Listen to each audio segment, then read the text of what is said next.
Le micro marche. Au nom de la direction de la Aide, je vous souhaite la bienvenue à cette journée de portes ouvertes qui a lieu à la fois ici en présentiel mais aussi en ligne. Et je vais changer la langue de présentation, donc je vais vous parler en anglais. Les slides sont en français. C'est représentatif de notre mode de fonctionnement au niveau master. C'est pour permettre à celles et ceux qui, notamment les personnes qui assistent à cette présentation de l'étranger, de comprendre ce que je dis. So, the first important thing is our internet webpage, our webpage. There you will find information on the deadlines, on the rules and procedures. This is a PDF document that I strongly advise you to read from cover to cover. You also have a Q&A on Master Studies where you can find information on frequently asked questions. Obviously, we don't leave you there.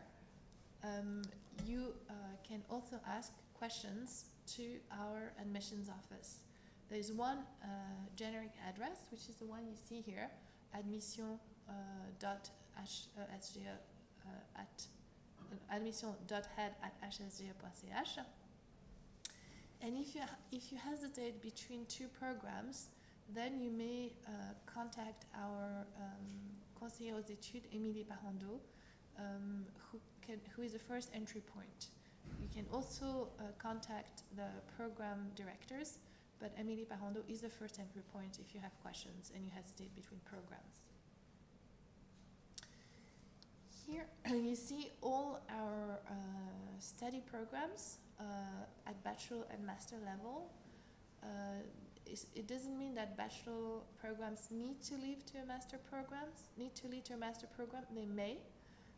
It all depends on your personal aspirations, career trajectories, and training goals.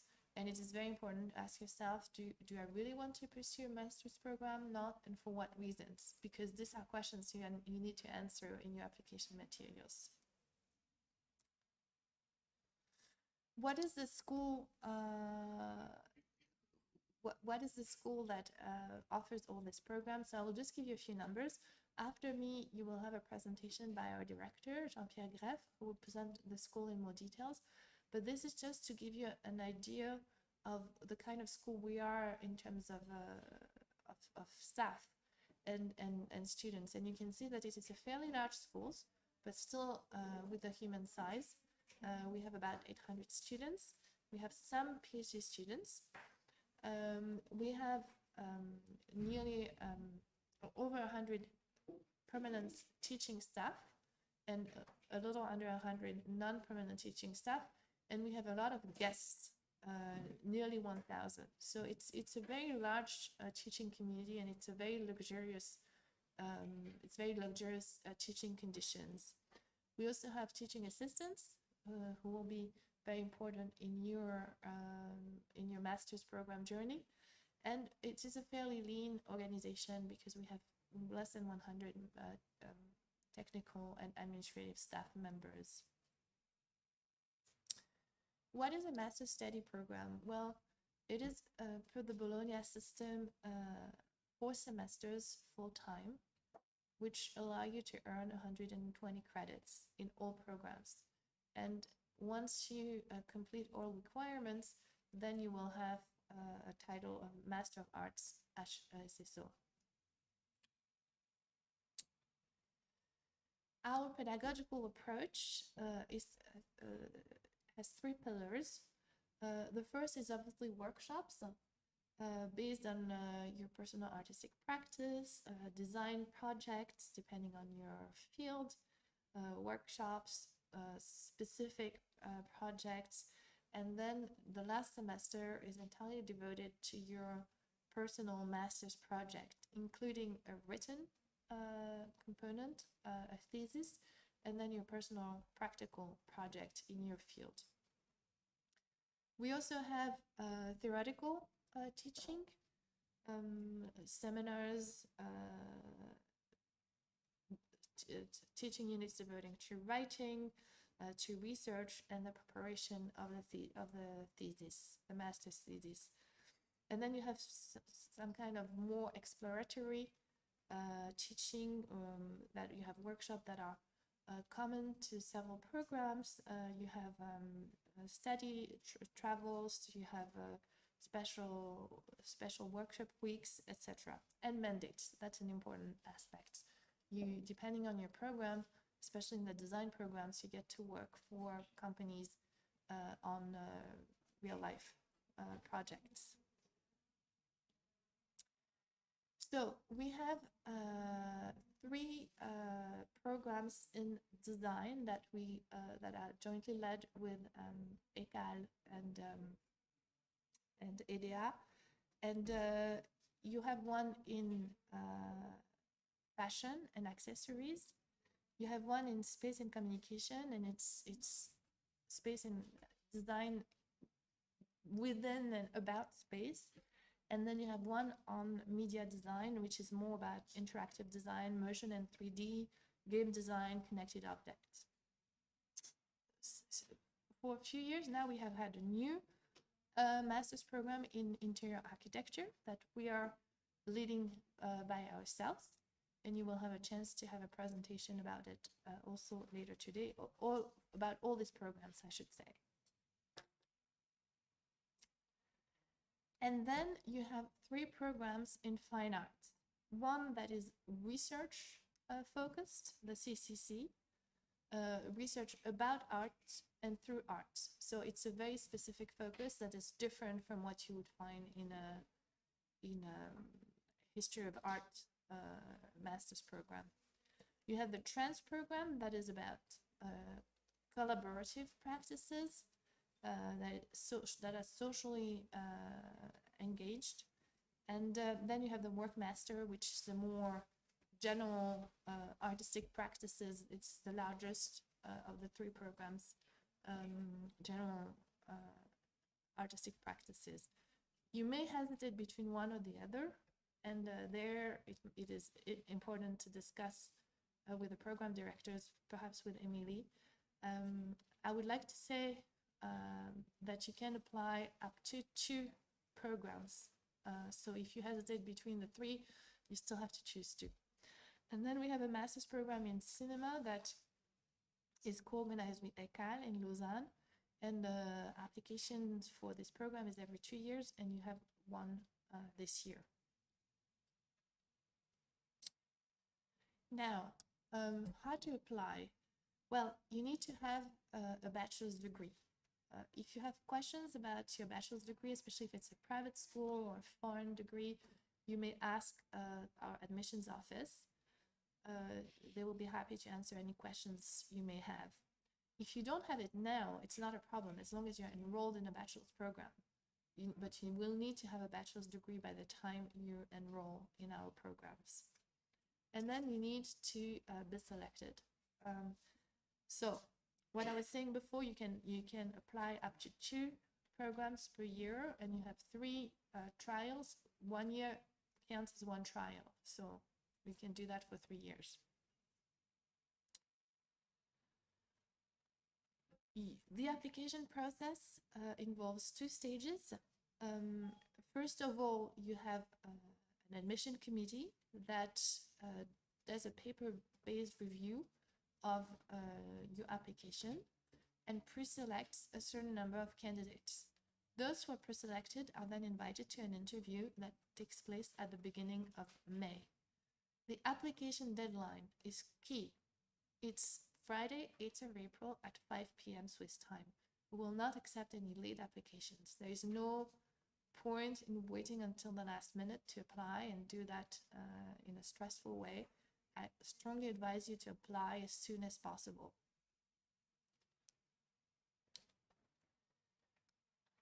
So, how do you apply? First of all, you create an account, that is not surprising to you, and you submit an electronic form with all your personal data, and you will be asked as well to provide a copy of your bachelor's degree or of your transcripts and a document testifying to the fact that you are enrolled in a bachelor's program.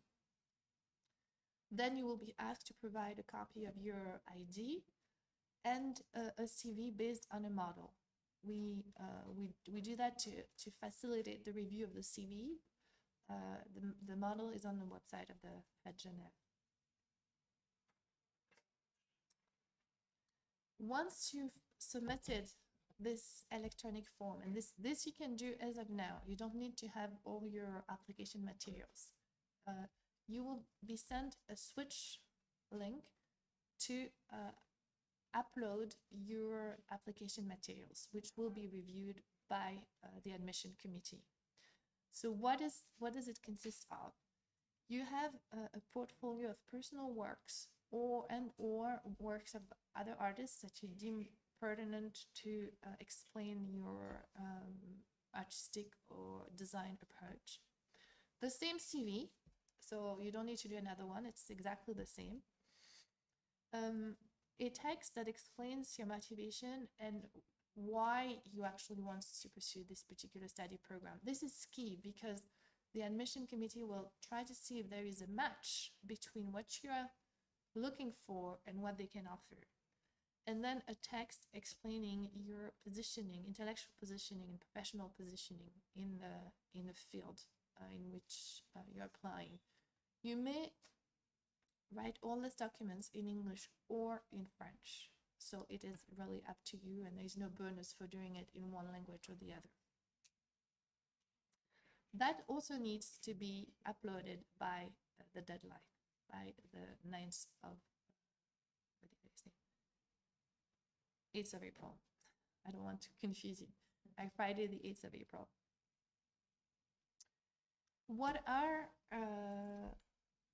the evaluation criteria? Well, you're assessed based on 3 criteria, and then language, there are language requirements that are a prerequisite rather than a criterion.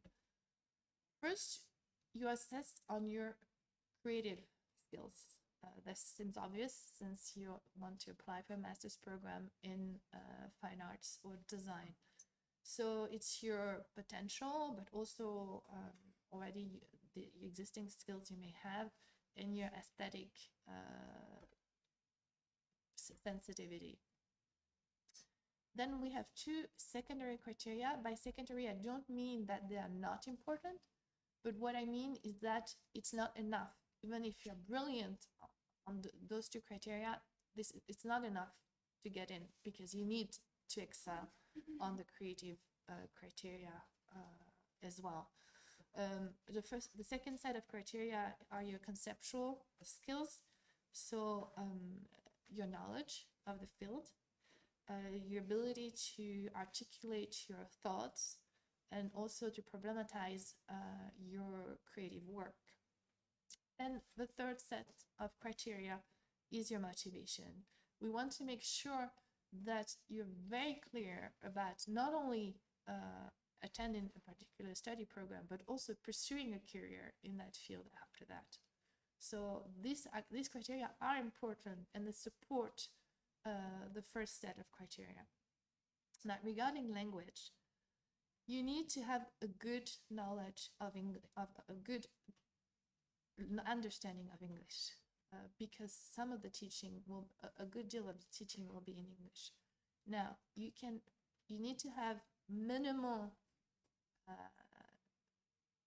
speaking abilities in French, and then good speaking abilities in English and writing as well, or one or the other. But a good understanding of English is key. And then writing and speaking abilities in one or the other language. And if you excel on the 3 criteria, but you don't meet these language requirements, you won't be able to get it, because it's somebody who speaks only another language won't be able to benefit from the teaching. So it's not that we want to exclude anyone, but we just want to make sure that the people we admit are actually in a position to benefit from the teaching. How much does it cost to study here?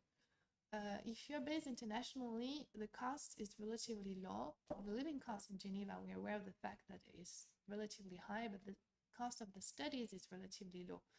The admission fee is 150 francs. Whether you apply to 1 or 2 programs, it's the same. Then it's the study fees are 175 francs per semester. You have other costs that are about 1,000 to 2,000 francs per year. And for your master's your master's project, the cost can be up to 5,000, depending on your field, obviously, particularly in field like fashion, the cost is higher. We have an array of financial aid opportunities that you can find on this website. You may also contact our conseiller aux études, Émilie Parando, who can direct you to financial aid. It is important, though, that if you come from abroad, during the first year, it will be nearly impossible to have financial aid. So you need to plan to have a funding plan for your first year if you come from abroad. You can also do an exchange during a master's program as of the second semester and up to 2 semesters. Your study semesters abroad will be counted as part of your study program at Genève, and you may benefit from not financial aid, it's more scholarships, mobility scholarships. If you have questions about that, you can contact our international office. And here you see our partner schools. We cover all continents. I mean, many of them are in Europe, but we have some in we have 110 partner schools, and we cover all continents. And here it also shows our international reach. This is more about exhibitions, workshops, events, to just give you an idea of how internationally anchored Genève is. So to conclude, I would like to restate one more time our application deadline. So Friday, the 8th of April at 5 p.m. And really, I encourage you to do at least the administrative part of the application as soon as possible. And then to restate our contact email address, admission.head@hsg.ch for any questions you may have. A nice time for questions and answers.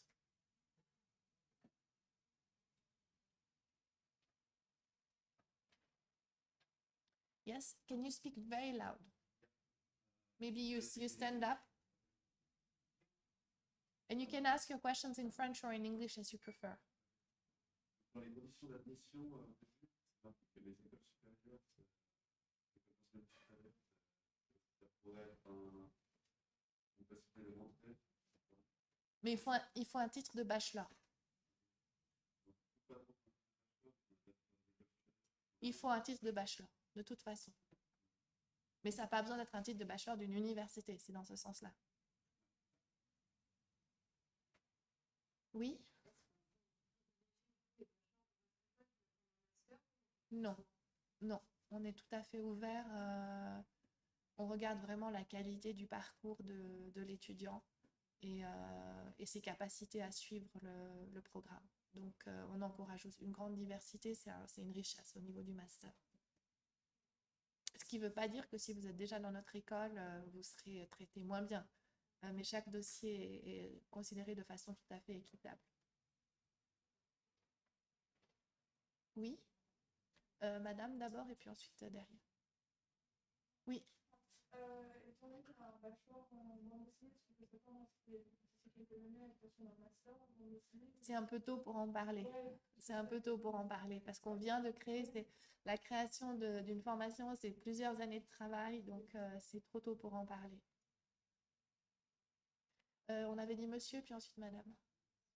Actuellement, en 3e année de bachelor, la candidature doit être fournie en avril avec.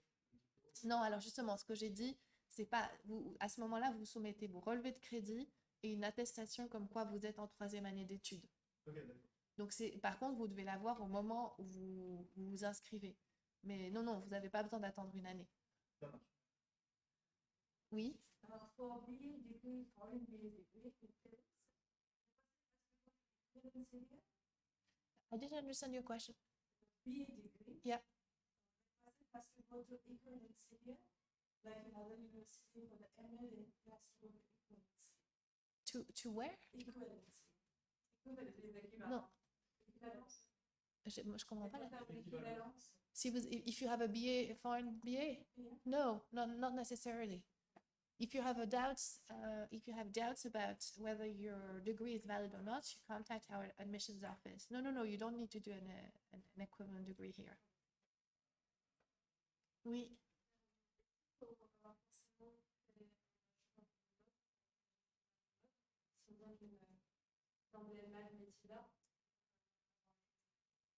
Alors, on n'accepte pas les DNMAD comme c'est pas reconnu comme un titre de bachelor. Ça, c'est un problème. Par contre, il n'est pas nécessaire d'avoir fait des études en mode pour être pris en master mode. Mais par contre, les DNMAD ne sont pas reconnus comme des titres de bachelor en Suisse. Vous pouvez postuler pour un diplôme de bachelor en deuxième. Vous pouvez essayer de faire une demande en 2e année, pour une entrée en 2e année. Madame?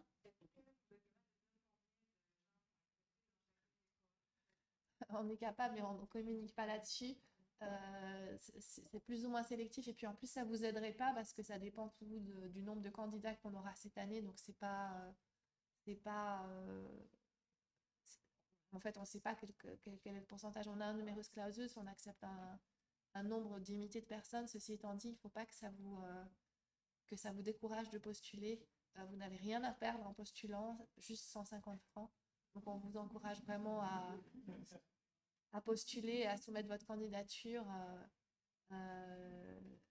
Vous pouvez aussi contacter les responsables de programme si vous voulez avoir un avis préalable, si ça vaut la peine ou non. Ah, vous dites le nombre de personnes qui suivent le programme. Vous dites, ah oui, et à quel programme faites-vous référence? Alors ça, c'est un gros programme, oui. Je pense qu'il y a jusqu'à 60 personnes, mais il faut... Ça, c'est des questions que vous pouvez poser directement aux responsables de programme. Je pensais que vous vouliez le pourcentage de personnes admises. Mais c'est un gros programme, le Work.master. Si on veut, on a déjà fait plusieurs années à partir d'un diplôme, déjà en étant en architecture d'intérieur, on a travaillé, et là on se remettre un peu dans le bain. Du coup, comment ça se passe en fait? Parce que je vois que c'est des cursus de 1 an, 2 ans. Comme j'ai regardé un peu, les cursus de 1 an, la première année, en fait, c'est déjà, je pense, tous les acquis qu'on a déjà fait. Donc, est-ce qu'on est obligé de tout faire? Comment ça se passe? Alors, ça dépend du diplôme que vous avez. Si vous voulez essayer de demander des équivalences, c'est possible. Maintenant, il faut savoir que je vous invite à aller suivre la présentation sur le master en architecture d'intérieur, dont l'orientation va un peu changer l'année prochaine. Donc, je vous invite à aller suivre cette présentation et à parler directement avec son responsable, Javier Contreras.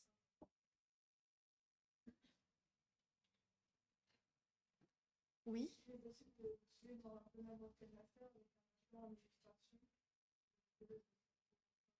Alors, n'importe lequel, je dirais. Enfin, il faut pas postuler au hasard. Mais il est possible de postuler d'avoir une trajectoire un peu en biais. Maintenant, plus spécifiquement, il faudrait regarder votre cas, votre trajectoire. Donc là, c'est vraiment des conseils à poser à Émilie Parando ou au responsable de master concerné. Mais on n'exige pas, vous avez vu, on exige juste un titre de bachelor, on n'exige pas un titre de bachelor dans un domaine spécifique. Ça, c'est important. Donc, ça reste très ouvert. Après, évidemment, il faut avoir quand même certaines compétences qui seront évaluées au moment du jury d'admission.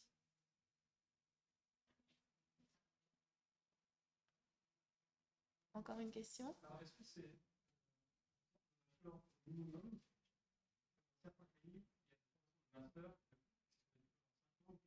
master, pas Oui, c'est au minimum. Si vous pouvez postuler avec autre chose, hein. Donc, c'est pas si vous avez, justement, si dans un pays, vous êtes allé au-delà du bachelor,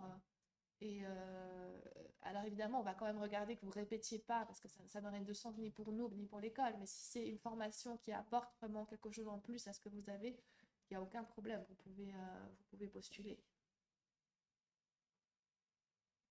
How about that entry exam? So it's, Do you do the exam or is just no, it's just, portfolio is yeah, it's only the application materials. And then you have the interview, huh? So it's not an exam, it's an interview. So so because I called somebody told me that yeah, we call it concours, but it's an application process. So first of all, paper-based, and then the interview. But it's not an exam per se. The interview is really to assess certain of your skills. So you can call it an exam if you want, but it's not an exam with right or wrong answers. Oui. Bachelor aux communications en France, j'ai l'impression soit c'est des DNA, soit c'est des bachelors d'école privée. Donc, sur quoi se fait le critère de la reconnaissance du bachelor? Donc, je parle exclusivement de la France. Hein. Oui, alors je pense que pour votre cas spécifique, si vous avez un bachelor d'école privée, pour le DNMAD, ça a été tranché au niveau du rectorat, que ce n'est pas reconnu comme un titre de bachelor. Maintenant, si vous avez une question par rapport à un titre spécifique d'école privée, posez-la à admission pour avoir la réponse. D'accord, mais est-ce que vous prenez des étudiants français? Beaucoup. Donc, ils viennent forcément d'école privée. Oui, parce que les bachelors n'existent pas en public. Et on peut parler de cette problème de DNMAD de l'admission.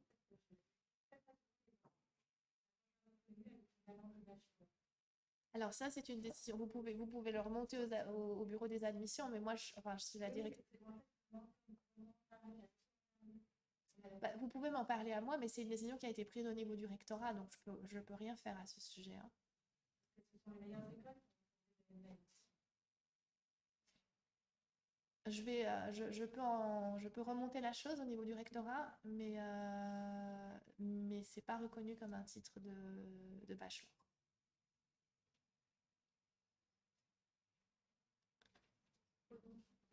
Oui.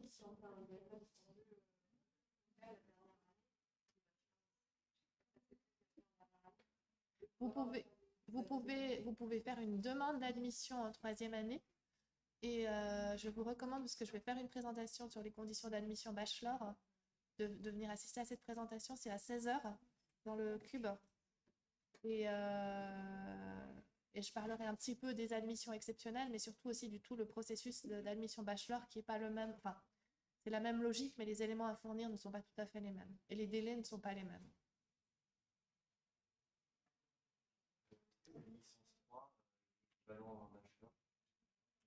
Une licence 3 dans quel domaine?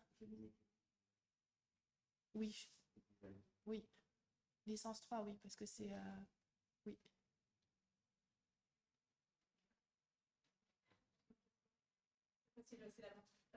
Quand vous dites qu'on peut prendre par exemple deux cursus, faire un master en architecture intérieure, on peut faire je sais pas, je suis intéressée disons par faire aussi ce qui est du design de produits.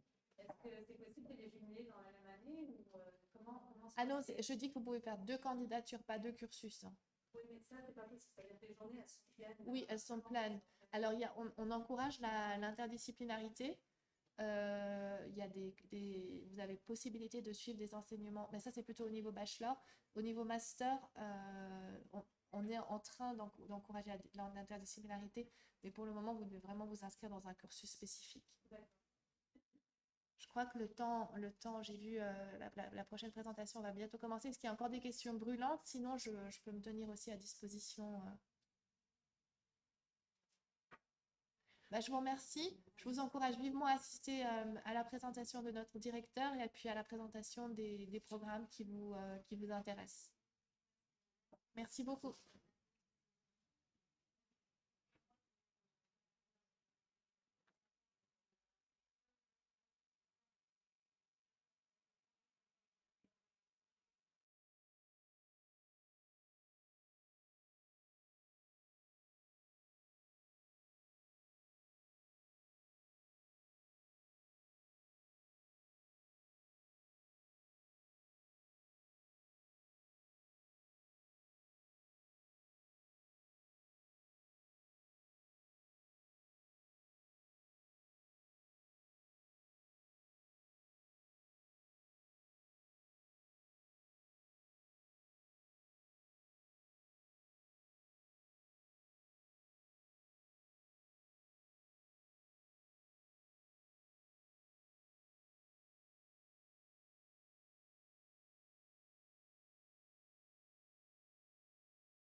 Greff, directeur de l'école.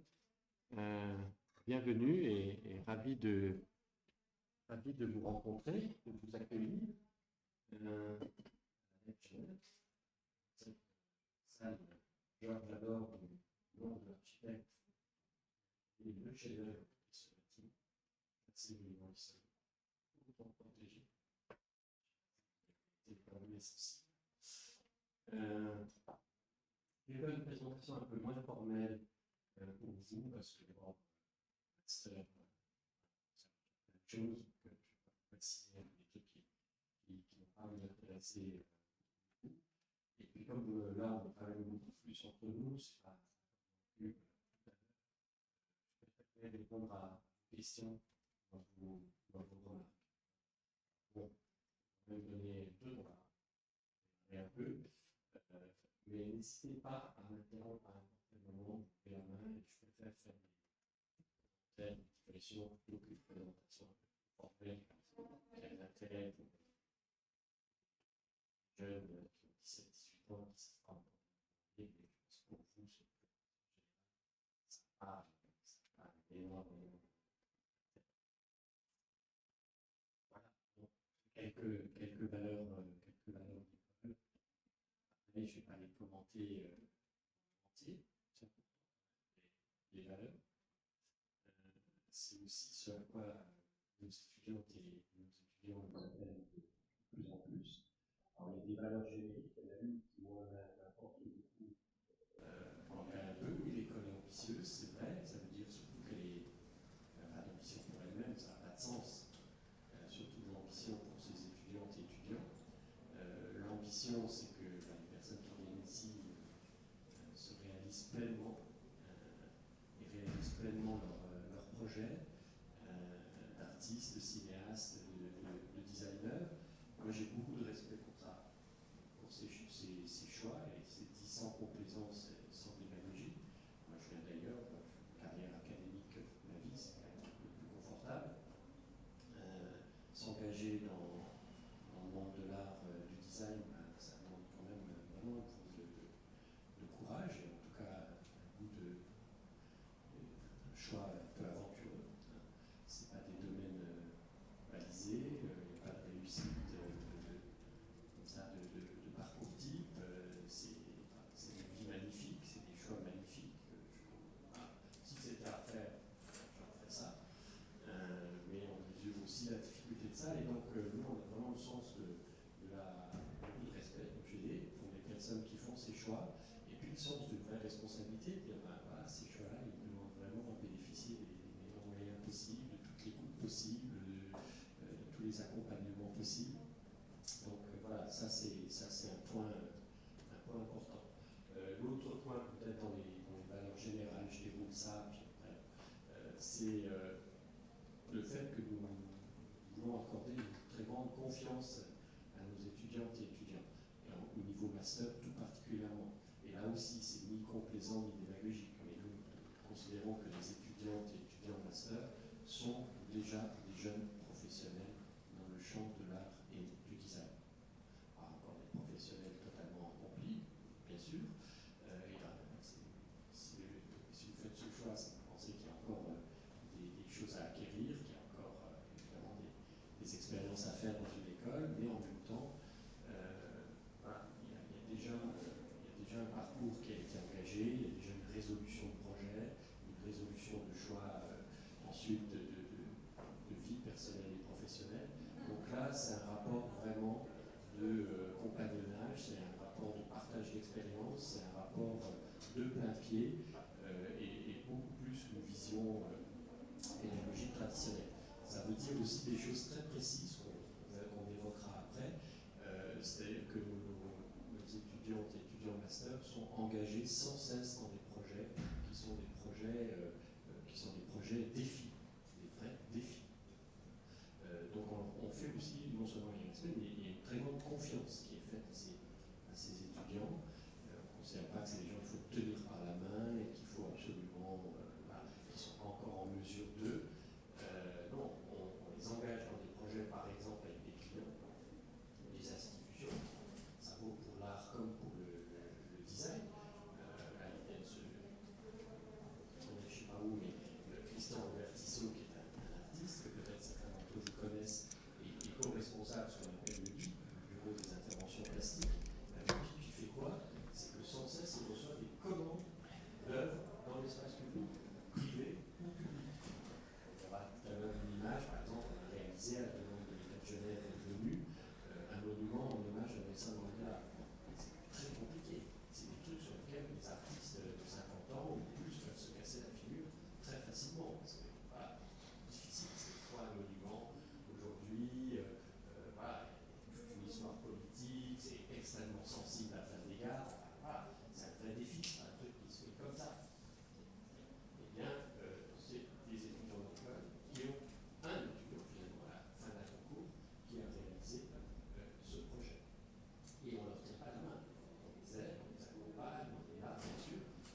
d'autres éléments comme ça de critiques qui peuvent être apportés.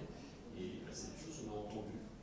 Et c'est des choses auxquelles on s'efforce de répondre. L'inclusion, le respect des diversités de toute nature, c'est aussi maintenant quelque chose à laquelle l'école est attentive tous les jours. On s'est doté des moyens pour ça, des choix. On a recruté des personnes pour être en charge de ça. On a mis en place toutes sortes de dispositifs. Pareil sur le développement durable. On était clairement en retard.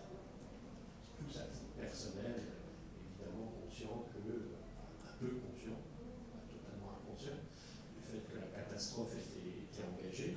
Bon, là, ce sont aussi nos étudiants qui savent, et l'école peut faire beaucoup plus, c'est beaucoup mieux en la matière. Et on est en train de le faire, j'ai fait beaucoup de choses, mais c'est aussi des valeurs qu'on met en place, qu'on implémente très concrètement avec les étudiantes et les étudiants.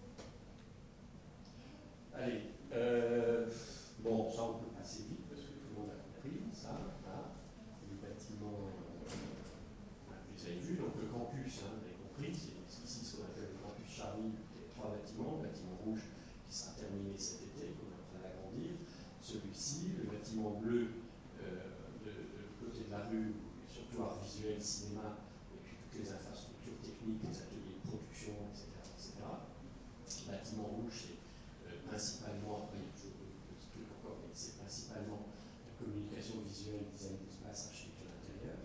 Ici, c'est le bâtiment à la fois des salles de conférence, beaucoup administration, direction, et puis un outil majeur de l'école qui est sa bibliothèque, une des plus belles bibliothèques d'école d'art, je vous invite à aller la voir, au deuxième étage, et puis l'institut de recherche qui est ici. Donc, bâtiment bleu, art visuel, cinéma, et puis ensuite on a le 4e bâtiment qui est à côté de la gare, bâtiment historique. Là maintenant il y a tout le département design mode qui joue accessoires, il y a aussi la céramique, et puis il y a le master cinéma, il y a la galerie d'exposition l'art contemporain d'école, les filières, il y a le Red Store maintenant, voilà, bon ça en passe. Le nouveau campus, il a surtout permis aussi de nous doter d'ateliers techniques là d'une qualité franchement exceptionnelle à l'échelle internationale. Vous jugerez par vous-même, on a le voir, mais il y a des machines qu'on ne trouve pas même dans certaines très grandes entreprises. Voilà, les départements, ça vous savez, je ne connais pas, on passe. Peut-être pour les arts visuels, là, c'est quand même assez intéressant, je ne sais pas si là c'est plutôt intéressé par le design et l'art visuel. Vous voyez, par exemple, en art visuel, c'est aussi, on retrouve ça plus ou moins dans les autres départements. On s'est efforcé de créer toutes sortes d'options d'orientation qui sont spécialisées, mais pas spécialisées à travers des médias ou des techniques, choses qui sont plutôt définies par des positionnements, des problématiques à aborder dans le champ de la création contemporaine. Ah, c'est des images de travaux qu'on peut voir partout, pas commenter.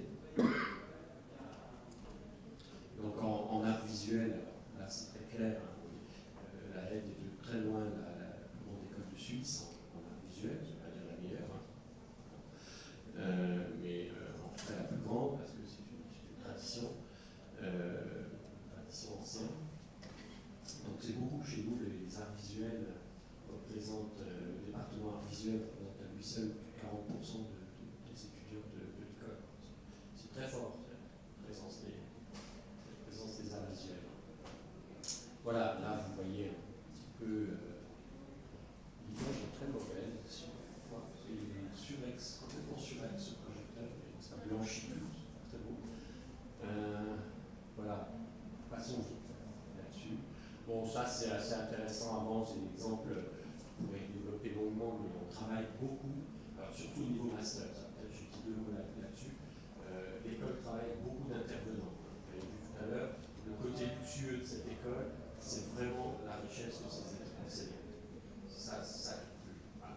Donc on a déjà des équipes très nombreuses, des gens formidables, talentueux, des gens très divers aussi. On a selon les années, hein, ça bouge un peu, mais dans le personnel fixe de l'école, on a selon les années 12,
d'autres habitudes, avec d'autres valeurs parfois, d'autres manières de fonctionner. Enfin, donc nous, on essaie vraiment de croiser ça.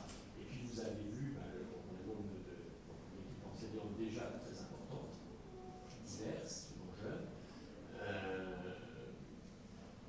mais beaucoup d'intervenants. C'est jusqu'à 1 millier d'intervenants par an. C'est énorme, comme ça. Alors bien sûr, il y a du master, tout ça se distribue à travers toutes les formations, mais quand même, le nombre des intervenants, il est colossal. Et là, les intervenants viennent de partout, porteurs de toutes les expériences, de toutes les cultures, etc. Là aussi, très très grand brassage et voilà, une vision très, très multiple, des scènes artistiques et des lieux de création. Ça, c'est important. Vous avez vu par exemple Naomi Kawase tout à l'heure, j'ai fait cette digression, très grande cinéaste japonaise, 2 fois primée à Cannes, etc. Elle réalisait plusieurs workshops à l'école. Nos étudiants sont allés travailler avec elle pendant plus d'un mois au Japon. Donc voilà, c'est vraiment une chose comme ça qui se pense de façon totalement multipolaire, et on amène, vous l'avez aussi tout à l'heure, à travers les cartes dans le monde, l'idée, c'est pas d'être que à Genève, c'est aussi de pouvoir offrir des possibilités d'expérience dans plein d'autres endroits. Après, tout ça crée parfois des contradictions qu'on doit résoudre, parce que être dans le monde, il y a des gens du monde entier, en termes de développement durable, on a maintenant un objectif de réduction, de diviser par 2 notre bilan carbone en 5 ans. Ça veut dire qu'on va moins voyager. Il ne faut pas faire une chose et son contraire. Il y a parfois des tiraillements entre ces valeurs et ces envies. Mais voilà, on essaie de gérer ça. Voilà, pendant ce temps, ça tourne. Après, je ne vais pas rentrer dans le programme, je vais plutôt laisser les questions. Département architecture d'intérieur, ça par exemple, ça c'est un bon exemple, ça reste, pas du tout remis en question. Chaque année, l'école présente un très gros projet qui est un vrai défi au salon de Milan. Là, l'école s'expose avec un projet phare. C'est un projet qui est vraiment regardé par la communauté internationale du design. Où les gens disent, ouais, cette année, la aide, c'était pas terrible, c'est vachement décevant. Mais évidemment, si ça se produit, c'est normal. Et c'est plutôt le contraire, comme là, l'année dernière, l'exposition qu'on a présentée a été élue meilleure exposition. Mais c'est des situations de défi qu'on mène avec nos étudiants, principalement master. Là aussi, peut-être un mot, c'est assez intéressant, peut-être l'image précédente, j'ai eu un mot comme ça sur Espace Communication, ça me vient là maintenant, j'aurais pu le dire sur d'autres. On est souvent, même une école de l'indiscipline. On n'est pas défini par des disciplines strictes. Et Master Espace Communication est typique de ça. C'est du design d'espace, mais pas totalement, il y a de la communication, mais c'est très proche des questions aussi de l'art contemporain et aussi du cinéma, parce qu'on se pose la question de comment le film peut être un outil pour les designers, pour des nouvelles formes, des nouveaux enjeux, des nouvelles positions de designers. Et alors c'est particulièrement marqué là, mais c'est vrai pour d'autres aussi. On va dire un mot du master média design, responsable et là, il y a un peu la même chose. Certes, tout est quand même centré sur la question des outils et des images numériques, mais le type de questionnement, les positionnements, ils sont extrêmement divers et rien n'est jamais défini par une discipline stricte. C'est un exemple de commande qu'a fait Espace et Communication. Alors oui, je pourrais continuer. Espace Com, par exemple, c'est aussi, ça peut être un travail de ce type. Donc là, on est dans un registre ultra professionnel, de haut niveau, évidemment, une marque qui a des exigences du plus haut niveau mondial, qui a l'habitude de travailler avec les plus grands architectes et les plus grands designers du monde, confie un projet, et tout ça c'est le 3e ou 4e qui nous a été confié. On en a fait un beaucoup plus ambitieux que ça qu'on verra peut-être tout à l'heure, confie ça à une école, à la note, dans Ça, on est dans des situations comme ça. Et là, on doit faire la preuve d'un professionnalisme parfait, et une capacité à proposer des réponses créatives qui sont plus inventives, plus drôles, plus originales, plus qualitatives, au moins autant que ce que proposeraient des designers déjà très, très entraînés. Mais le même master va, le mois d'après, travailler sur quelque chose qui est totalement spéculatif, qui va être justement les mêmes étudiants qui travaillent après sur des films de designer. Pourquoi un designer travaillerait?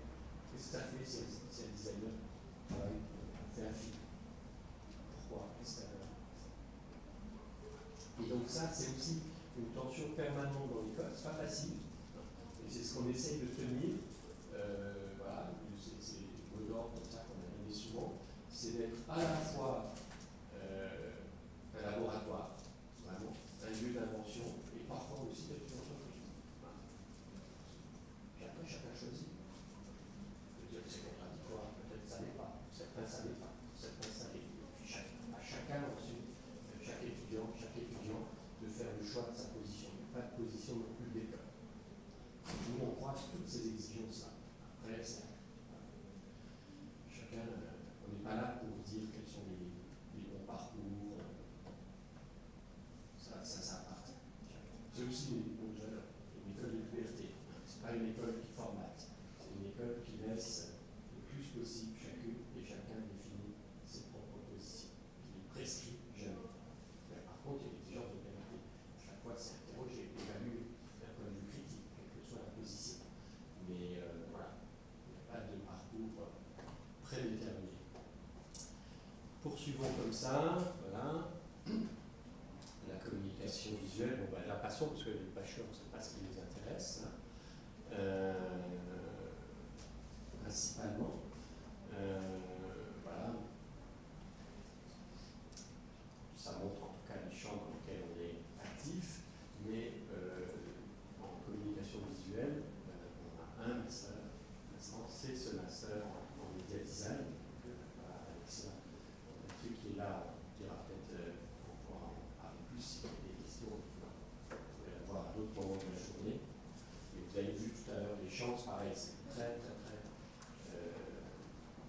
divers comme piste d'exploration. Et puis, le dernier département, web, accessoires et design engagé. Voilà. Ce sont des propositions qui peuvent être extrêmement diverses là aussi, qui peuvent être faites pour des marques, pour vraiment mettre des produits sur le marché. À d'autres moments, c'est des propositions spéculatives, ça peut être des propositions critiques, etc. Alors ça, c'est important, et ça fait écho aussi à ce que je viens de dire. On a les 5 départements qui sont quand même recouvrent 5 champs de création contemporaine, entre art, cinéma, design, mais c'est traversé par 5 pôles qui donc eux sont transversaux et qui là sont vraiment des lieux de ressources importantes, qui sont possibles de visiter, et aussi des lieux de compétences et donc d'enseignement spécifique sur les savoir-faire et les capacités de réalisation. Et là aussi, c'est ce qu'on essaye de croiser. C'est un peu comme ce que je disais tout à l'heure, et un laboratoire de recherche et une entreprise qui est capable de produire des projets, ou un studio professionnel capable de produire des projets. Là aussi, il y a des endroits où on spécule, où on réfléchit de manière parfois très abstraite sur les questions actuelles de la création. Et puis, c'est important, l'exigence intellectuelle et critique est forte dans cette école. Ça voilà, c'est très fort. Mais en même temps, il s'agit aussi de doter les étudiantes et les étudiants de vraies compétences de savoir-faire. Donc, une maîtrise de toutes sortes de moyens de création. Voilà, ça j'en ai déjà parlé un peu passé. Ça c'est quand même important, ça vous montre toutes les écoles partenaires avec lesquelles vous pouvez éventuellement faire un semestre d'échange dans le monde. Vous voyez, on essaie vraiment d'être dans le monde entier. Là aussi, on a fait une petite remise en cause, on était très présents aux États-Unis, en Asie, etc. Puis il y avait des territoires un peu oubliés. Là maintenant, on développe des partenariats en Afrique, on développe des partenariats en Amérique du Sud, enfin en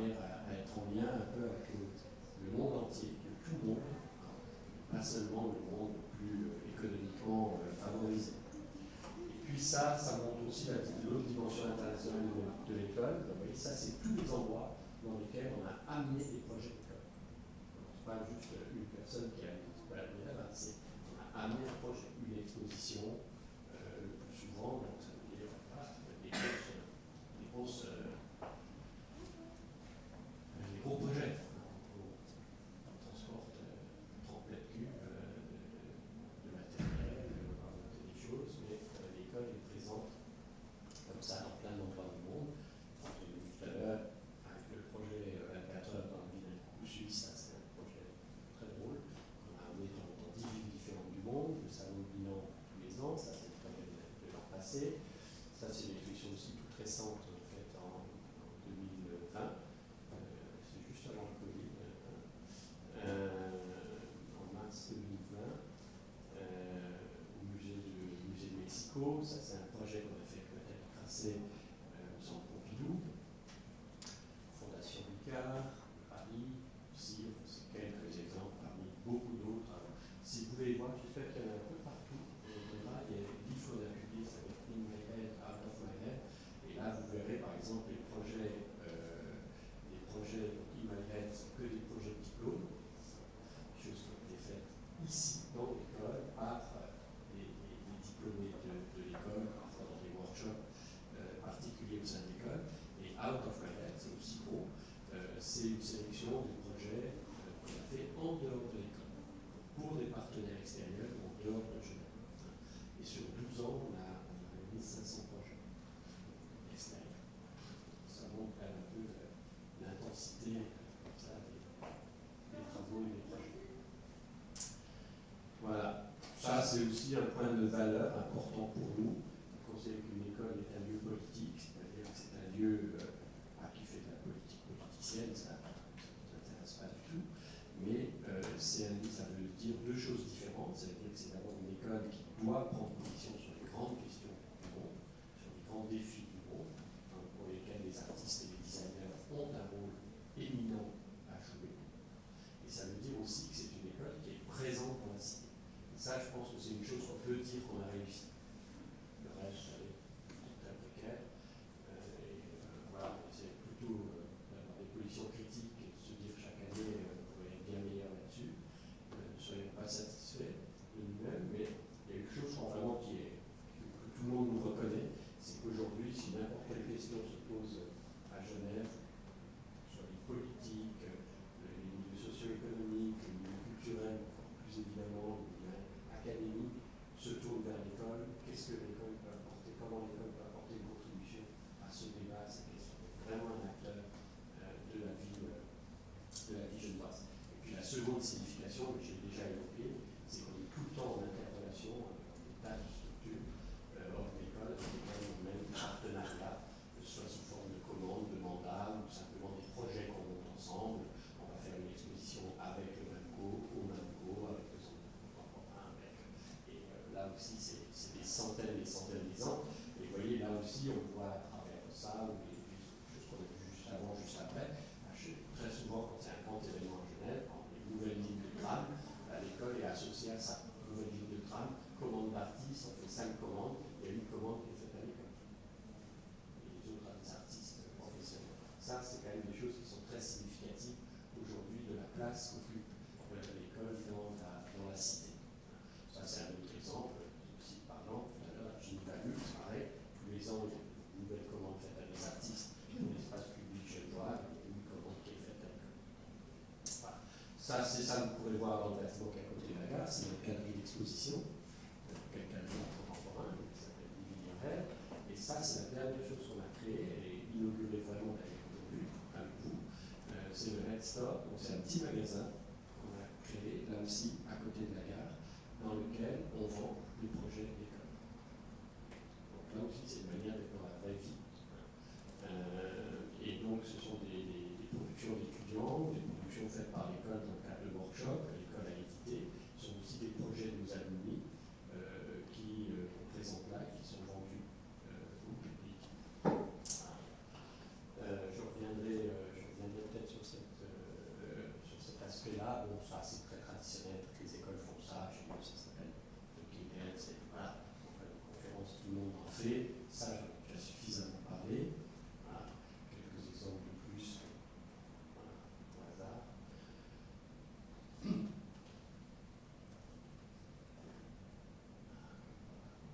c'est quand même des situations, c'est quelques exemples qui sont pris comme ça, mais vous voyez, c'est pas rien. Aller au festival, c'est quand même un très bon festival de musique actuelle, en Suisse.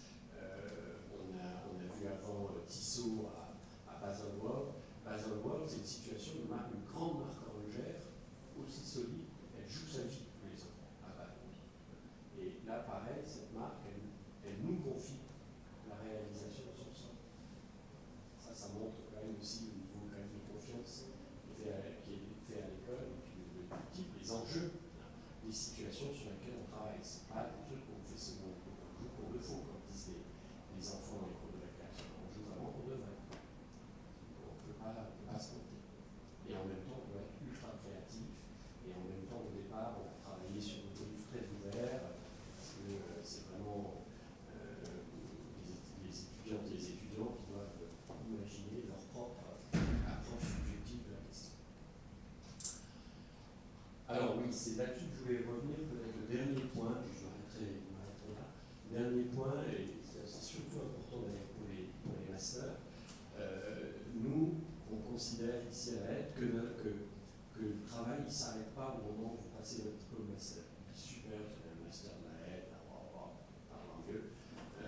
Bonne chance maintenant, on a fait notre job, voilà, bon vent. On continue à travailler avec nos étudiants après le diplôme. Et plein de façons très concrètes. Très concrètes. Alors, il y a par exemple toutes sortes de prix qu'on a mis en place, qui sont des prix post-diplôme, qui là aussi obligent les diplômés à faire un travail supplémentaire qu'on accompagne après le diplôme, et qui va donner lieu à des prix, à des expositions, etc. Vous voyez, parfois c'est quand même pareil, hein, c'est des sommes importantes, c'est des sommes qui permettent de démarrer un projet. Là, tous les ans, on donne ces 5 prix de valeur de 50 000 francs chacun, un autre encore. Ça, à travers les partenariats qu'on a mis en place, c'est vraiment des choses qui permettent de démarrer un projet professionnel. C'est ça l'objet du prix. Et pas donné pour un travail de diplôme, mais donné pour un projet post-diplôme. Donc on travaille vraiment sur l'après-école. L'exemple le plus significatif, je ne peux pas les donner tous, mais on a inventé au moins une dizaine de choses différentes pour travailler après le diplôme avec nos diplômes. Et l'autre exemple important, c'est l'incubateur qu'on a créé. Donc ça, c'est pour celles et ceux qui veulent créer des entreprises, quelque chose, ça peut être des auto-entreprises, voilà, des studios, ça peut être carrément une marque, ça peut être des très gros projets, peu importe. Et là, les diplômés doivent candidater et on en accueille une dizaine, 12 chaque année, qui vont bénéficier d'une infrastructure complète pendant 18 mois et d'un coaching important, donc toute une structure pour pouvoir développer leur projet d'entreprise ou de création de studio. Et là, il y a un certain nombre d'entreprises successful qui sont sorties aussi de là, pour celles et ceux qui souhaitent, proposent, évidemment, il faut faire ça, qui vont travailler dans d'autres situations. Ça, c'est un exemple, quelques-uns, exemple de jeunes marques, de jeunes entreprises qui sont, ça c'est autre chose, mais qui sont passées par l'incubateur. Ça a plus à voir avec ce que je disais tout à l'heure, les valeurs, ça a été un projet qui a fait le tour du monde, qui a fait l'objet d'une vingtaine d'articles de presse à travers le monde entier, qui était, vous voyez, la chose politique, c'est un projet d'invention d'un alphabet, d'une typographie inclusive. Donc, on crée le nouveau site typographique qui dépasse, qui excède l'opposition binaire, réductrice, du masculin et du féminin. Voilà, ça c'est d'autres exemples de création d'entreprise. On a beaucoup choisi Media Design, hein, c'était pas sur cette planète-là, Qui continue après. Et voilà.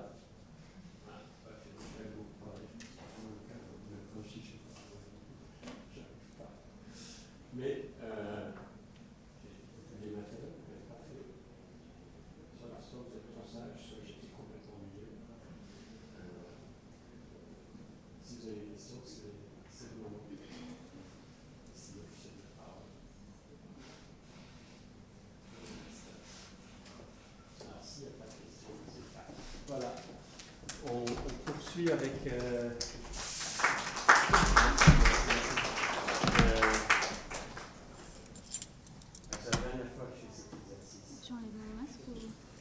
tu peux enlever.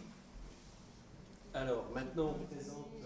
Open Day, c'est ça, hein, Vous allez faire pareil. Ouais, c'est ça.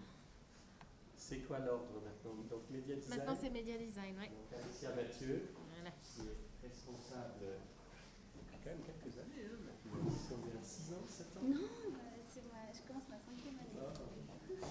Ça fait tellement de choses. Donc, responsable du master Media Design. Voilà. Ouais. Ça, c'est à moi et ça, En c'est à fait, qui? théoriquement, ah non, Ah, c'est à moi ça. ça c'est à toi. Ouais. Il faut que tu restes ici. Ah. En fait, tu utilises ça, mais ça c'est pour les réseaux sociaux, Ah, donc je reste là. tu restes juste là. Ok, ça marche. Ok, super. Je commence? Oui, vas-y. Okay. Hi everyone. Hi, Alexa Mathieu. I'm the course leader of Master Media Design here at Genève. I'll be doing the presentation in English because this also reflects the international dimension of our program, but do not hesitate to ask the question in French or interrupt me if something is not really clear. Okay, so yeah, I'm really excited to tell you more about our course, what we do in this program, the type of question we ask ourselves, as well as the career perspective after our course. So what is media design? Media design is a 2 years professional programs that focuses on interaction design to create new type of uses, scenarios, and also application for digital technologies, which means that our process is really based on a fine understanding of user experience issues and learning how to observe the world, but also understanding the relationship we build with digital technologies. And the role, what we like to do in media design is really to anticipate the impact of digital technologies on our societies, but also on our everyday life. That's also really important because there's really a critical dimension to the course. Something also that we are really interested in the past year, I'll say, is to really tackle the challenges that are generated by artificial intelligence and new interfaces. Also, something really important about our course, it's, as I said, it's really focusing on exploring all the facets of interaction design. So you get really, in the first year of the program, you discover a lot of different processes, tools, mediums. It's actually pretty intense and really challenging, I'll say, but you learn creative coding, you learn introduction to machine learning, so how to train algorithm, you learn as well game design, how to create interactive objects, and also everything related to 3D and XR. And then in the second year, this is the time when you specialize yourself, all right? So within the first year, you're gonna discover all of those different facets of interaction design. But it is a master's program, right? So it means that we really are here to support you to develop your own process, your own methodology. It's really important that you learn how to position yourself in the field of interaction design, which means that you are really encouraged to develop your own, I will say, approach. So it could be that you want to do projects that are really playful, that could be really applied, that could be really speculative. We are really here to help you develop your own methodology and approach. All right, it's okay so far? Great. But also wanted to present to you today, we have 3 axes that basically are really important to the course. 3 main subjects, if you want, that we explore. The first one, we call it Talking to Robots. It's basically everything related to the impact of machine learning on creative practices. So basically learning how to use machine learning as a creative tool. So for example, this is the result of a workshop that we've done with Matteo Lolio, learning Runway ML to generate new type of visuals. This one is just like a funny one where students generate a new type of Legos, for example. Another example is a diploma project done by Tamara Letes about the potential, basically, of machine learning in creative practices. This is Simon. Simon is an AI, he's a writer as well, and he's super, I'll say, nosy, and he wants to know about your secrets and your pictures. And if you let him into your phone, he will generate a story about you. So the students really learn how to create data set and how to train algorithm to generate story. You can go on her website, metastories.ch, to know more about the project. Another one that's actually that I like to present is called Thinking Machines. And here we try to imagine new ways of collaborating with machines and humans to reinvent the way of producing books. So we created, it's like basically like a publishing chain where we will imagine how to generate stories out of the voice, out of image recognitions, or also even with the algorithm. But yes, we do use it in a creative way, but we also think a lot about the impacts of algorithm on our everyday life and the ethical question that those tools raises. So for example, this is a diploma project done by Marta Revolta, where she really investigates biases that come with those algorithms and the impact that it has on our society. So it's important that we also think about the ethical implication of those new tools entering our lives, entering our professions, and how we can approach them with a critical mindset. All right, so after talking to robots, our second theme is interaction design with limited resources. Because as designers, we do face a paradox right now, where we have to be more, of course, responsible for what we produce, and making sure that we are aware of the impact that our practices have on the environment. And media design is in the same boat as the other practices. Often we think the cloud doesn't have any, I'll say, impact on the environment, but that's not true. The cloud, the servers have really like a strong impact on Earth. So we think about all this and how to navigate those paradoxes, right? That's really important. So this theme is basically about understanding all the links between nature and digital technologies. Okay, so the way and the impact of digital technologies on the environment. So the way we approach that, so okay, before COVID, we used to go to Chamonix and all that, but now the last 2 years, we were basically around Genève, but it was still nice. So we go on field trips, we do field research, we observe basically how digital technologies are used on the field, the impact they have on the landscape, on nature, and also on already existing infrastructure. And students basically gather, for example, visuals, textures, sound, electromagnetic waves, and they translate that into scenarios and also narration or 3D experiences. So this is, for example, one of the results of this workshop. This was done with Unreal Engine. Unreal Engine is a game engine that's also really interesting to learn. And this was the first time that our student tried it, because you basically don't need to have any technical prerequisite to come to this master's program. So a lot of them discover the skills on the spot. This is one of them. And then there is this one. This is a little creature called Gargav that the students made, basically like learning all the techniques of 3D.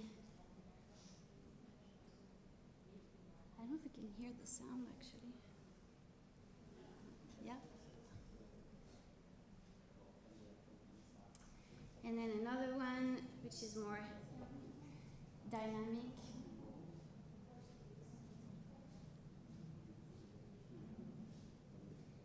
Alright, so this was really like an intro class to Unreal Engine, and this was the result after 5 days. So I was pretty impressed with the students because they never touched it before.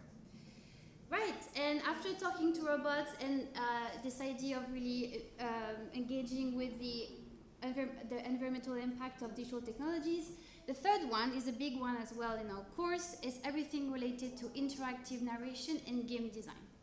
But the way we approach it is, I will say, more experimental and with a more alternative approach to it. So for example, it means that you could create a narrative game, such as this one. It's a scrolling game done by Katia Ferra-Barrera. She developed that all by herself on Unity, where you discover the abyss and you discover new creatures that you might not be aware of that live deep in the ocean. But there is an entire scenarios that happens in the background when you build a relationship with the oceanographer that is guiding you in the abyss. You can also check her website. It's a really beautiful game. You also learn how to create, as I said, interactive prototypes on 3D and VR with Unity. So here was like, again, an intro to Unity where Tiki, they created an an interactive experience where you can create music with chorals. So again, this can look simple, but there's a lot of programming behind that. When you've never done it, this could be quite intimidating, but we are here to help you create all of these things. And as I mentioned, you can also decide to have a more socially and political, I'll say, engaged practice in the game design as well field. This is Rofran Akil, and she created a game about the disappeared during the Lebanon War. And you basically embody the mother. And the mother, she goes by her dad, and she has to make decisions, take care of her kids. And the decisions you make throughout the game have an impact. So if you play the game or if I play the game, we might have a completely different result. So when we do game design, yes, we go into techniques and technology and 3D, but we also spend a lot of time thinking about narration, story structure, how to tell a story, and how to invent those new formats. And this is, for example, another example of a new format.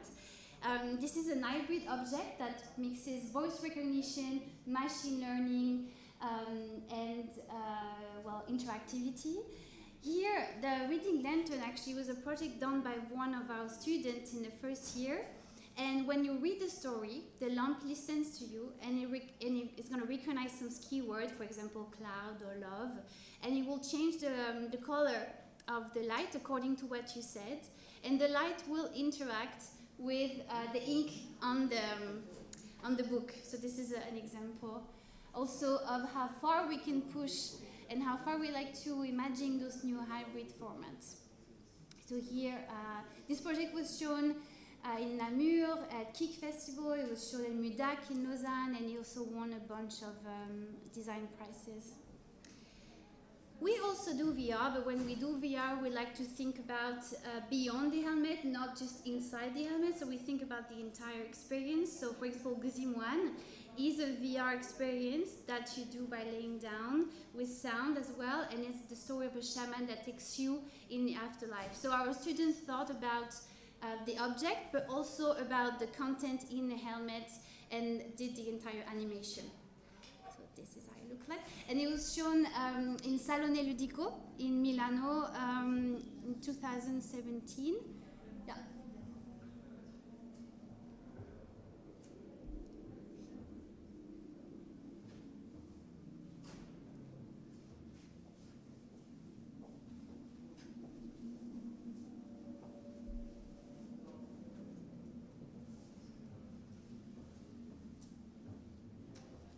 So here you really learn all the skills of 3D, programmation as well, but also interactivity, really thinking how to create a meaningful interactive experience. And another point is this one, which is really something I want to emphasize on. We don't just do tech, or we don't just spend our time with programming. We do a lot of research, trying to really observe people. How do they use digital technologies to really understand the relationship we're building with them, and again anticipate the future that we might have with those technologies. So this is Romain Talou, Play Guido, and he created this research project where he imagined different type of objects to teach kids the basics of rhythm. So he had to do a lot of testing, a lot of iteration as well. So we do think a lot about the audience, and who are you talking to with your project, and making sure people can use our project as well. That's what's at the core of interaction design. And it's also skills that you need for the professional world, the technical skills, but also I will say more the research skills. This is really important, especially if you want to work in agencies or for studios, even in the field of game design. So far so good, or any questions? All right. But how do we do all this? How do we teach all of this? This is just a bit about more methodology. Well, first, I'll say it's a lot around critical thinking and anticipation.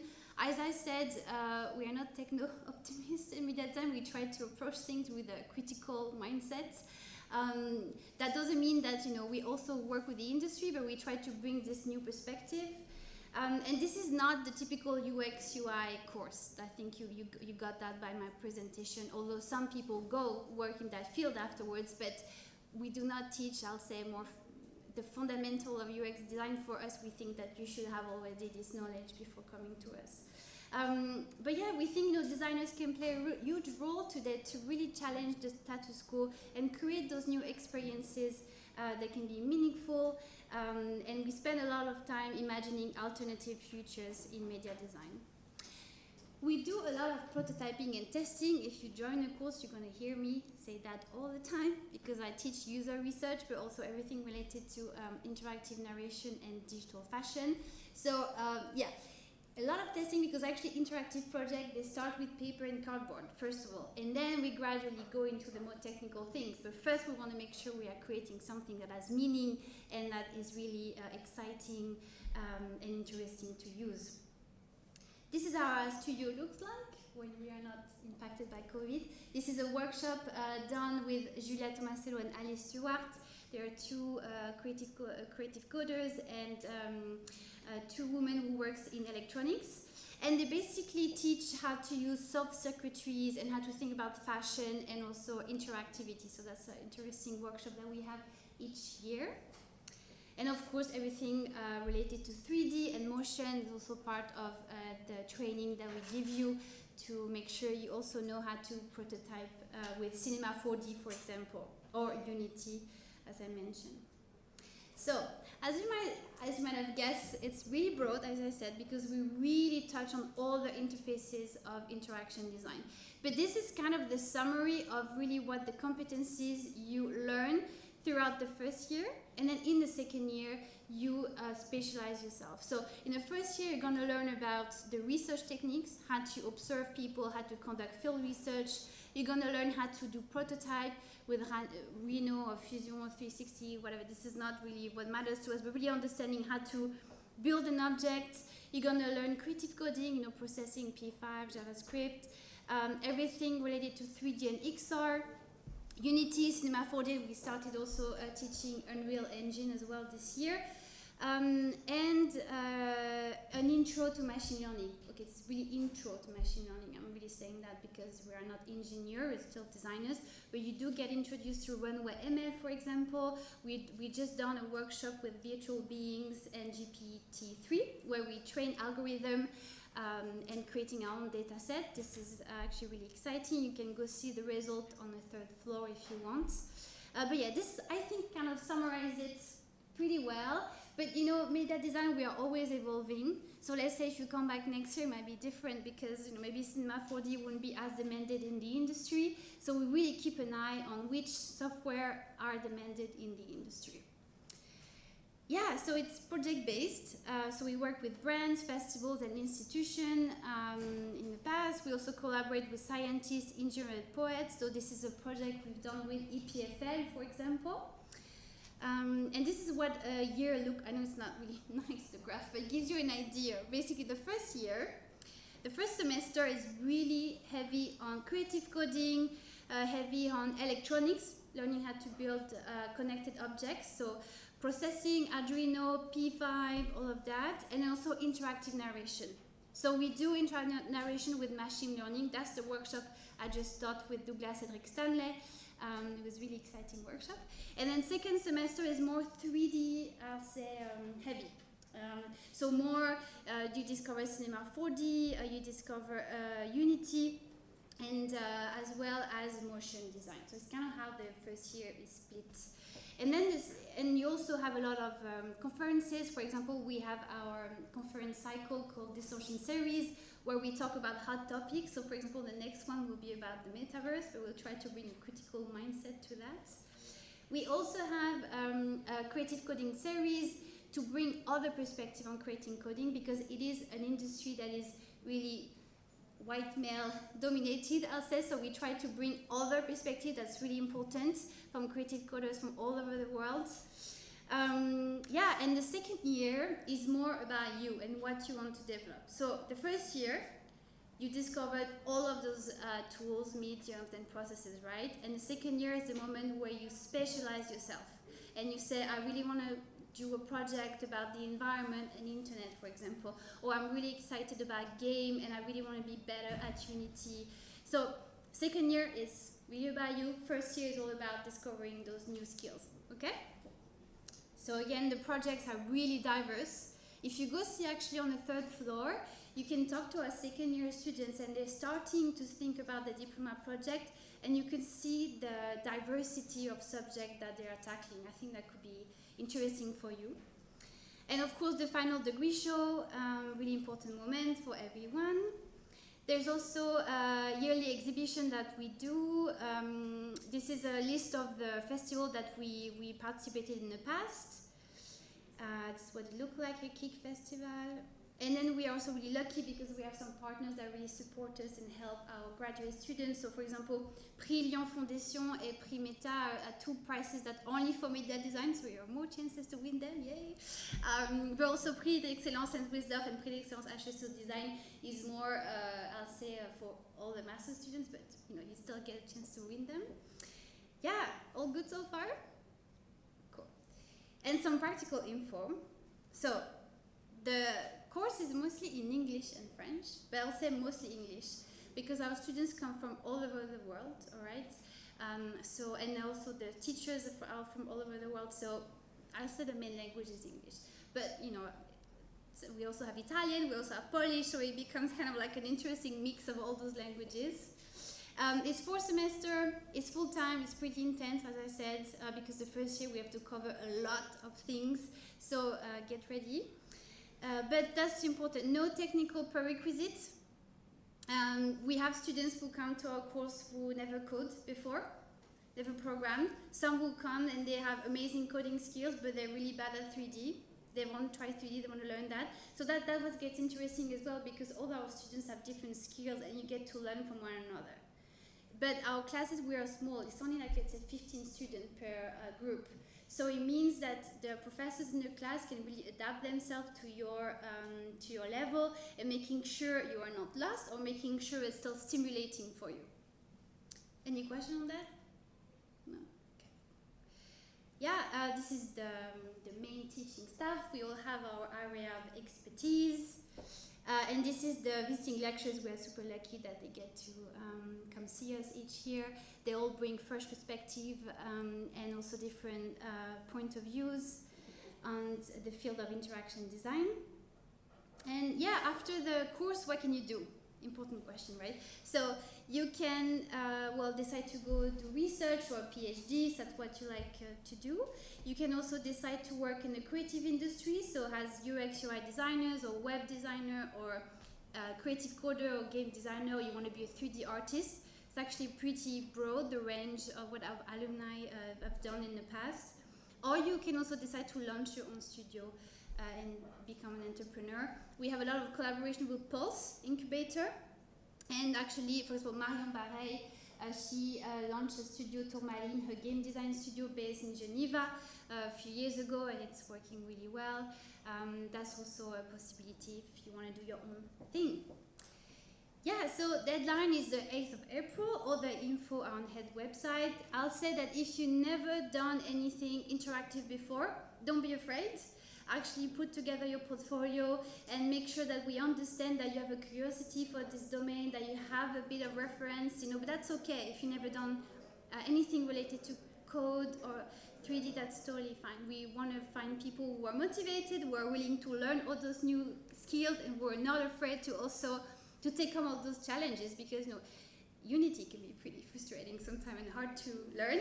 So we want the people that are motivated and ready to do all that. Yeah, and this is our Instagram if you want to follow us and check what we'll be doing. And I'll invite you to go on the 3rd floor. The first years are here, the second year are here, and then at 4 p.m. we're going to have a performance by our alumni Yann Longchamp and second year student Tiki Bourdin. So if you're still there around 4 p.m. that's cool. And yeah, that's it. Thank you so much. Any questions? No? Is it all clear? Yeah, sure. I think this is a more general question, but why are the master degrees 120 credits and not 90 credits? What are the implications of that? So all the master's program now, they used to be at 90, I think 2 years ago.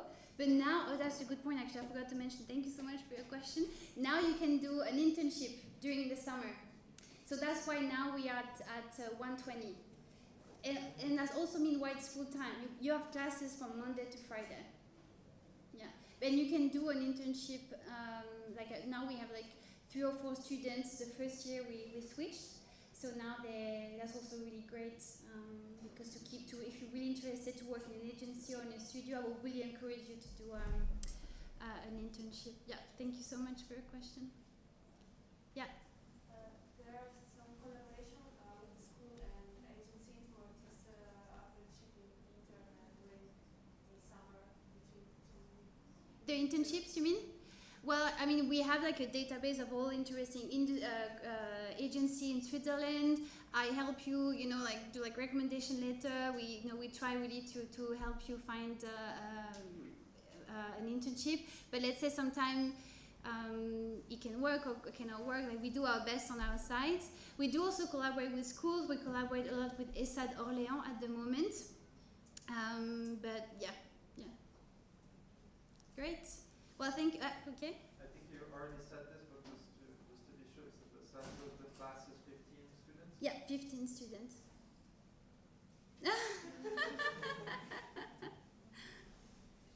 Could be 18 sometime, but really 8 is like big max. Yeah.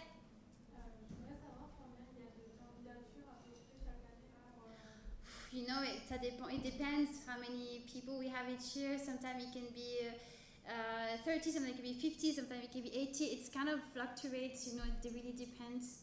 I mean, it's really about your motivation. That's what we're looking for. So don't be afraid. If you've never done code before, if you've never done 3D, it shouldn't be a barrier not to apply because we are a course that is made to work with you at the level that you're at. Okay? Great, thank you so much. I think I'll let my colleague Nina take the stage now, but thank you so much.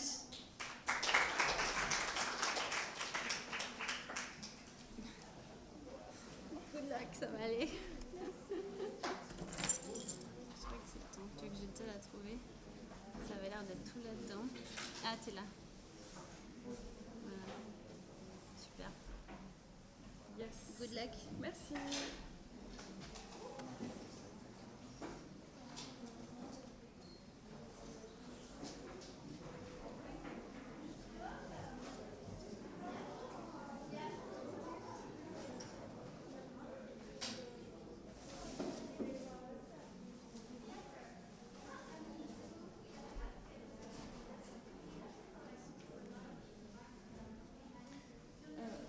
C'est assez intimidant ces micros.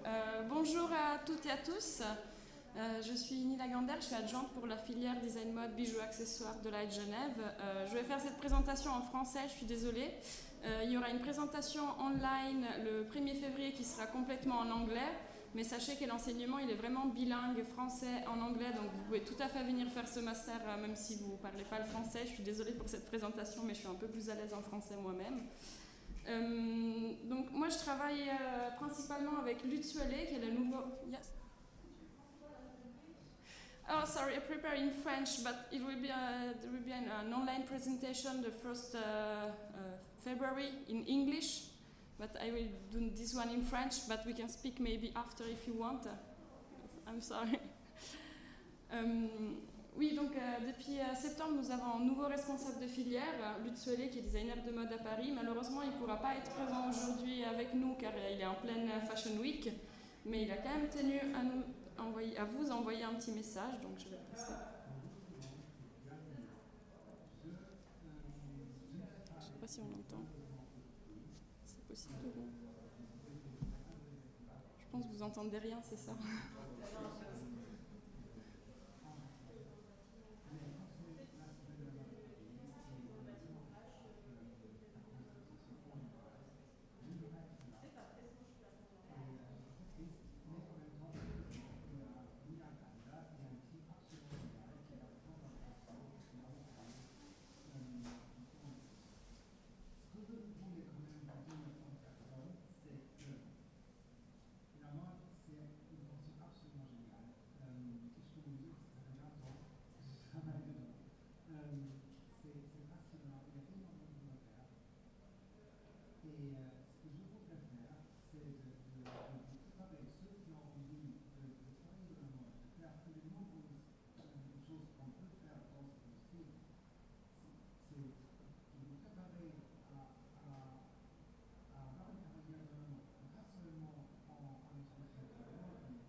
malheureusement, Lutz n'a pas pu être présent aujourd'hui avec nous, mais nous, on est là.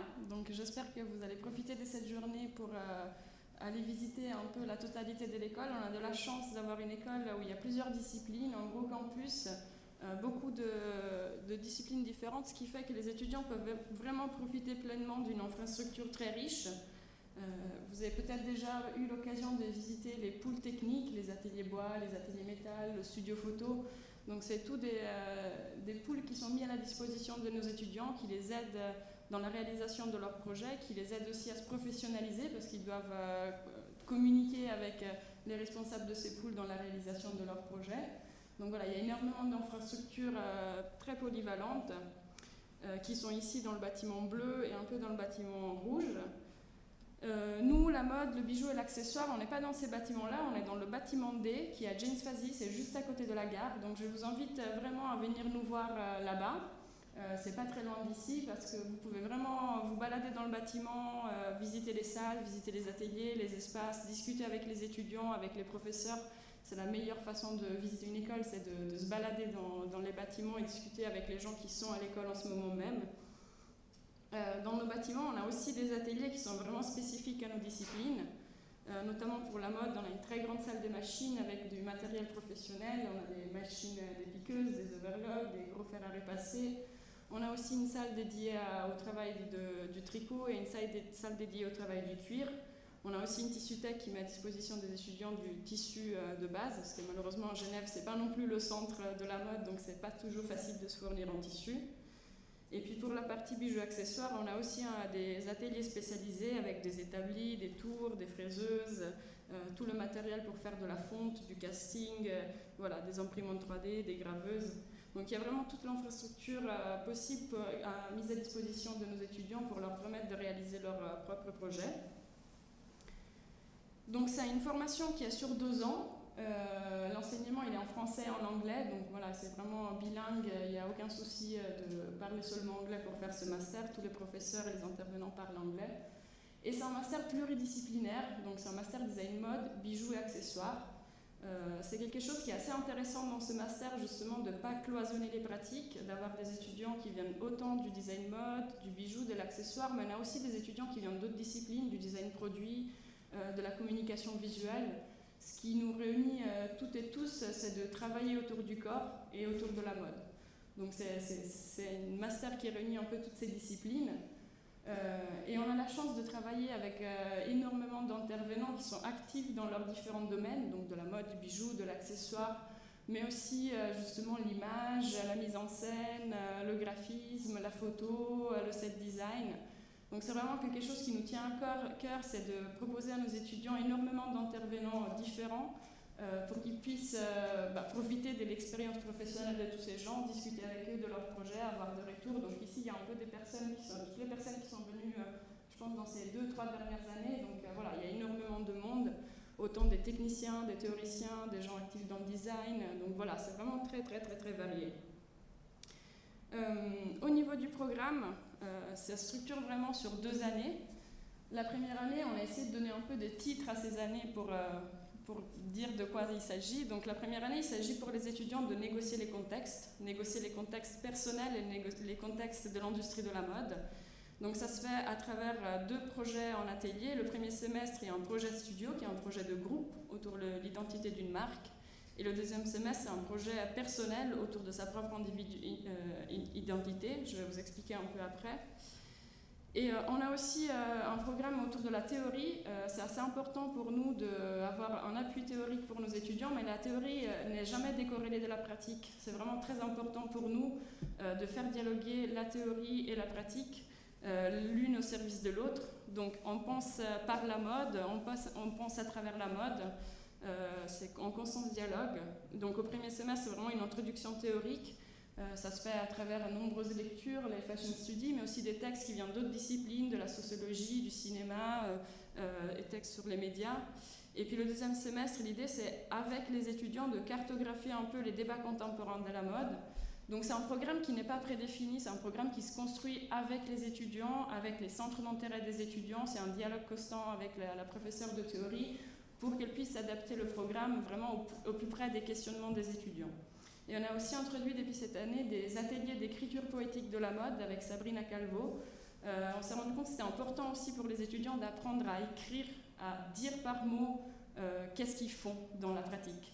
Donc c'est vraiment aussi décomplexer l'écriture. On n'est pas en train d'écrire des thèses de doctorat, mais on est juste en train de mettre des mots sur ce qu'on fait, et c'est quelque chose qui est assez important de corréler les deux, parce que c'est un métier très large. Au niveau des ateliers, donc le premier semestre, c'est un projet qui est devenu maintenant un peu iconique. Ça fait 5 ans qu'on fait ce projet, et c'est quelque chose qui est très particulier. Ça s'appelle le projet Studio Master. Donc comme on a des étudiants qui viennent de plein de disciplines différentes, l'idée c'était de les réunir tous ensemble dans un travail de groupe. Et donc ils travaillent en collaboration, un peu comme dans un studio de création en fait. C'est vraiment d'apprendre aussi à dialoguer avec les autres, à profiter à chacun des expériences des autres, des différents savoir-faire. Donc voilà, c'est vraiment un groupe entier qui crée un projet entier, et on a par le passé travaillé des fois avec des designers qui venaient intervenir un peu comme des directeurs artistiques. On a travaillé avec Otto Linger par exemple il y a 2 ans. Et puis l'année passée, on a eu la chance de travailler avec Bâli, qui est une marque iconique en Suisse autour de la chaussure. Donc l'idée de ce studio, c'est vraiment aussi que les étudiants ils apprennent à analyser, à comprendre l'ADN d'une marque. Qu'est-ce qui fait qu'une marque est cette marque-là? Qu'est-ce qui la distingue? Quels sont les codes de cette marque? Pour ensuite les réinterpréter et les travailler à leur sauce. Donc ça commence avec Bâli, ça a commencé avec une visite des archives. Ils ont eu la possibilité d'aller visiter les archives Bâli. Donc toutes les chaussures qui ont été créées, mais aussi les archives historiques, les photos des équipes. Donc ils ont un peu cartographié tout ça et essayé d'analyser et comprendre toute cette ADN. Et ensuite, le travail a été vraiment autour d'un produit, donc la chaussure. Donc les étudiants, ils ont travaillé avec des intervenants issus du design chaussures qui sont venus les aider à faire d'abord des collages, après des prototypes, des maquettes. Ils sont allés jusqu'à justement faire des fiches techniques très professionnalisantes en fait, c'est ce qu'on envoie après en usine. Et le but de ce projet, c'était vraiment après qu'ils apprennent aussi à dialoguer avec les usines.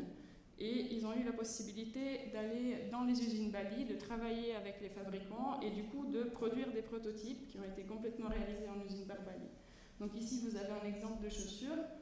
Cette année, on a refait le projet, mais cette année, on a collaboré avec Salomon. Donc si vous allez après à Genève, vous pourrez voir les prototypes que les étudiants ont développés avec Salomon, avec les usines Salomon.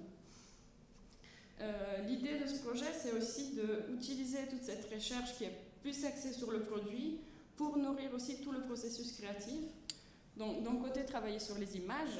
Donc comme je vous disais, ils ont collecté énormément d'images d'archives de Bâli, mais ils ont aussi collecté leurs propres images, toutes les photos de recherche, les prototypes qu'ils ont faits, les essayages. Et c'est important pour nous de leur apprendre aussi à valoriser les recherches. C'est vraiment une mine d'or, les recherches que les étudiants font. Et il faut apprendre aussi à les mettre en valeur. Donc là, l'idée, c'était vraiment d'utiliser tous ces éléments disparates pour créer une séquence d'images cohérente. Ils ont travaillé avec une graphiste, Florine Bonaventure, pour créer une publication qui collecte toutes ces images. Et toutes ces recherches, c'était important aussi qu'ils apprennent à les réexploiter dans d'autres projets. Et donc, en parallèle de la chaussure, donc quelque chose vraiment de très produit en dialogue avec l'usine, ils ont utilisé cette même base de recherche pour créer une collection qui est beaucoup plus expérimentale, beaucoup moins axée sur le produit fini, mais plus sur l'image, pour justement savoir réexploiter ces recherches et créer autre chose à travers ces recherches. Donc, après avoir travaillé en groupe autour de l'ADN d'une marque, le deuxième semestre, les étudiants vont commencer le travail individuel, donc c'est vraiment un travail personnel. Et là, ce qu'on leur demande de faire, c'est d'expérimenter autour de leur propre ADN. Donc le semestre, il commence par une analyse de leur propre ADN. On leur demande d'amener tous leurs travaux qu'ils ont fait jusqu'à maintenant pour essayer de dégager les pistes qui font leur propre identité des créateurs. Donc ce qu'on leur demande de faire à ce deuxième semestre, c'est de travailler une collection très personnelle, mais qui est axée aussi sur deux axes.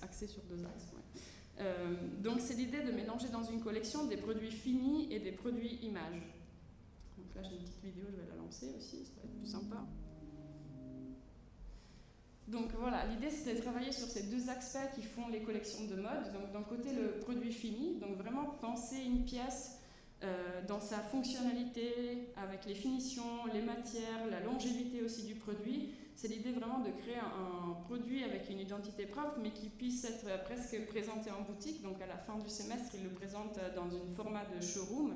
donc vraiment utiliser les fonctionnalités du produit. Puis de l'autre côté, exploiter le produit image, des produits qui sont peut-être pas finis, mais qui vont dégager leur identité de designer. Et du coup, on leur a demandé à la fin de mettre en scène leur collection à travers des films.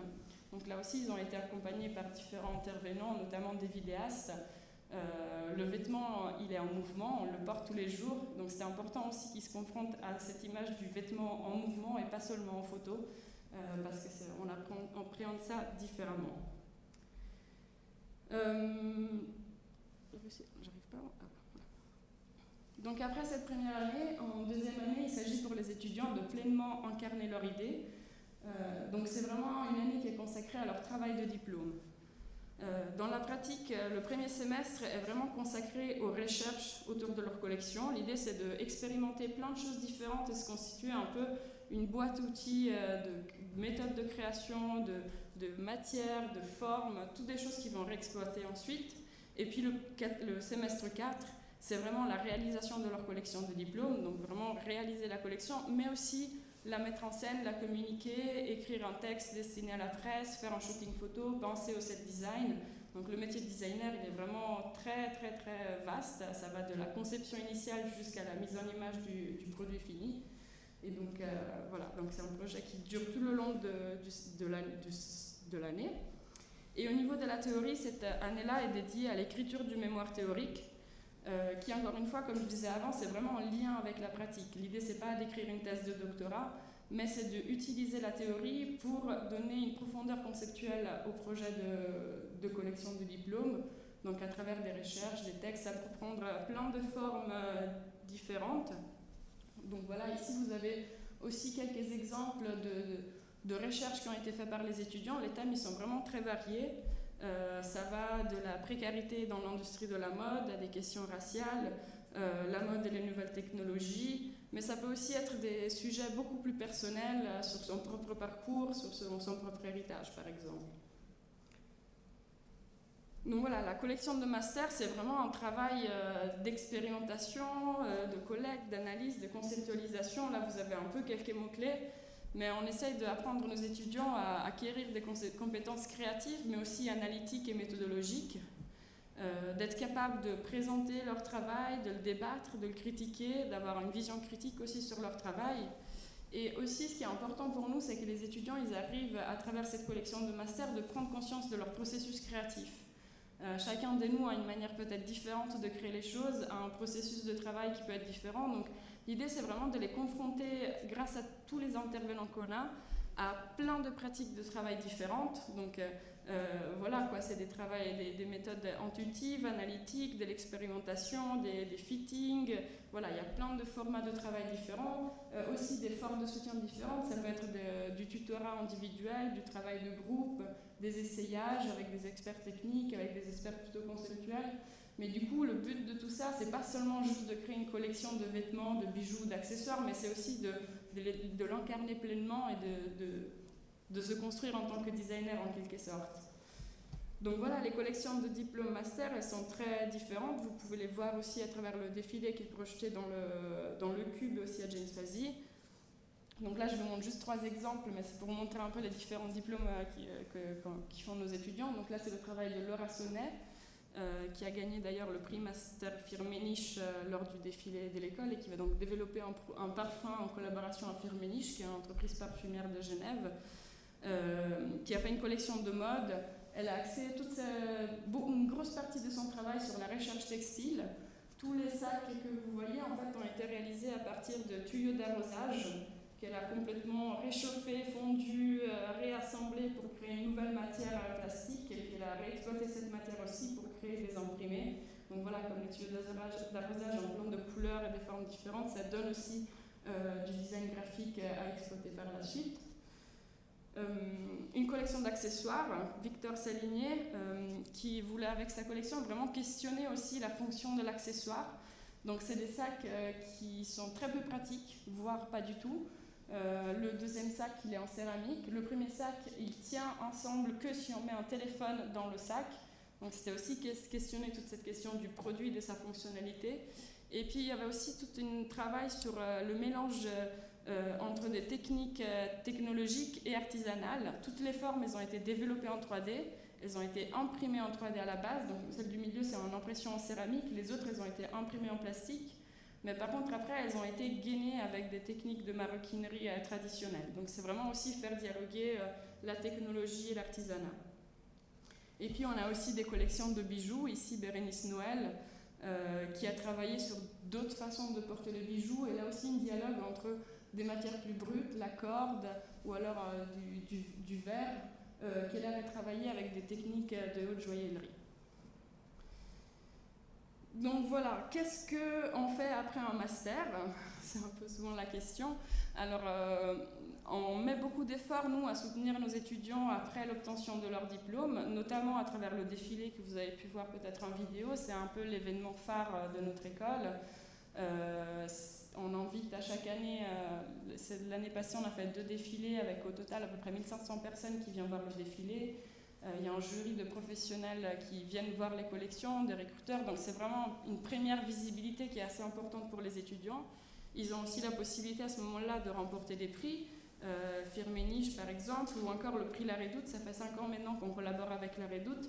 C'est un prix qui est assez intéressant parce que ça permet au lauréat ou à la lauréate de ensuite développer une collection capsule avec La Redoute qui va être vendue sur leur site.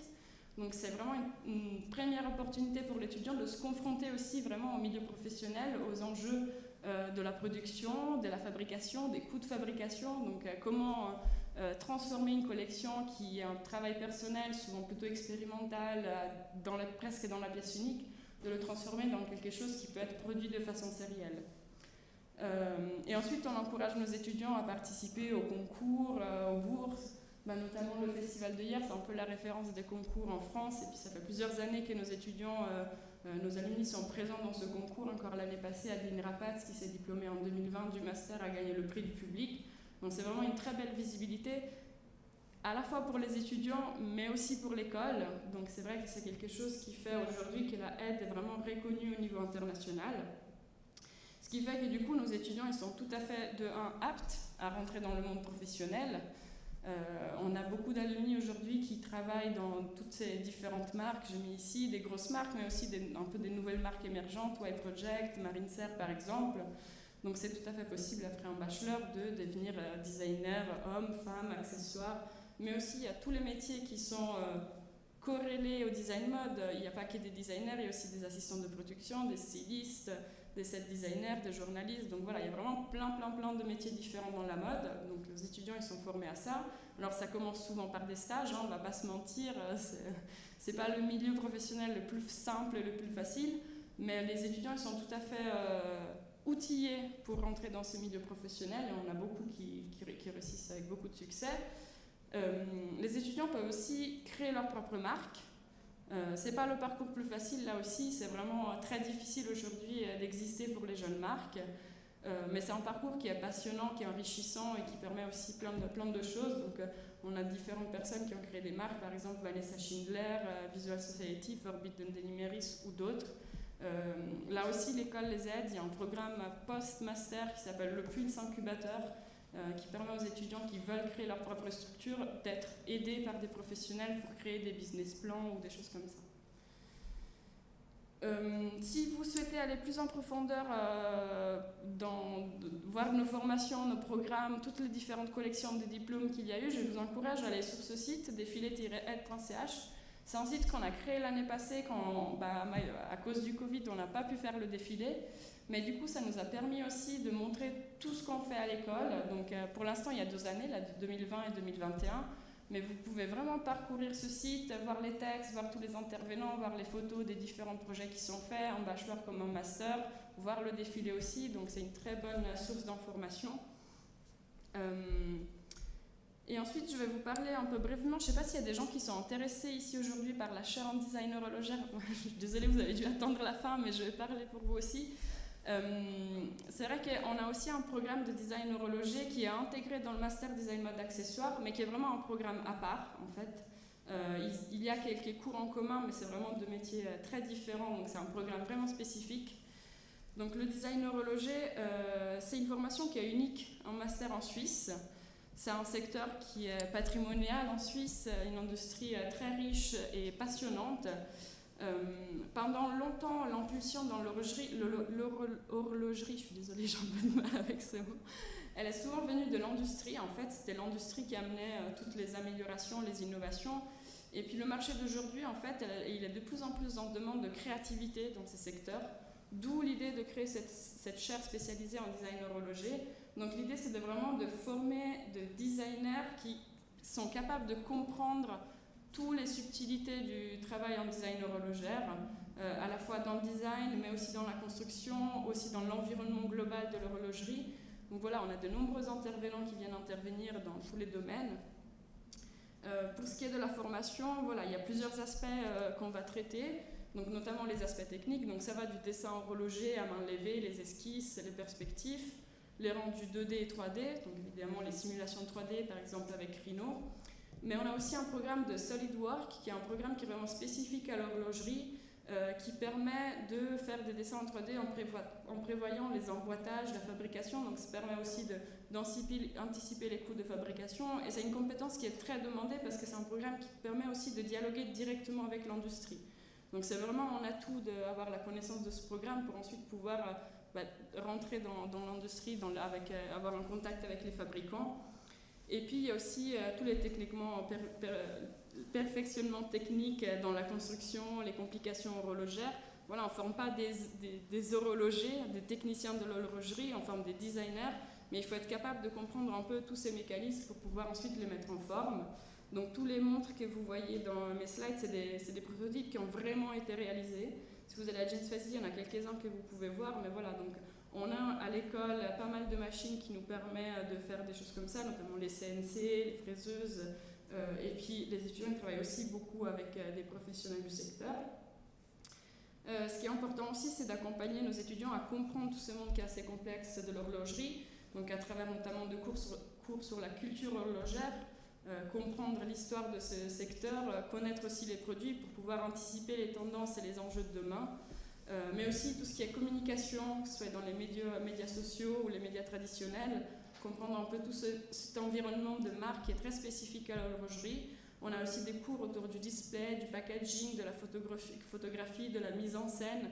Il y a des codes en horlogerie qui lui sont propres, et donc c'est important aussi d'aider les étudiants aussi à valoriser leurs projets, même après les avoir imaginés et conçus. Donc voilà, on a aussi des cours autour du marché de l'horlogerie, les études de marché, savoir définir une cible, savoir calculer un prix, savoir communiquer son projet, voilà, gérer le budget, gérer le marketing.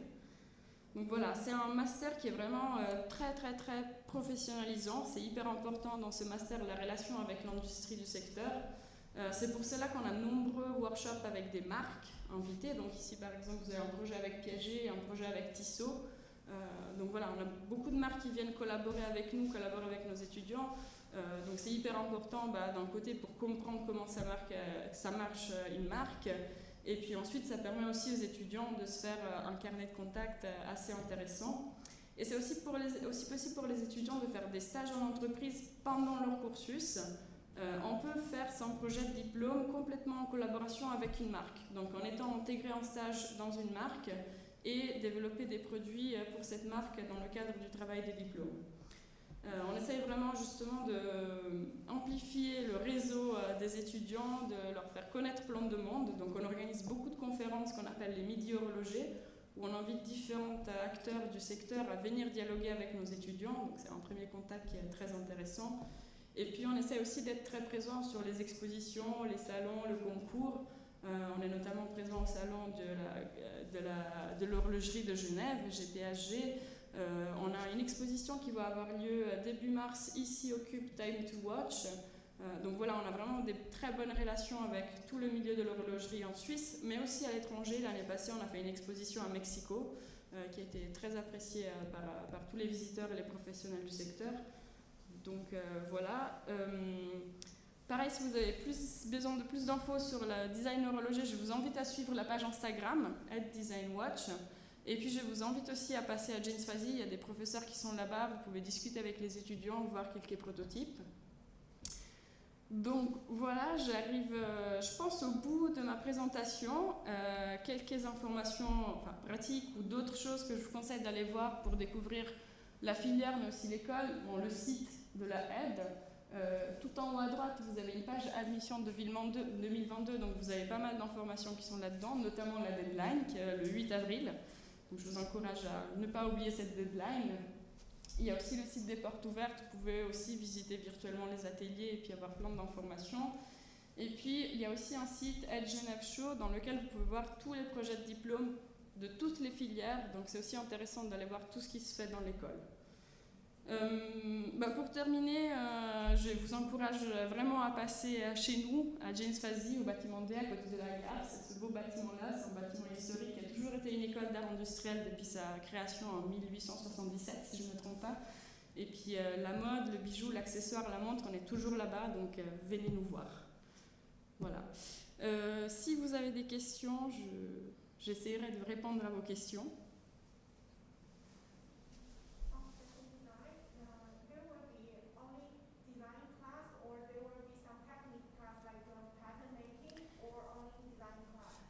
There is no real classes of pattern making or sewing making because for us it's bachelor for the technique classes.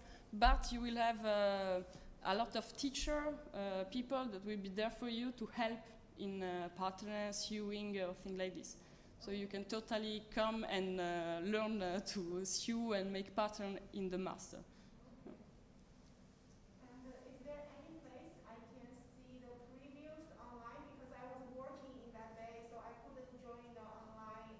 There will be another presentation in February, if you want to see the presentation. In English, yes. Okay. And it will be with the teacher and also with students for the fashion design department. Okay, in which date? In which date? 1st February. It's online. If you go on the admission, you have all the information about this. But if you go to James Fazy, our building in James Fazy, it's really next to the train station. That will be the teacher for the fashion design department, and they can also. This address? Yes, this address. In what time of day? All the day you can go. There is all the students and the teacher from the department. You can go ask. Everybody speak English better than me. Okay, thank you. You're welcome. Si vous avez des questions, n'hésitez pas, même après, à venir me voir. J'ai une autre présentation après, mais j'ai un peu de temps ici maintenant, un peu informellement. Et puis sinon, vraiment, passer à James Fazy, il y a les professeurs, les étudiants, il faut des fois poser les questions à eux directement. Voilà. Merci beaucoup.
est-ce que vous m'entendez? Ouais. Hop. Alors, je me présente. Je suis Emmanuelle Lenné. Je coordonne le programme du Work.master en collaboration avec Marly Moule, qui est une autre artiste. On est toutes les deux artistes.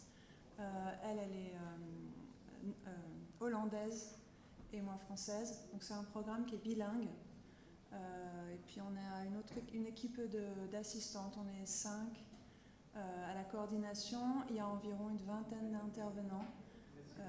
Le Work.master, c'est un des gros programmes de master qui est basé sur la pratique en atelier et le développement d'une recherche personnelle à travers une pratique d'atelier et des grands moments de pédagogie collective.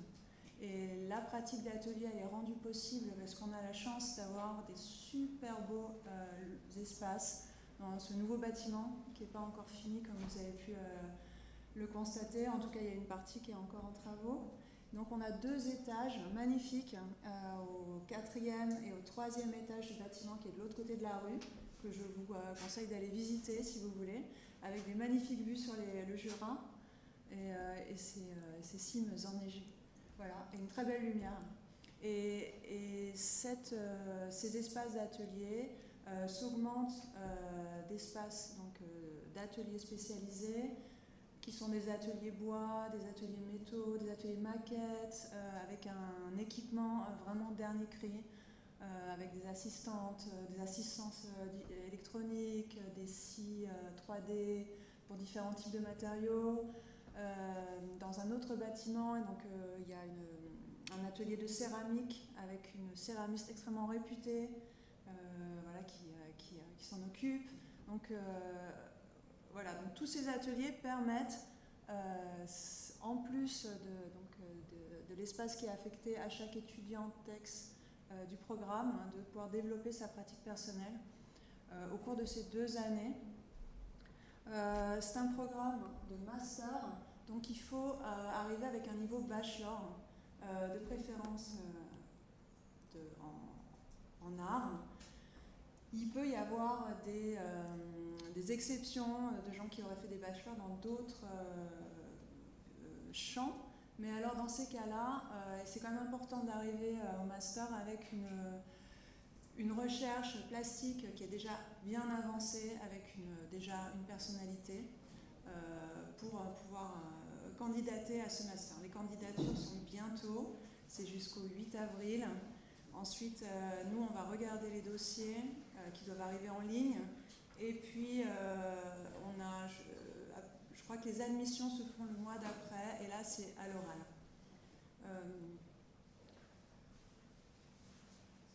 On est un master qui est pas basé sur un média particulier, mais sur la possibilité de passer d'un média à l'autre, de les mélanger, de les inventer.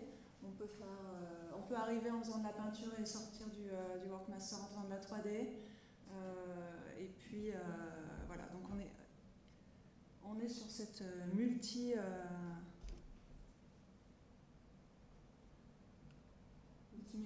comme on dit maintenant. Voilà, donc ensuite il y a des grands moments qui sont des moments individuels, mais il y a dans l'esprit du Work.master quelque chose qui est très collaboratif, c'est-à-dire qu'il s'agit de développer une pratique personnelle sur des présentations dont la présentation principale est la dernière qui se passe donc au moment du diplôme, qui est souvent une présentation personnelle qui peut être un duo ou un trio. Mais ce développement, cette recherche personnelle, en fait, elle est nourrie par des grands moments collectifs qui sont des moments de pratique collective et des moments de discussion collective qui sont très importants et qui sont aussi très lourds en termes de temps. C'est-à-dire que c'est un programme qui demande beaucoup de disponibilité. Et donc ça, il faut s'y préparer. Il y a des séminaires, ce qu'on appelle les lab zones, qui sont des workshops, qui sont donnés par des artistes intervenants qui sont internationaux, dont certains aussi sont en Suisse. les artistes internationaux du Work.master changent tous les 2 ans. Donc le programme du Work.master essaie de suivre comme ça une actualité internationale artistique et de trouver, d'aller chercher des gens qui à un moment de leur carrière vont être influents et vont pouvoir en fait nourrir le programme pédagogique.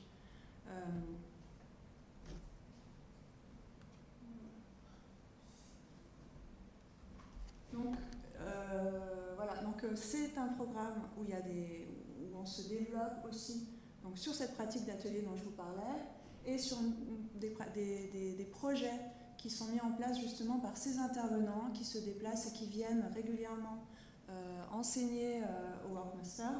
Et donc ce qu'on appelle les lab zones, qui sont des workshops, qui sont des moments en fait de pratique collective, sont des moments aussi de projet, ce qu'on appelle en fait ce project-based practice. Donc en fait on a par exemple en ce moment on a un artiste qui est chorégraphe qui s'appelle Martin Spangberg et qui a envie d'organiser une exposition qui va se dérouler dans une institution muséale plutôt classique, qui est en fait le musée d'histoire de la ville de Genève, et de travailler sur les espaces résiduels du musée, des endroits qui ne sont pas d'habitude utilisés pour, par exemple, montrer les collections ou montrer des estampes, et de voir ce qu'on peut faire en fait dans les marges de ce musée, comment on peut exposer, comment on peut utiliser l'espace pour des interventions. Et donc c'est une intervention collective de 8 étudiants qui suivent ce projet, ce lab zone, et qui vont s'insérer par des propositions soit performatives, soit sculpturales dans en fait, ces espaces résiduels. Ça, c'est un type de projet collectif qui en fait nourrit la pratique personnelle de chaque étudiant du Work.master. Alors, comme je vous disais, on est multimédia, mais on est aussi à la recherche de gens qui vont avoir envie de développer un langage personnel inattendu, encore inédit, de peut-être faire entrer d'autres médias, d'autres façons d'être ensemble que les choses classiques qui viennent avec l'idée en fait de l'artiste qu'on peut se faire, c'est-à-dire sculpture, peinture, installation, vidéo, multimédia, mais peut-être voilà, il y a des projets de cuisine, il y a des projets, d'autres types de projets que vous allez inventer si vous venez nous rejoindre l'année prochaine. Dans ces projets collectifs qui sont liés à la venue de ces artistes, on a beaucoup de projets qui vous font sortir de l'école aussi. Donc on essaie d'organiser des expositions ou des moments de production ou des moments d'études à l'étranger, dans des voyages. Ça a été un petit peu compliqué, comme vous imaginez, ces dernières années avec le Covid, mais normalement ça va reprendre assez rapidement. Là, cette année, on va à Marseille faire une exposition dans un endroit associatif qui s'appelle Bureau Police, et voilà, donc il y a une exposition des étudiants qui est organisée là dans cette structure, qui est un ancien bâtiment de bureau, à l'occasion du Printemps de l'art contemporain, l'ouverture du Printemps de l'art contemporain, qui est un des grands événements marseillais, qui va leur donner plutôt une belle visibilité. Dans cette exposition, ils ont décidé, eux, qu'ils avaient envie de se mettre en lien avec les artistes de la ville. Donc on a fait un voyage le semestre passé à Marseille pour rencontrer tous les espaces associatifs, visiter des ateliers d'artistes et rencontrer des gens avec qui on pourrait en fait collaborer pour cette exposition. Il y a un autre voyage qui va se faire dans l'année, qui est organisé par Marly Moule, qui est la co-coordinatrice du Work.master, et qui va avoir lieu à Lisbonne, dans un autre espace associatif. On va aller à Cassel voir l'exposition. Et ensuite, il y a eu des voyages en Suisse. Donc, on est très voyage. On a envie de se déplacer et on pense que la pédagogie, elle ne se fait pas uniquement dans les ateliers, et que c'est important aussi d'aller vers les autres pour créer des projets collectifs. Alors les grands moments de pédagogie commune, il y en a un qui est en train de se dérouler en ce moment au Work.master, qu'on appelle les Winter Meetings. Et ça, c'est un moment où chaque étudiant en texte va présenter son travail devant tous les autres. Donc en fait, on est 60 ou 65 étudiants dans le programme, donc c'est un gros programme. Donc on a divisé ça en groupes, mais en fait c'est des groupes de 20 personnes qui vont se retrouver pendant une semaine entière.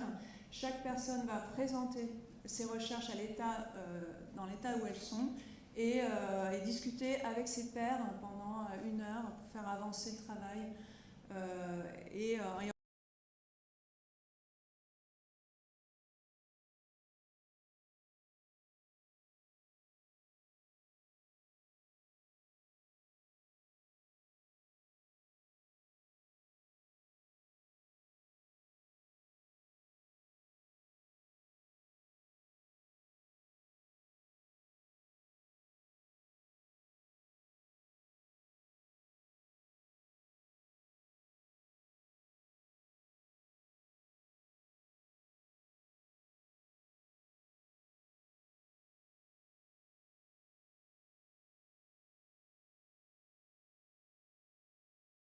Artiste et qui va être montré et signé par tous. Voilà, là, ça illustre ça, c'est-à-dire qu'il y a des moments où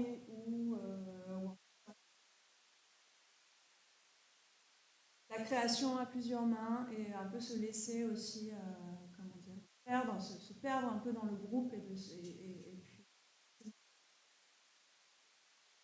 prennent peut-être la moitié de la pédagogie quand même du Work.master pour ensuite pouvoir revenir sur soi dans la deuxième partie de la pédagogie, la deuxième année, où on vous laisse plus de temps pour une pratique personnelle, pour développer votre recherche et aussi la développer d'une façon discursive parce que vous avez en deuxième année un thésis à rendre, un essai quand même de plusieurs pages sur votre pratique et ses références.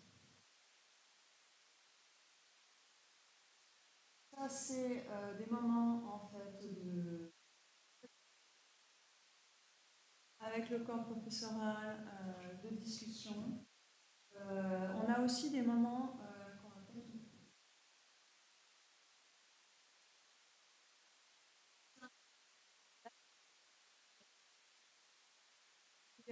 pendant la période du Covid a dû faire quelques sessions online. Donc, créer comme ça un espèce de dispositif qui permettait quand même de continuer la pédagogie. L'habitude et la préférence, c'est quand même d'avoir les gens en réel, in real life, comme on dit, faire venir à l'école. On a aussi des moments de rencontre autour de la pratique qui sont des rendez-vous. Ça, c'est des rendez-vous qui sont des rendez-vous personnels, qui se font de façon tout à fait discrète par rapport aux autres étudiants. Et là où on peut parler plus précisément et plus longtemps de la possibilité de prendre rendez-vous avec tous les intervenants. Et puis ensuite, en deuxième année, vous allez devoir choisir des tuteurs, donc qui sont des gens qui vont suivre votre recherche et qui seront là le jour de votre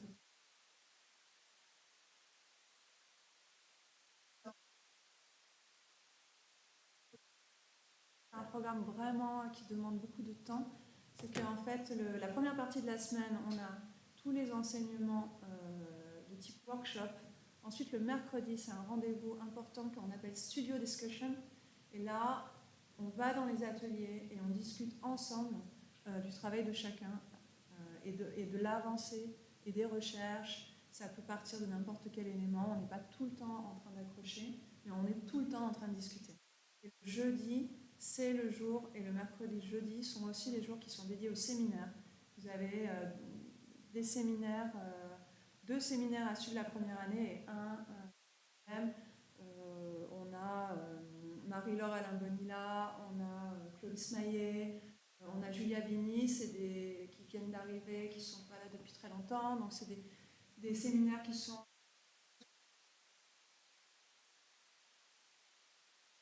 et un troisième sur les nouvelles technologies. On est des présents. On a une salle exprès dans l'école qui est dédiée à la performance.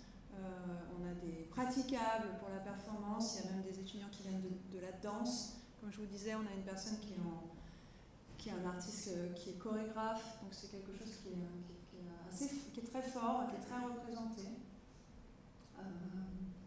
Ah oui, alors on est très pour soutenir les projets, comment on dit Pardon. Les projets autogérés, les propositions des étudiants d'aller quelque part, de créer eux-mêmes un workshop, un événement. On a envie de les soutenir, on est là, on fait des demandes autour de ça au début de l'année.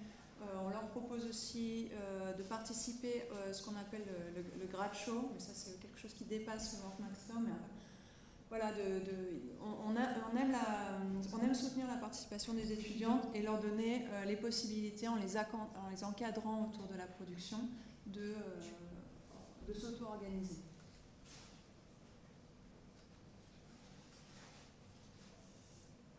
Voilà, et bien sûr, comme je vous disais, le but ultime finalement de ce master, c'est que vous sortiez avec une recherche personnelle qui s'est développée, qui s'est affinée et dont vous savez parler aisément et avec des productions que vous pouvez ensuite aller montrer ailleurs et faire sortir de l'école. Il y a tout un moment en fin d'année où on est sur des histoires de portfolio, comment documenter son travail, comment fabriquer un portfolio, et puis ensuite où postuler ensuite, parce qu'un master c'est pas une fin en soi, ensuite il y a autre chose, il y a encore une vie universitaire possible, il y a des post-diplômes, il y a plein d'autres possibilités. Voilà. Ça c'est un moment de pédagogie qui est très important pour nous, qu'on essaie de faire, de trouver comme ça des lieux qui sont le plus conviviaux possible. C'est le début d'année, c'est le moment où tout le monde se rencontre. Il y a des gens qui viennent de tous les pays, bon, les âges sont en général assez uniformes, mais on est ouvert à tous les types de candidatures et ils viennent à vous, ou alors vous emmènent dans leur ville, dans leurs aventures.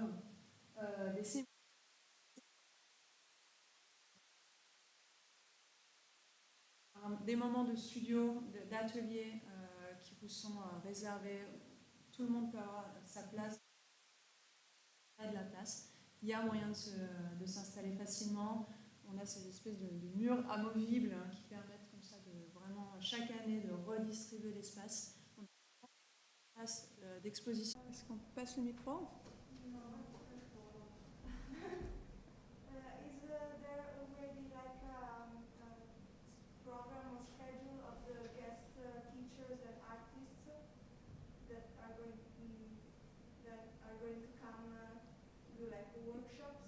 Next year? Yes.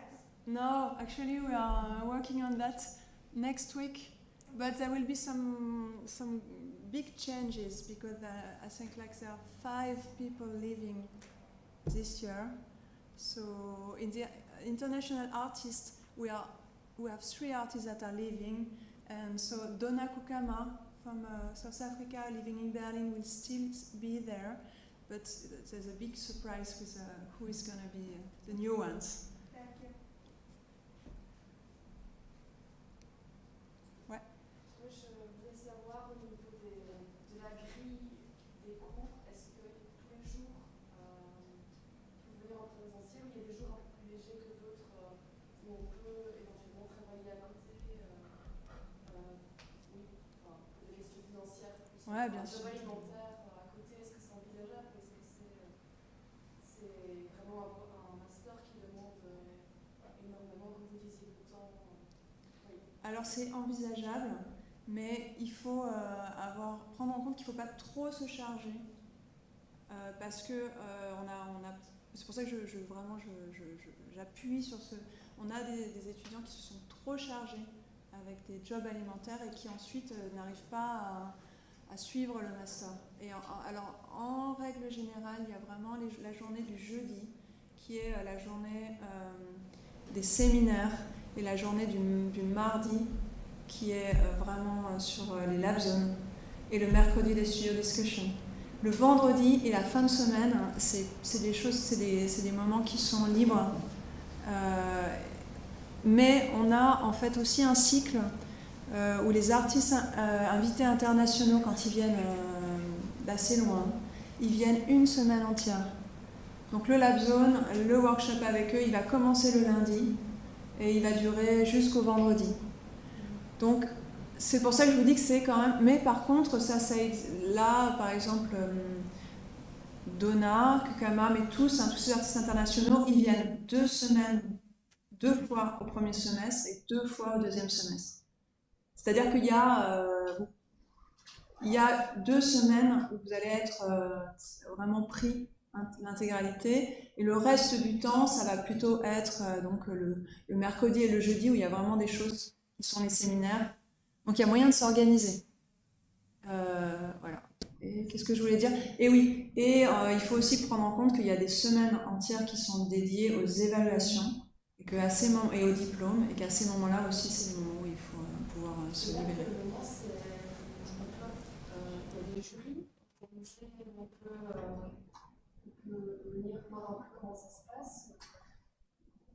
Alors, il y a des jurys en ce moment, mais en fait, ce qu'on appelait avant les jurys, nous, on a fait un peu la révolution au Work.master, et on a rebaptisé ça les rendez-vous d'hiver. Et donc, comme je te disais, les évaluations sont plus... Enfin, c'est vraiment encore des évaluations, il y a encore des crédits, c'est encore quelque chose qui est vraiment important.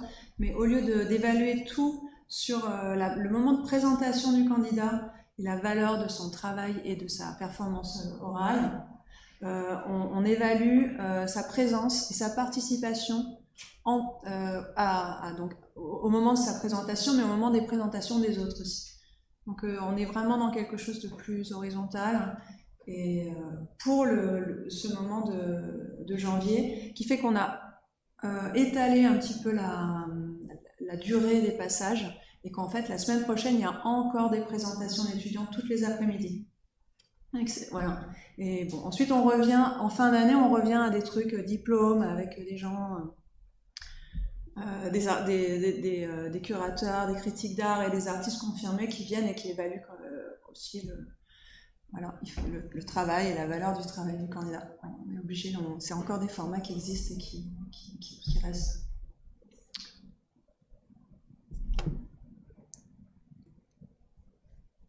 Ouais. Je me demandais par rapport aux échanges avec les autres universités, est-ce que c'est comment ça peut s'inscrire dans toute cette structure-là? Si, par exemple, je pars faire un semestre à l'étranger, comment ça fonctionne par la suite? Bonne question. Alors, dans ces cas-là, on a des choses qui sont personnalisées dans le cursus, et en fait, pendant la période où tu vas être absente, non, en fait, je pense que tu peux...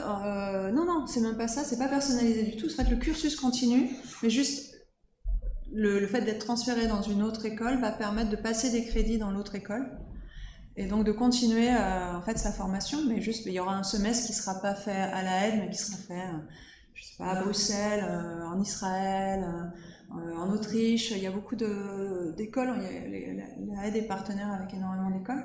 Je pense que voilà, il y a des équivalences entre toutes ces écoles. Donc,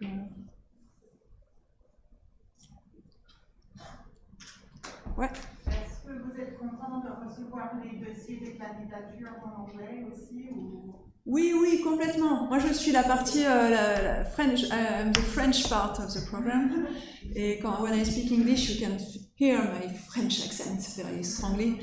But non, on est vraiment demanding for international candidates. On aime la mixité, le mélange, la mixité dans tous les sens. Et le programme est vraiment officiellement bilingue, et c'est tout à fait possible de suivre ce programme en parlant principalement anglais. Ensuite, c'est vraiment bien d'avoir des notions de français pour comprendre, pour pouvoir discuter avec les autres étudiants qui sont pas tous fluides en anglais, et puis aussi avec certains séminaires qui sont donnés en français. Donc c'est bien d'avoir les deux. Mais en tout cas, des gens qui viennent de pays anglophones ou d'autres parties du monde sont tous les bienvenus. Il n'y a pas de... Oui. Oui, vous avez mentionné les ateliers. Il y a des ateliers collectifs, des espaces de travail collectifs. Est-ce qu'il y a des ateliers de travail individuels pour les étudiants du master? Oui, bien sûr. Alors, je sais pas combien c'est, mais je pense que ça va être 500 mètres carrés facile, sur 2 étages, d'ateliers qui sont pseudo-individuels, c'est-à-dire qu'on a des semestres qui sont amovibles et qui sont installés de façon à ce qu'on puisse avoir 4 étudiants dans un petit espace, mais qui sont des espaces quand même de facilement 30 mètres carrés, quoi. C'est assez spacieux quand même, quoi. Et chacun a sa place, chacun a ses affaires. Donc c'est ce qu'on appelle atelier individuel. Voilà. Et en plus, il y a les bases techniques collectives. Ouais. Quelle est la proportion d'élèves étudiants internationaux par rapport aux élèves par France? C'est difficile à dire parce que en ce moment, en fait, on a eu une chute des candidatures internationales qui sont liées en fait aux difficultés de voyager et au Covid. Et donc en ce moment, c'est vrai qu'il y a plus de gens qui sont suisses, français. Ensuite, on a des gens, on a quand même des Colombiens, on a des Brésiliens, on a des Sénégalais, on a des Irakiens, Irakiennes, on a quand même pas mal de nationalités. Mais je pourrais pas dire que c'est moitié-moitié en ce moment, parce que là, il y a une majorité de Français et de Suisses quand même. Mais je pense que c'est vraiment lié à ces dernières années où ça a été vraiment beaucoup plus difficile de voyager. Ok. Après, il va falloir que je vous laisse parce qu'il y a d'autres présentations qui attendent. Ouais, allez-y. 2 dernières questions. Si on veut apprendre des compétences de base, par exemple en sériographie ou céramique, est-ce qu'on peut prendre une cours ou c'est plutôt qu'il faut juste se rendre à l'atelier? Ouais, il faut se rendre à l'atelier. En fait, les cours vraiment de base, ils sont donnés pendant les bachelors. Surtout, il y a des formations dans les ateliers là. Mais ensuite, étant donné qu'il y a des chefs d'atelier, des techniciens, qui sont vraiment très très skilled, en fait, il suffit de prendre rendez-vous à l'atelier, de commencer à travailler sur un projet, et puis il y a toujours quelqu'un pour vous conseiller. Dernière question? Oui, c'est juste, j'aimerais savoir s'il y a un endroit où pouvoir les portfolios pour lancer, parce que j'ai vu qu'il y avait le portfolio. Il y a un espace qui est organisé pour ça, mais je pense que c'est pour les bachelors. Ouais, non, nous on n'a pas ça, on n'a pas organisé ça. Par contre, au bureau, il y a les thésis des étudiants qu'on garde et qu'on a compilés, qui peuvent être consultés. Et c'est vrai que les portfolios cette année, en fait, ils vont être préparés. On n'est pas encore arrivé à la période des portfolios. Les portfolios, c'est en avril qu'on les fabrique. Et donc, on n'a pas effectivement de compilation des portfolios des étudiants. C'est peut-être... C'est une bonne question. C'est quelque chose auquel il faut qu'on réfléchisse. Merci beaucoup. Et à bientôt, j'espère.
Bonjour tout le monde. I think we should continue. My name is Dori Mende. I'm a teacher, professor associate of the CCC, Programme de Recherche in the Visual Arts Department, and I have the greatest pleasure to introduce the program in this year's Portes Ouvertes admissions 2022 at HED. The CCC is the research-based study program in the Visual Arts Department. It's a very transdisciplinary, very international program. It has a very long tradition. It was initiated already in the late 90s around the question of the curatorial, of critical studies, of artistic practices that engage in the process of making and form of collaboration. And this kind of spectrum of practices that come together at the CCC is very important for us. It's very kind of constitutive of that what the students bring in. We have artists, designers, social scientists, fashion designers, graphic designers, coders, computer scientists, people coming from literature studies, etc. And I guess it is as all the programs, also in the Visual Arts Department, the sense of community is very important for us. Students apply with a research proposal that should be situated in the field that you would like to elaborate. We are very much concerned for working with the students on kind of a project-specific research methodologies that allow you to work and to situate the research in the field that is important for you, and the practice that's important for you, in the field of contemporary art. I would like to point this out. The CCC is profoundly dedicated to the question of contemporary art in a planetary condition, in questions of locality in relation to global infrastructures, and considering profoundly also the contemporaneity of this present moment, which is a moment of crisis, of transformation, of movements, of changes, of geopolitics, of chronopolitics. The question of transhistorical process is very important for us. How is a historic moment, a moment in the past, still informing the present? CCC stands for critical, curatorial, cybernetic research studies. And as you see here, we situate the art-led research practices within a transgenerational relation of concept art, of institutional critique, political art, context art, the essay film, design speculation, spatial investigations, or counter-forensics. Forensic architecture is something that is quite, for us, an ongoing kind of interlocutor. We have a long relation with that research agency in London, and the artists and researchers from that group. Poetry, as well as voices of decolonization, tricontinentalism, minor histories, art-led knowledge production, climate activism, algorithmic justice, interracial love, anti-racism, internationalism, Black Lives Matter, political ecologies, sonic ecologies, anti-colonial struggles, critical situatedness towards a politics of location, in relation, in entanglement, in conversation, but also in conflict with global infrastructures that we would like to investigate and situate, rehearse with you as future students in the field of fashion, economics, geography, art, or law. Again, that what you bring in from your field also is very, very important to us. The practices that you rehearse composes our understanding also of pedagogies. It's a transdisciplinary and emancipatory pedagogy that we are dedicated to. So this is a kind of an attempt to map out what the CCC, how it operates. We have a quite organized curriculum of situated art practices and research writing practices seminar, which you can see. I have no clue how this here works now, but let me see whether this is here. No, I really rather don't try this out. Where it's here, your research is at stake. You will apply with a proposition what you would like to work on over 2 years. And we will work with you in this seminar, Pratiques, artistiques et écriture de recherche, what methodologies you could develop in conversation with us in form of a collective seminar, in form of tutorials, with also guest tutors, with international guests like artists, curators. I will come to this in a second. This is like very important, like the double helix of the program, where we are working with you on your research practice. while theory, fiction, critical studies, curatorial politics are so-called project seminars, where those who are introducing into these fields propose a frame, a kind of a proposition, a curriculum, a collective project where we work with you on a project together, or where you also will engage with theories, ideas that might not immediately speak to what you are interested in or working on, but that might become a relevance or a reference for your work in the making. Sometimes we only know 6 months, 9 months, maybe 2 years later what must have been important for us in the process of making. And we are composed, just a short introduction with the team. Of course, the team is very important, and the program is made by the students. I hope the first slide was indicating that. Director Greff and Angelique Racussier, both artists and all the performers, are teaching the artistic, practice artistique seminar. Joanna Eikach, who is an activist and a writer and a feminist, who is conducting the research writing seminar in order to work with you on your writing and to find your voice through writing. For us, writing is a very important methodology to develop your skills, to develop your thinking, to think through a problem, a question, a concern, or subject matter you want to engage with. Alex Jones is an alumna of the CCC and now assistant with greatest pleasure. And Julie Marmé is also alumna of the CCC and now collaboratrice scientifique. For us it's important, as for everyone else, to always keep very strong relations with our alumni. We consider this also as a growing community. Culture Action is teaching the theory fiction seminar, a brilliant artist, theorist, and a filmmaker from London, co-founder of the Ouvertes group. And Jean Ray is a philosopher who is teaching the critical studies seminar, where you can find on the issue journal, online journal also of Hats, a very beautiful and very important project Jean realized with the students last year on the question of monumentality, monuments must fall, and what does this mean for each single student specifically. This is me, you remember, I'm teaching and responsible for the curatorial politics seminar, where we investigate into the question of exhibition practices as a practice of knowledge production, but also how the exhibition itself could be mobilized as a methodology for doing research, and what is the politics of making public, what does it mean for us today in 2022 under also like the processes of Black Lives Matter, of the climate change, of institutional crisis, of planetary crisis. It's very, very important.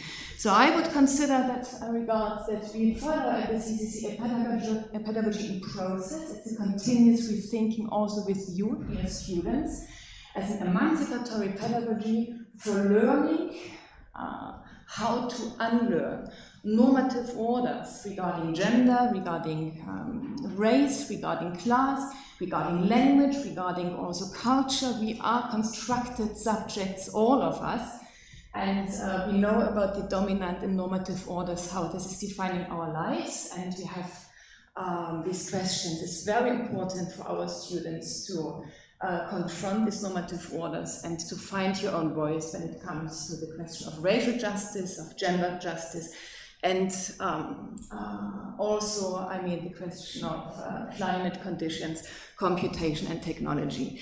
This is Octavia Estelle Butler, African-American science fiction writer who plays a critical role in the theory fiction seminar. But the students, for example, have engaged in culture action in a novel by Octavia Butler that is thinking the world after the extinction of the human, and the students developed a diagrammatic language to engage in this question, and this is the book, The Uncanny Turned Aesthetics Towards Me, that you can see on the 5th floor in the building next door. For us, it's very important that we are in continuous conversation with the students. I would like to draw to your attention to the propositions for the School of Tomorrow written by the students last year as an attempt to think through the COVID condition in relation to education and art practices. We cannot pretend as if nothing has happened and we return to normal. It's 2 years now, and education, art making, social relations, emotional relations, politics of emotion have changed under the condition of COVID. The students have organized themselves over many months in conversation also with other students from other schools, and delineated these propositions for the school of tomorrow that you find on the CCC website of HEAD. Very much recommend this. I'm very glad about this. Then this is just have a look. God turned their changes towards me. Vision is a website, digital platform. The students there collectively, also with coach action, around sonic futures and sonic practices in relation again of reading of science fiction. And just here one contribution by Vanessa Kimorelli, Daniela Gutierrez-Gonzalez that came out from the seminar. So in these project seminars we work collectively, but also each student makes their own kind of project. So this is also to provide a framework for the students that is collective, collaborative, a community in which you feel confident and safe and invited to work on your own concerns and questions. And here just very briefly, we just had this beautiful juries the last couple of days. This is our Instagram account. Just maybe check it out. And there you find from the last days, for example, from a designer and architect who came from New York to the CCC, who has presented a brilliant presentation on quantum physics as a methodology to situate herself in the question of Chinese philosophy, technology, in relation to also her practice as an architect. How does this speak together? And what does it mean to work on this in Geneva or being in New York, but having a whole family in China? Gemma Sandrine Ushigiri, a brilliant artist, researcher who comes from cinema, studied here at the bachelor program at HEAD Cinema, and who has presented this week a wonderful sonic performance reading on the figure of the fugitive. Fugitivity as a constitutive, important kind of practice of the Black radical tradition. It's century-long old, as a way to develop practices and to share practices collectivity that allow to escape and to refuse the conditions that are discriminating and that are racist and that define classification and divisions in society. A beautiful sound performance and reading of her reflections, of their reflections, excuse me. I also would like to mention in this context the seminar Transversal on Black Studies by Noémie Michel that a lot of our students attend, which is also very important in this regard. Further projects by Yasmin Imre, coming from Istanbul, who has worked as a curator, who has worked also on the classification and the categorization of what is a white Turk, what is a black Turk in her context of society, through the means of a video journal and Skype conversations to address the domesticity of conditions as a way to think with. So what we try to do is to engage in these questions of race, of gender, of ecologies, of crisis, of the planetary condition, of technologies, by the means of a research process that allows us to develop a vocabulary to address these kind of situations and conditions. And what does it mean for us as artists, curators, and designers to be and work and practice in a world that we live in? And we also have a lot of fun, I have to say, because we also do many parties, like last week, karaoke. Don't have anyone because of COVID, but I think maybe another very good example where you can see the range of practices by Filières, picturing ambivalence, is where they developed an amazing kind of visual grammar to develop a self-imaging of transgender life. As we know, gender is also constructed and is imposed by the visional kind of understanding what gender is, and how to oppose and refuse this by the means of visual practices, specifically on photography. You can see the film picturing ambivalence also on the 5th floor, I think until 7 p.m. A very short also, I would like to mention here our public seminar that is quite important for us as an interface between the discussions we have at the CCC, the people we are working with, that we also would like to share with a larger audience of other students of HEAD, but also a general audience. Here, for example, Christina Varja of the Forensic Architecture Group has been a guest with us to speak about an installation that would kind of inquire into the murder of a Turkish person in Germany, and where the so-called NSU complex and where forensic architecture have developed a whole kind of chart of evidence and implications of state blindness and also racism among the police of the German state into this kind of murder of Jacek Holland, I think what's his name. And this is where the space of art matters as a space of making public and debate. So we also ask the question, what can an exhibition do? How can we use this and what are its potentialities in the world we are living in? So also, how do we have to understand the exhibition today? This is Nonsi Kililo Mutiti, a theory fiction seminar, brilliant also designer and artist that has been, we have invited also for a public seminar that you can also follow up. And the next public seminar, greatest welcome and invitation to you, is on Monday, the 28th of February 2022 at 7 p.m. with the curator Paz Guevara from Chile and the artist-architect Zaba Inat from Palestine and Beirut, who just have been developing together a research display in a museum and Kunsthaus in Berlin, Kunsthaus Saale, to address also the question of how to make objects that carry also colonial narratives and legacies public without repeating, you know, these kind of heavy histories that are inscribed in the violence that some of these objects carry with them. Well, do we do with that? How do we operate on that? Just also, I would like to draw you to the platform Issue online journal, just some master theses you can also read there online, like for example, Léa Genoux, a few years ago, has investigated also in regard to her own formation of also like relation with Madagascar, Switzerland and France, where Léa developed a beautiful analysis and also a proposition of how to confront the coloniality of the exhibitionary complex. But also, for example, Laila Torres Mendieta from Mexico developed a diagrammatic practice and a visual practice to engage into the question of horror as one condition to think with if we want to think about the current, the world, to think through or to, I mean, how can we understand the condition we are living in at this moment.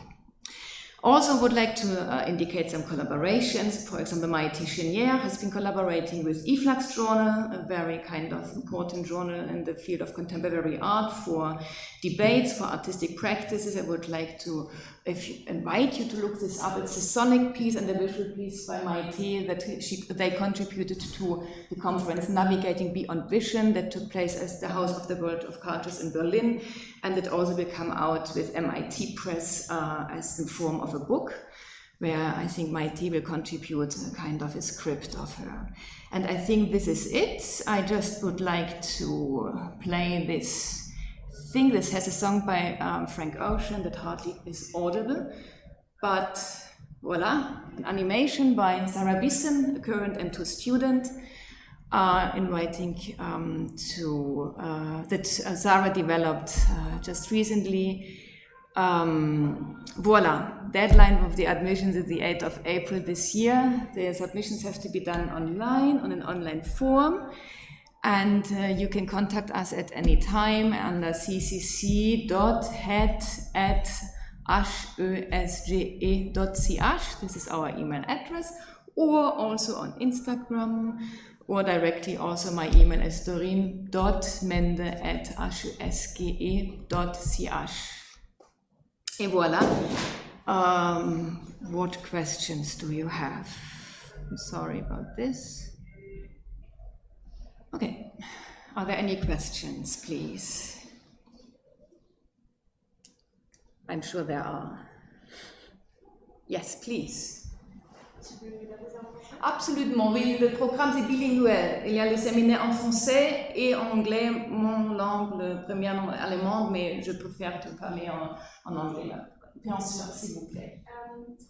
Donc, je me demandais en fait, parce que j'hésite en fait par rapport à ce qui me serait le plus utile après, entre le master CCC et le master France. Et je voulais voir en fait, parce que les deux ils sont assez engagés.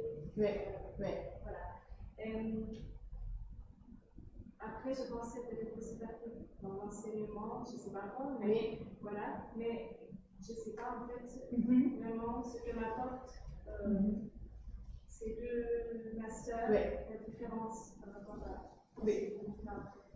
Merci beaucoup, c'est une question très importante. Et is it okay if I switch back to English? Ça marche? Okay.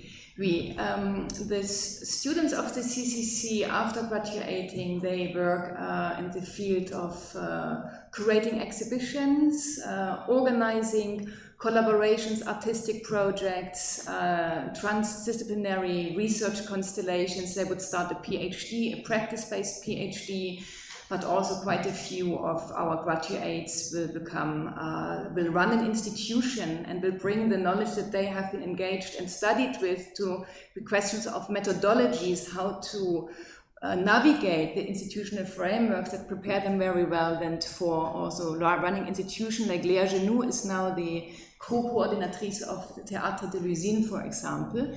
And I would say the difference, or the, I'm sure you will stay also for trans for the presentation, is that at the CCC, this research-based practices is a continuous investigation into the question of locality, situatedness in relation to the world. Where are we? Who are we in the world? And what kind also of forms of communities we could think of that operate, for example, via teletechnologies. The question of technology, I would say, is quite critical also for the CCC to think with. I mean, what does it mean for us to engage across the screens under COVID, for example? What kind of impact it has on pedagogy, for example?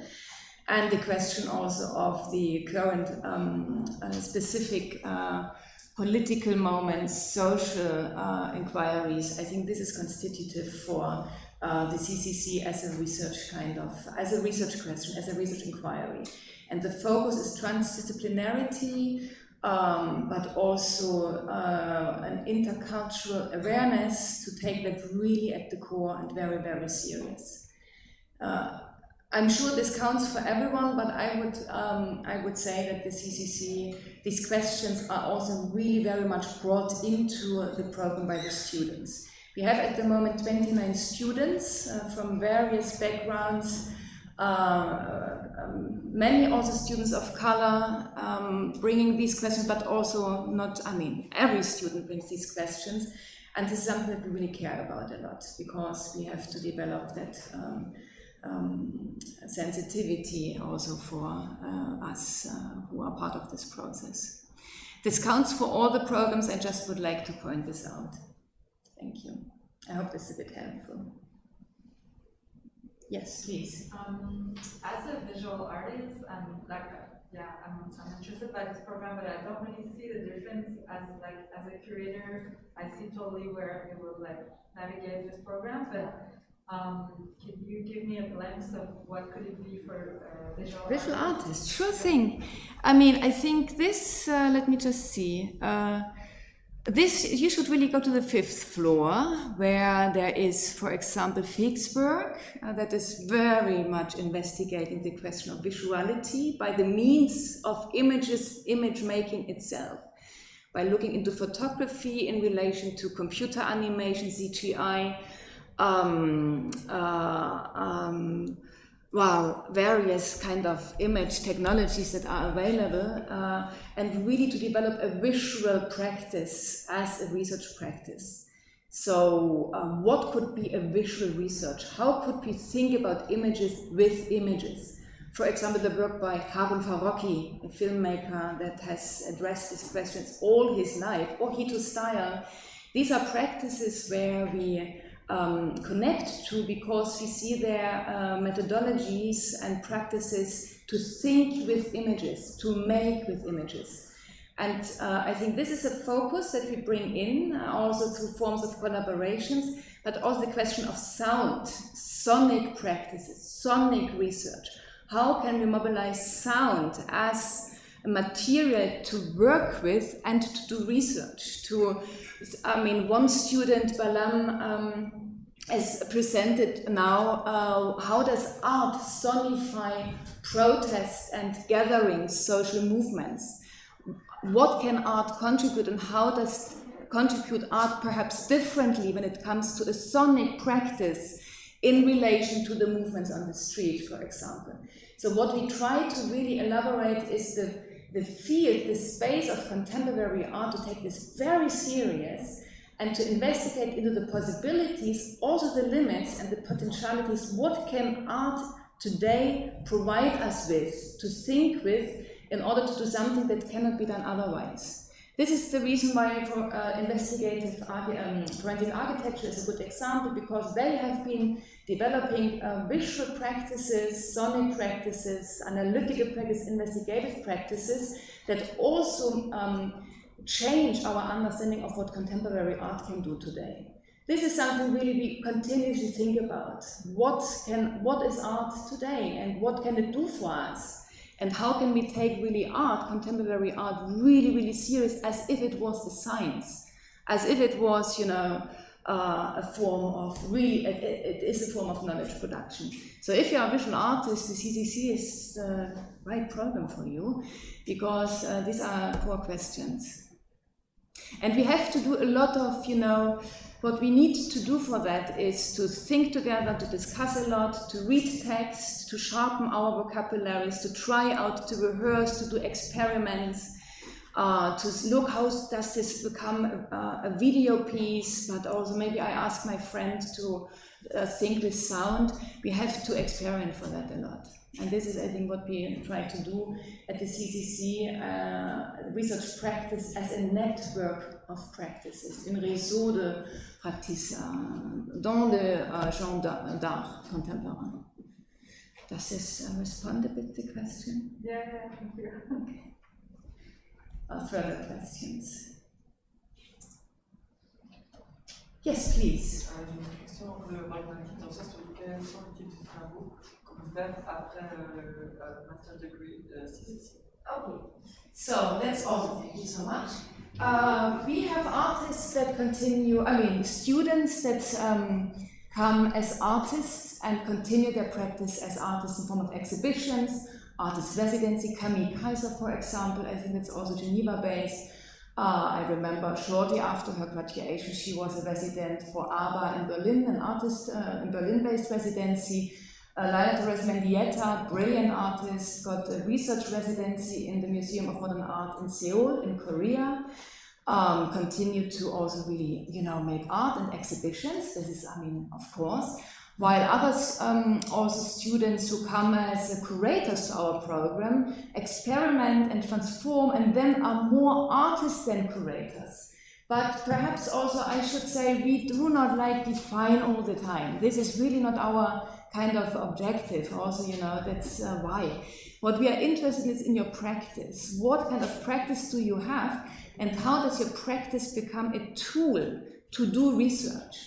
And this can be with graphic design, as we have many also DJs in our program that work with sound, that do clubbing, and they come to the CCC because they really would like to explore their practice as a practice to, you know, to think with and to do research and to tackle the problem of the politics of the night, for example, as a queer safe space. So what does this sound like, and how can you develop around that also a narrative and a story and a language and a vocabulary? So quite a few students we had in the last years come also from the club scene, and they continue. My teaching here, I just saw that they have a performance going on in Berlin, I think, next week. But also, you know, biennials, quite a few also graduates decide to go for a PhD, or, you know, otherwise. I hope this responds to the question. Oui? Okay, yes. And I think, voila.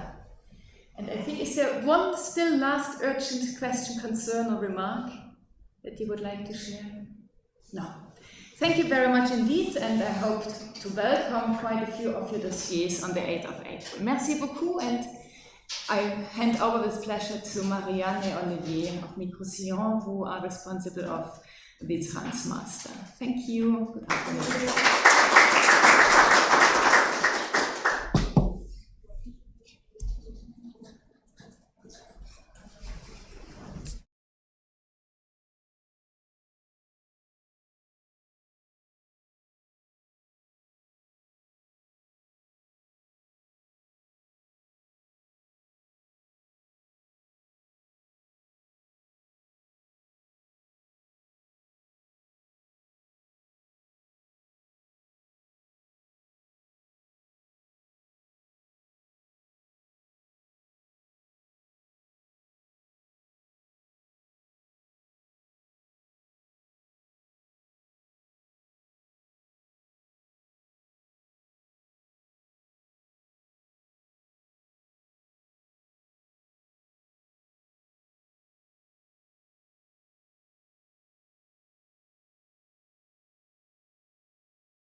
Thank you for being here present. So I'm Marianne Guarinoret. I'm Olivier Desvoines, hi. And we are both co-directing the Master Trans. So it's one of the orientation of the Master in Visual Art. And together we form also a duo of artists named Micro Sillon. And it is as a collective that we were hired also to coordinate this Master. So it's been more than 15 years since we were working together as artists dealing with collaborative artistic practices, especially everything that turns around the question of art and pedagogy, especially alternative pedagogies. And collaborative artistic practices are practices where people who do not define themselves as artists are involved in artistic processes or research. So this is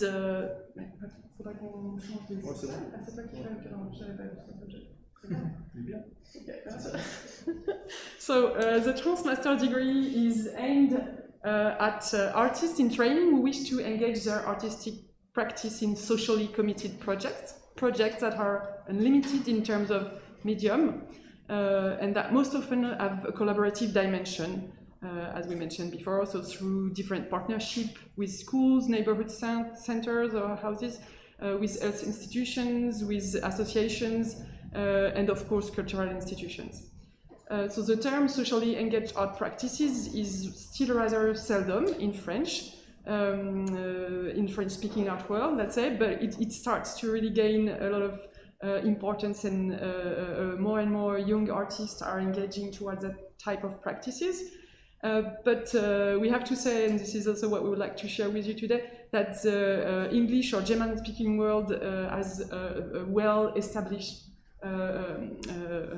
tradition already since more than 30 years of collaborative artistic practices.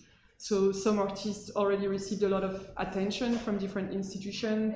There is a literature, there is a history of those practices.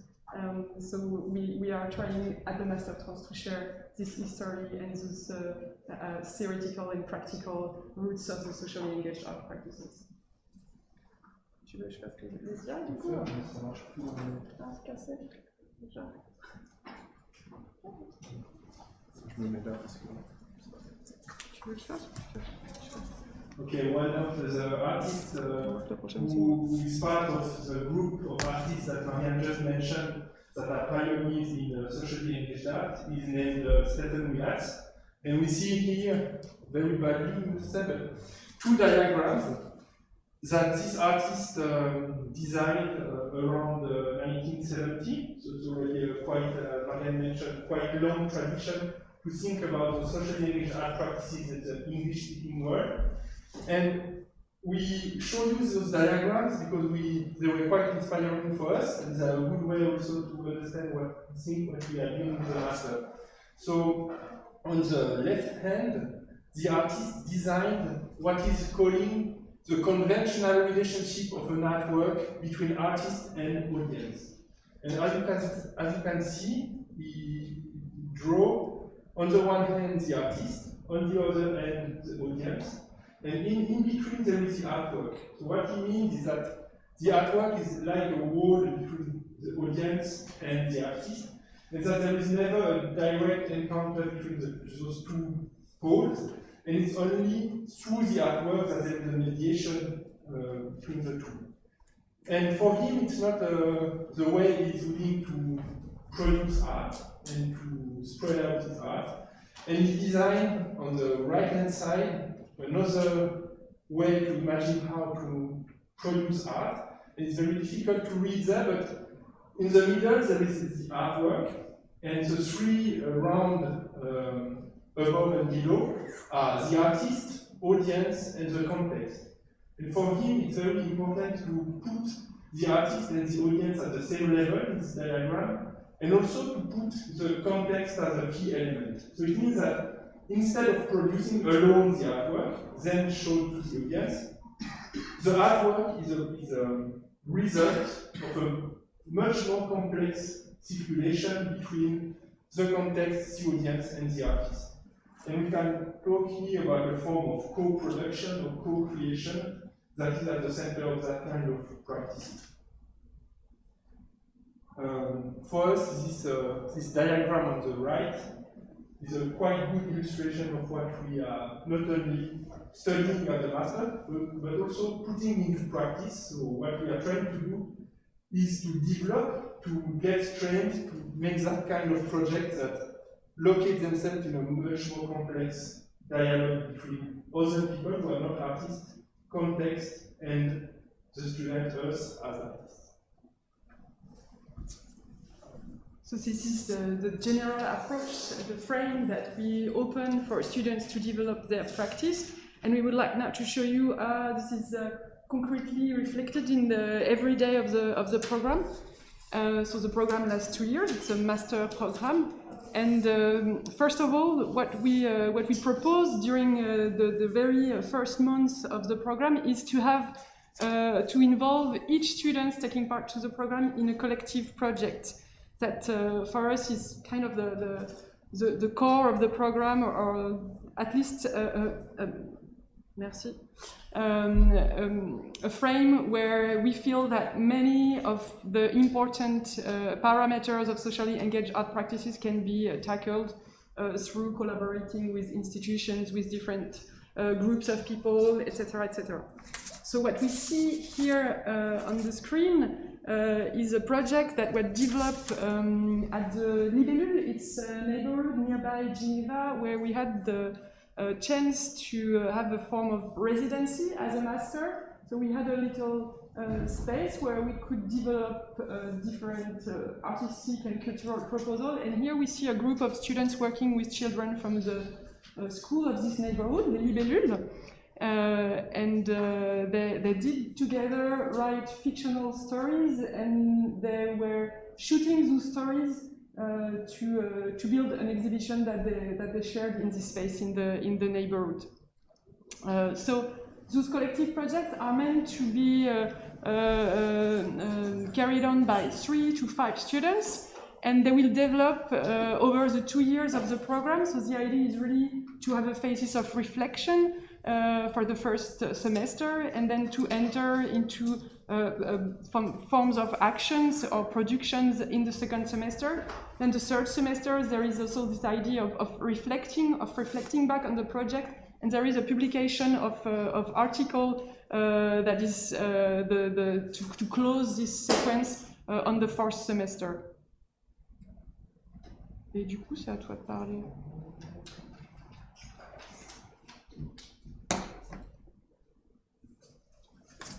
I'm just going back one slide.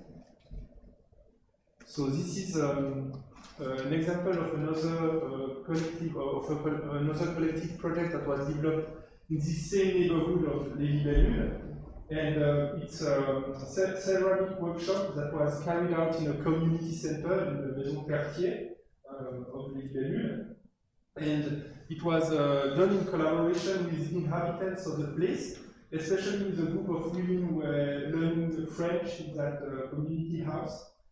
And the workshop is based on the life experiences, and most specifically on the life experiences of migrant people. And the idea was to produce together some ceramic pieces that were talking about the theme of lost and found. It was a way to address metaphorically what are the things that we lost in our lives, and what are also the things that we found in terms of meeting new people, meeting new ideas, etc. So the objects were produced at Les Libellules. They were finished at the school workshop of ceramic, and then they were brought to l'Ariana. l'Ariana is a National Museum for the Arts of Fire, so mainly for ceramic and glass works. And we had a partnership with this museum, and they exhibited the objects. And the exhibition was a moment of social encounter, because it was a mix between people from representing the city and the cultural department, people from the museum, the usual also users of the museum, but also all people from Libellule who took part in the workshop and came with their families to the museum, that it was a real nice moment of exchange and of bringing these people who usually don't meet together around this art production. We see here an exhibition that we did. It was named Entrelacs. And Entrelacs was the idea of bringing together different collective projects in a single exhibition. And it was called an exposition festival, a festival exhibition, because the idea was that the exhibition was not only a collection of artworks, but the idea was that it was activated each day. So each day, another group of people not coming from the art world would come and do something in the space with the objects. They would sew together some elements, or they would do a family workshop, they would attend a conference, different types of events that were organized by the students. And here we see another project from a group, also a collective project that took place during 2 years. And the group named itself Dandelion, and they thought about ways to infiltrate some alternative pedagogies in public space. And the project resulted in this installation that was inside the artist Thomas Hirschhorn's installation in Lille. And for 86 days, the students were there on site in this sculpture and were organizing different workshops, walks, exchanges. We can see here the map of beams that they put on the floor. That was a kind of way for them to keep trace of all the experimentations that they did with kids, with different groups of people that were gravitating around this sculpture during those 3 months. And finally here, a project from last year that is still going on this year by a group that is named École. École is working around climate crisis, and there's this idea to look at texts that are coming from manifestos from different independent groups that are denouncing and protesting against the climate crisis. And the idea is to use the know-how and the knowledge as artists to try to bring more poetry and more artistic presence in this struggle. And here you can say that they produced this banner that they wore, that was at the same time a banner and a kind of collective clothes, and they went into a demonstration with this banner, and they are continuing the work through different workshops with different groups of people in Lyon to produce this kind of sentences, words, and the idea is to produce something for the next Biennale de Lyon with the socially engaged program of the Biennale de Lyon, which is in Veduta. So they will exhibit in a few months the result of this collective. It's a whole collective exchange taking place in different places that will be condensated into an exhibition with this visibility of Biennale de Lyon.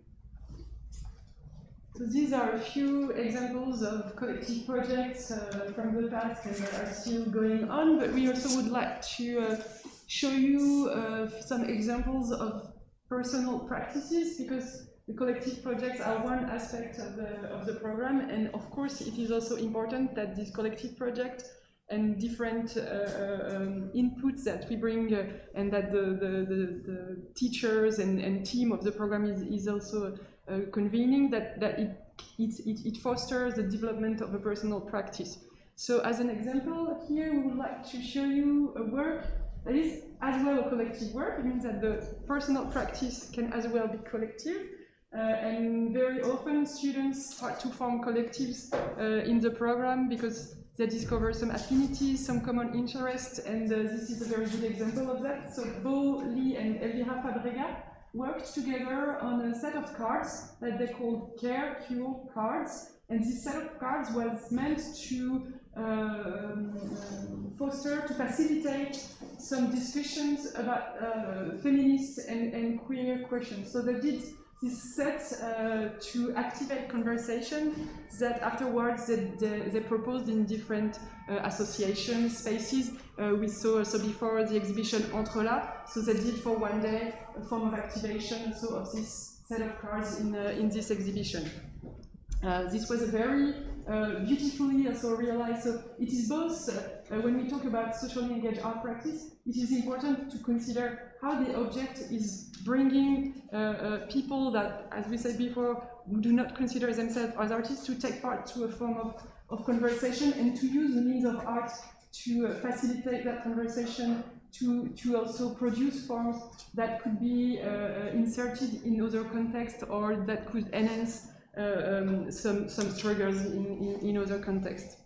The second individual practice, personal practice that we would like to show you is it's a picture of the diploma installation of Sita Subias, who graduated last June, and she did work for the 2 years of her master project on cultivating biofilm, and she did many experiments with this biofilm, and she also did different workshops, and the idea for Sita was really to use this biofilm as at the same time as a way to research on bacteria, on everything that we don't see, and this question of what we don't see is today very accurate and very present in our daily lives. But she did present a kind of workshops where she could display all the phases of her research, the practical phases as well as the theoretical phases that she worked on. And finally, we would like to show you the practice of Luz Romero, who also graduated last June, and she worked on the question of language, with accents, and she proposed a performance and an installation for her diploma, where she also invited other people to work with her and to have discussions on this question of languages and accents, and how certain accents could be considered, how certain bias could be applied on some accents when it is clear that the person is not born in Geneva, for example, because the project was anchored here. So this question of the diasporas and language was really at the core of her beautiful work. Okay. Each one of those collective projects, but also the individual practice, the personal practice, is followed by one or several of the members of the trans team. We put here the teaching team for this year, and on the left and on the right you can see also the list of the different peers, internationally engaged artists who we are working with. Many people who have been very inspiring for us first and now for the students, and we are very happy to be able in that frame to invite so many great people coming both from, of course, socially engaged art practices, but also from theory and sometimes also from other fields, bringing us a lot of variety in the exchange we can have and many perspectives, because those practices are, of course, very complex because they are mixing visual forms, as Marianne mentioned it, but also, of course, dimension of pedagogy and also questions linked to social work. So it's important for us to have a large groups of peers with whom we are able to bring the different perspectives. For us, another very important thing is the question of solidarity and of forming a collective in the master. We are quite a small master with 15 students per year, so 30 students, about 30 students altogether. And this quite small group is making it possible to have a very convivial and very nice exchange on a daily basis.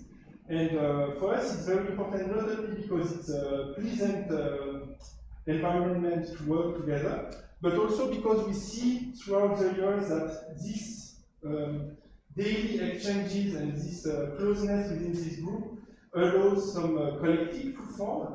So several collectives were formed during the studies and continue to work together after the study, which is for us very inspiring and also for the new students. And also there is a form of solidarity during and after the studies with a lot of helping each other after the studies, providing each other some jobs, opportunities, sharing some workshops, etc. And for us, this is really part of the socially engaged art practice that we want to develop. So what is happening within this group? So finally, we would like to show you also this Venn diagram to show you a little bit how the week is organized. Sorry, j'ai l'impression que ça fait pareil. C'est mieux vraiment, ouais. So the idea is really to spend each week, so we have a form of recurring structure from one week to the other with some special moments, like we just finished the end of the jury, for evaluation jury, for example. We also have weeks of workshops with special guests, but in general, the week is split between one day where we have courses, seminars, reading groups, study trips, workshops. There is one day that is dedicated also to the collective projects, usually the Thursday. It can evaluate. And there are also 2 days that are meant to be self-organized to work on the personal art practice, on socially engaged, dialogical, educational, etc., etc. And so it's really important to consider that each day on site is also doubled by a form of self-organized days that can also be a collective self-organization in the case of collective projects. So one thing that we didn't mention is publications of the master. So yes, we mentioned the fact that the students will work on articles for the last semester of their presence in the master, and so we gathered the articles on the collective project of 2020-2021 in this book here. If you go on our website, you can have in PDF and for free, of course, this publication, and you can have a better idea of what we do and how we reflect also on what we do. In the space of the Master Trans, also in the A building, 5th floor, you can find this publication and us if you would like to have a conversation, which we would be very happy about. And then a second publication that is also available as a PDF on the website of Trans is gathering the experiment that we did in the neighborhood of the Libellule. We showed you before a bit of some examples of the projects that were developed there, and this is also a publication reflecting more generally on how you can teach socially engaged art practices and initiating dialogues with other programs around the world working on the same topic. So to conclude, we can say that we are a master that trains artists who are able to develop complex art projects with many layers and dimensions and in varied social contexts, and that they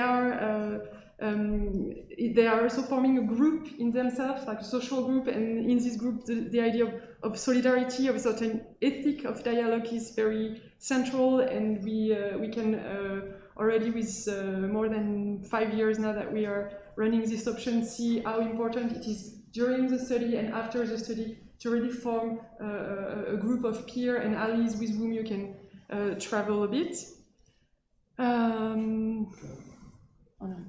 Yes, one point that I think we didn't mention is that this solidarity and this collective spirit is also linked to the pedagogy itself that we're trying to foster in the master, with based on the, as Marianne said before, on the feminist and alternative pedagogy. And the idea when we saw this small organization of the week, when we say self-organized day, it's also because we have some formats like some reading groups, for example, that are really organized by the student group or with the assistant, but then with the idea also that there is a strong implication of the student in the program, to give us feedback, to adapt, to propose some guests, to propose some teaching formats. So also the idea of thinking together as a group of how we teach and how we learn is very important in the master. Thanks a lot. Mot de la fin? Sorry that it took so much time, but I think can we still use 5 minutes for questions? I'm looking at Javier here. I think you're the next one. Fine, take your 5 minutes. Okay, thank you. And otherwise, so we are on fifth floor in the A building, and you're welcome to meet us there as well. Et vous l'avez pas entendu parce que votre accent est parfait, donc on aussi une question pour ça. Ouais. Bien sûr. Oui. C'est quoi les budgets professionnels après ce master? On a. Je réponds en anglais, peut-être pour ça. Okay, there is like maybe 3 Maybe you translate the question in English. What are the students doing professionally after the master? I would say there are like 3 main directions. About maybe 1/3 of the students are becoming teachers at different levels in different kind of schools, be like official school system, but also alternative schools, private or public, etc. And from very teaching to very small kids to high school. And a part is becoming artists, and they are really focusing on the main focus is on the art production, and very often, of course, it's becoming art production that is done with others in a socially engaged way, but they are getting some mandates, some grants, some residencies to do that. And another part is working maybe more in structures like community houses or hospitals, prisons, that kind of context where artists are invited to do projects in a socially engaged way. This is very broad, and of course there are other possibilities, but we can also name one of the students that was recently who graduated recently, Jeanne Martin-Taton. She arrived from fashion design department, and she used her 2 years at the Transmaster to reflect on how she could use a former practice and developed it in a more socially engaged way. And so after she did that, she kind of get back to some textile production and design production, but with let's say the bricks and the tools of socially engaged art. Oui. Do students get any studio space to do their practice? Yeah. Good question. Good question. So there is a studio space that is, to be honest, not clearly allowing the more than 30 students to have a space, but with the fact that part of the practice is also happening outside of the studio, there is a porosity and a form of versatility that's allowing this space to be, let's say, always able to welcome practice. But yes, we have, I think it's 100 square meters studio space for 30 students. Other questions, otherwise we leave the floor to our colleague. Don't hesitate if you want to apply to send us an email. If you have any doubts, you find our email anywhere. For us, what is very important when you apply is the question of the motivation and the study project, what you would like to do when entering this program. The portfolio is, of course, important, but we often have applications from people who are not coming from the art world.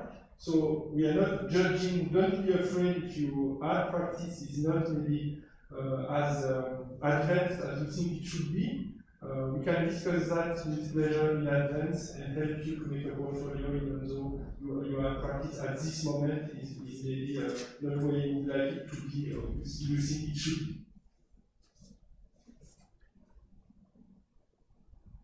Merci beaucoup. Merci.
It's a real pleasure to have you here today.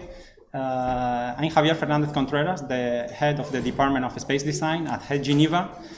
And within the department, we have two master's programs, Master's Maya, Master of Arts in Interior Architecture, which I will be presenting myself directly, and Master Space and Communication, which will be presented afterwards by Rosario Hurtado and Arnaud Matisse.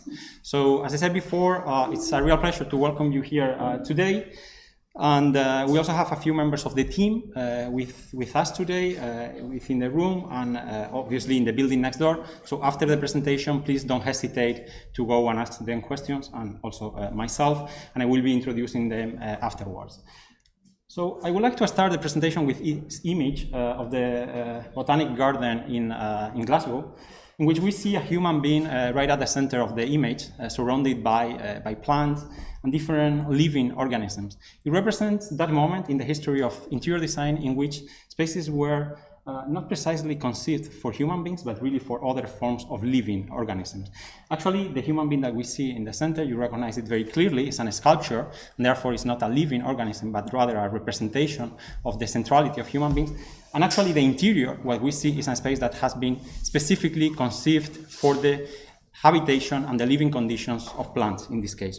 Today, in the 21st century, we are witnessing the biggest amount of interior spaces ever done for non-humans. They are the spaces of architecture, but these are the spaces of data centers, these are the spaces of greenhouses, these are the spaces of automated interiors, interiors without human beings whatsoever. These are the spaces of farming and of animals with all the ecological and political implications that has. These are logistic interiors where we see an articulation between automation and human beings. This can be high-tech, such as this greenhouse in the Netherlands, or they can also be low-tech, such as this illegal growing center for marijuana in my hometown, in Granada. But overall, they propose a new choreography and a new way of understanding contemporary interior space, which we have to engage with. We cannot obliterate this new dimension of interior spaces. This is absolutely central for political questions of design, for the ecology of contemporary interiors.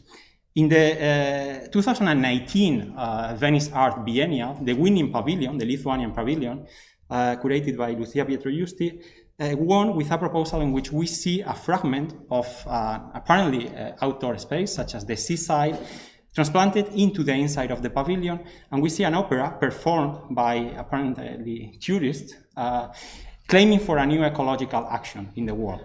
For us, this is a very telling image of a different way of relating with the ecosystems that surround us from interior spaces. Obviously, this is all related to a series of publications and new kind of philosophy and ways of understanding the human beings and the centrality of the human being and the way human beings relate to other living and non-living organisms that has been very thoroughly developed over the last few years with a series of very prominent books and a massive amount of contemporary theory and contemporary philosophy and anthropology.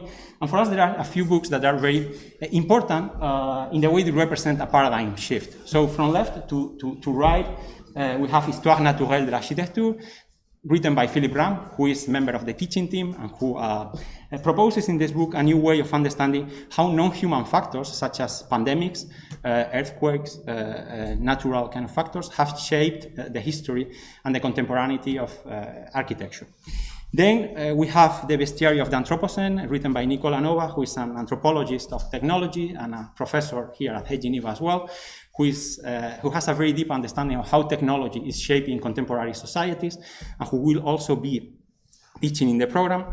And then from the Anthropocene, what we are witnessing is a paradigm shift in which we can no longer associate this new geologic period only to the anthropos, but to new paradigms in the plural, such as the modern human, the post-human, the Capitalocene, the Chulucene, etc. These are new paradigms that have been proposed by theoreticians and practitioners such as Donna Haraway, Anna Singh, etc. And in More Than Human, in the case of More Than Human, it's a glossary of new terms, as well as the post-human glossary, that propose a new way of understanding how human beings relate to living and non-living organisms. For us, this is critically important in the agenda of contemporary interiors.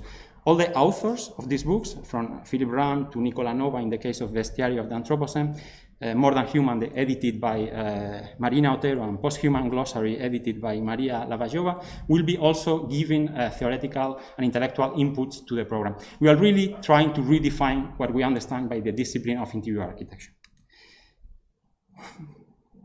Obviously, this belongs to the ethos of our time, and this is very important. From greenhouses to growing facilities, from data centers to automated interiors, never before in history has architecture produced so many interiors designed for the non-human. This is a fact, it's not an opinion, it's factual. Maya, the Master of Arts in Interior Architecture at Geneva, explores the entanglements between interior spaces, environments, and media through successive decentralizations. The old totalitarianisms that humans have built among themselves for centuries, inclusivity, their position in relation to non-humans, ecology, and their relation to machines and virtual spaces, technology. The program calls for a vision where the non-human will be central, empowering the agency of traditionally obliterated actors. This involves not only solutions to environmental challenges, but above all, the study of the ecosystemic relations between non-living and living organisms, including humans, as crucial for the discipline of interior architecture. I would like to show you now this diagram, which for us is also at the center of the methodological pedagogy of the program.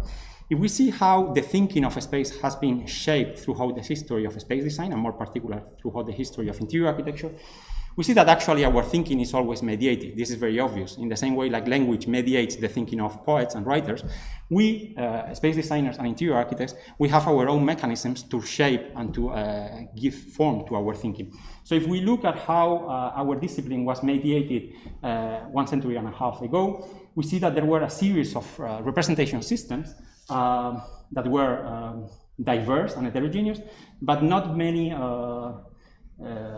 numerals in terms of the quantity. So we can see, for example, the usual suspects: drawing, orthographic projections, perspective projections, model making, scale models, set designs for theater, literature, painting, illustration, etc.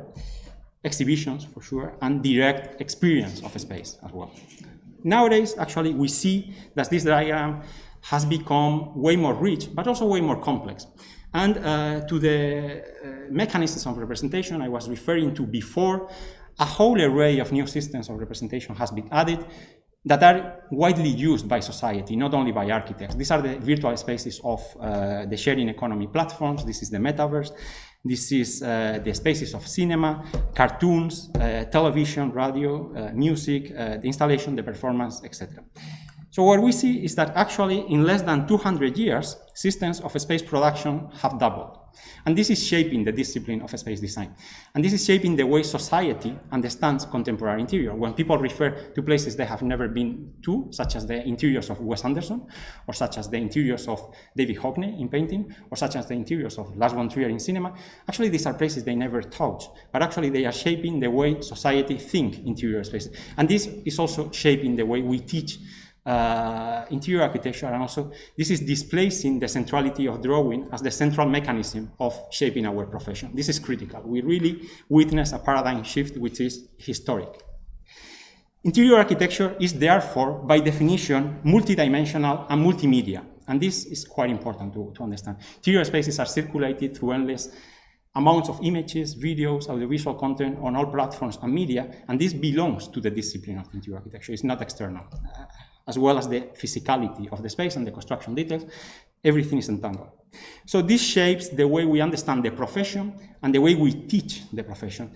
At the ethos of the institution and at the DNA of the institution of Geneva is the fact that we are a professionalizing institution. We really teach people how to make their living in the professional world, and this is at the center. However, the way we understand the profession is contemporary and very advanced to the times we are living. Maya is a 2-year professional master granting candidacy to Reg A in interior architecture, which is the professional register of interior architects in Switzerland, but more importantly, intensive expertise in professional projects in Switzerland and internationally. And Geneva, you all know, is the leading institution in pedagogy through real projects. These are projects that really delve with the conditions of reality. So I would like to show you a few projects that we have been releasing within the context of the program over the last 2 years. It's a very young program. We had COVID, so not a lot of projects have been built. But in any case, a few projects really embody the way we understand the relationship between speculation and the materialization of ideas. So in May, we did this very important event, Archipelago Architecture, which was curated with a few people of the team, and more importantly with Vera Sacchetti, who is with us today as well, and who is a member of the teaching team.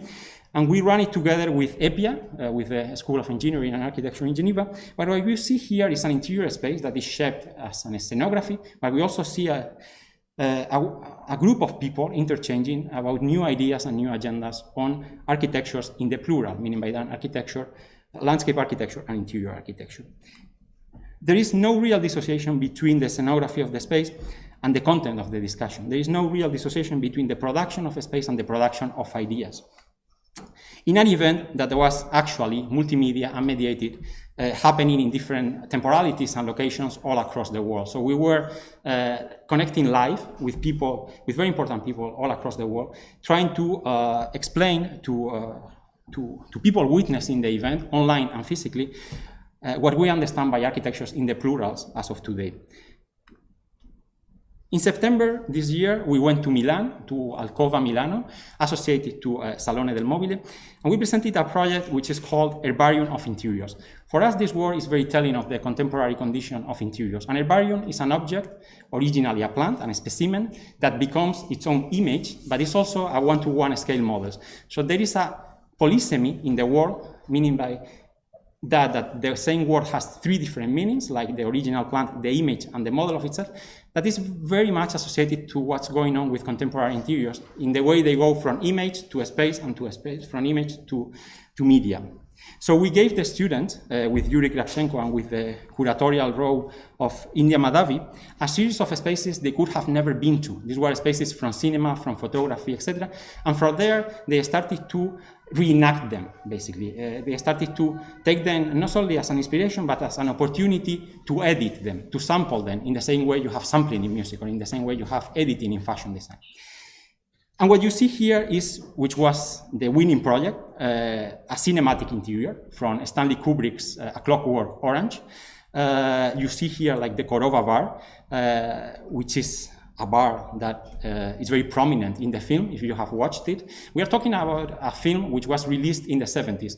And what is very interesting, and nowadays very contemporary, is that when the film was released, the Korova bar shaped the thinking of bars all across the world. And right after the release, in 2 or 3 years, a few Korova bars were opened all across the world. But these were bars that people had never been to. They had seen it on the screen. And this is what is happening nowadays when people post things on social media, and very rapidly you see that an image becomes physical in other places, in China or in Africa or in Europe, etc. It was an anticipation of contemporaneity in interior design.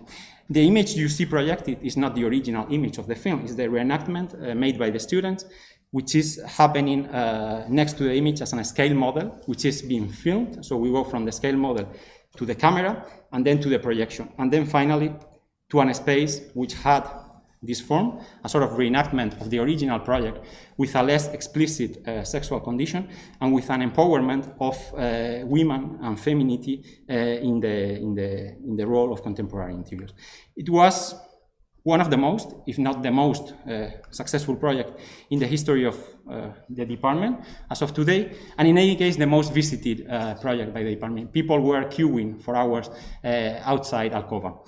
And obviously this means that our agenda, the agenda of the department, is public and explicit since the very beginning. Students work in collaboration with a high-profile team of teachers and interior designers on projects that get to be built, but also get to be published and the student and credited alongside the people they are working with. This year, in April, well, not in April, in June, because it's been postponed, we will be presenting an iteration of this project that you are seeing on the screen, which is called Space Duality, a project exploring the articulation between physical spaces and virtual spaces through virtual reality. We did this project 2 years ago with the USM Foundation, and we won professional awards, the Red Dot Award and the Frame Awards. These are awards for professionals, not for students. Just to give you an example, in the Frame Awards, we were the only group of students, or the only school to receive the award. All the other winners were professional offices from all across the world. But that means also that when students get their diploma, when the students graduate, actually in their CV, they already have professional projects. They already have publications. They are already credited in different media as a way of stating that they are already practitioners in their field. And as I said before, this year in June, we will be presenting the second iteration of this project that will be called the Impossible Showroom. And the projects that you have seen are projects that have been developed throughout entire semesters, so with long time of teachings and of speculation and capacity to rethink ideas, but we also realize a lot of workshops, meaning by that in 1 week or in 2 weeks, students go very rapidly from speculation to materialization, from ideas to realization. What you see here on the screen is the result of a workshop we did this year in September in collaboration with the École Camondo here in Geneva. It was called Nocturnal Still Life, and students were trying to shape new narratives of ecology through practice of scenography and storytelling. And I'm going to show you the result of the work of 2 students, and they were working in pairs, and actually each pair of students was producing a different kind of way of telling the story and of narrating the ecological implications of contemporary interiors.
This implies that we demand a multidisciplinary team to teach this program. The program is integrated by interior designers, architects, theoreticians, curators, journalists, publishers, photographers, filmmakers, etc., because we really understand that the contemporary practice of interior design is multidimensional and multimedia.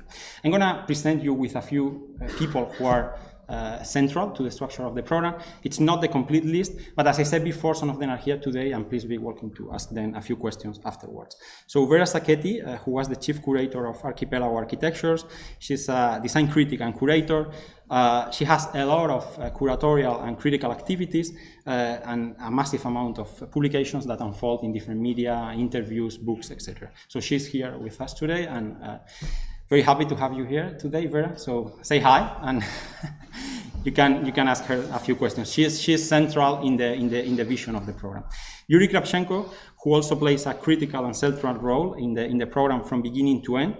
He's an architect and a scenographer. He's the principal at ICRA Architects here in Geneva. He has a long list of awards in scenographic projects and in interior design. And he was the project leader of this project I showed you before, Herbarium of Interiors, that we presented at Alcova, Milano, together with India Madhavi, and which so far has been the most successful project in terms of media exposure in the history of the department. So Yuri, say hi. Institute for Postnatural Studies is a collective based in Madrid, a very young team. They started their activity in 2020, so not so long ago. And it's a platform for experimentation on new agendas on ecology and ecosystems through the practice of art and design. Their practice takes multi-dimensional formats, so they run seminars, exhibition programs, screenings, publications, etc. So they really try to colonize all platforms of communication of what postnatural studies means as of today, and they will be teaching in the program next year. Lucia Pietrogiusti, one of the most important art curators in the world as of today, she has a very precise expertise on ecology and systems. She was the chief curator of the last winning pavilion at the 2019 Venice Art Biennale, ainsi, that we are seeing on the screen. And she's one of the chief curators at Serpentine Gallery in London and running a whole array of projects and curatorial activities on new paradigms of ecology, from publications to exhibitions to diffusion. Bas Prinsen, one of the most important photographers in the world. The list of exhibitions and prizes and publications is endless. Probably also one of the most important theoreticians of contemporary images, not only through photography, but what it implies to understand contemporary image. And he's currently developing a very interesting line on non-architecture photography, the architecture of caves, the architecture of ruins, the architecture of natural landscape. So he will also be quite important for us in the program. Philip Ram, who is also here with us today, very happy to have you here, Philip. One of the most important architects in the world, previously teaching at Harvard University, Cornell, etc., who runs his own office, Philip Ram Architects, but also with a very prominent and high-profile theoretic line of production in terms of publication on new paradigms of energy consumption, sustainability, climatic interiors, very specific line of what climatic interiors are about. So please feel free to ask him questions afterwards. Marina Otero, architect and curator, director of the Master in Social Design at the Eindhoven Academy in Eindhoven. Again, like a very important list of architecture exhibitions she has curated. The one we are seeing here on the screen was the Netherlands Pavilion, the Dutch Pavilion at the 2020 Venice Biennale. And then again, like a very important activity and curatorial activity on automated landscape, automated interiors, non-human interiors. She was also the editor, co-editor of the book I was mentioning before, More Than Human. So she will also be quite important in terms of intellectual contribution to the program and teaching. Leonidas Lominsky, principal at Cosmos Architects, the most interesting architecture office in Russia as of today. He's been teaching previously in Bangkok. He teaches regularly at Strelka, also in Moscow. He's based in Zurich.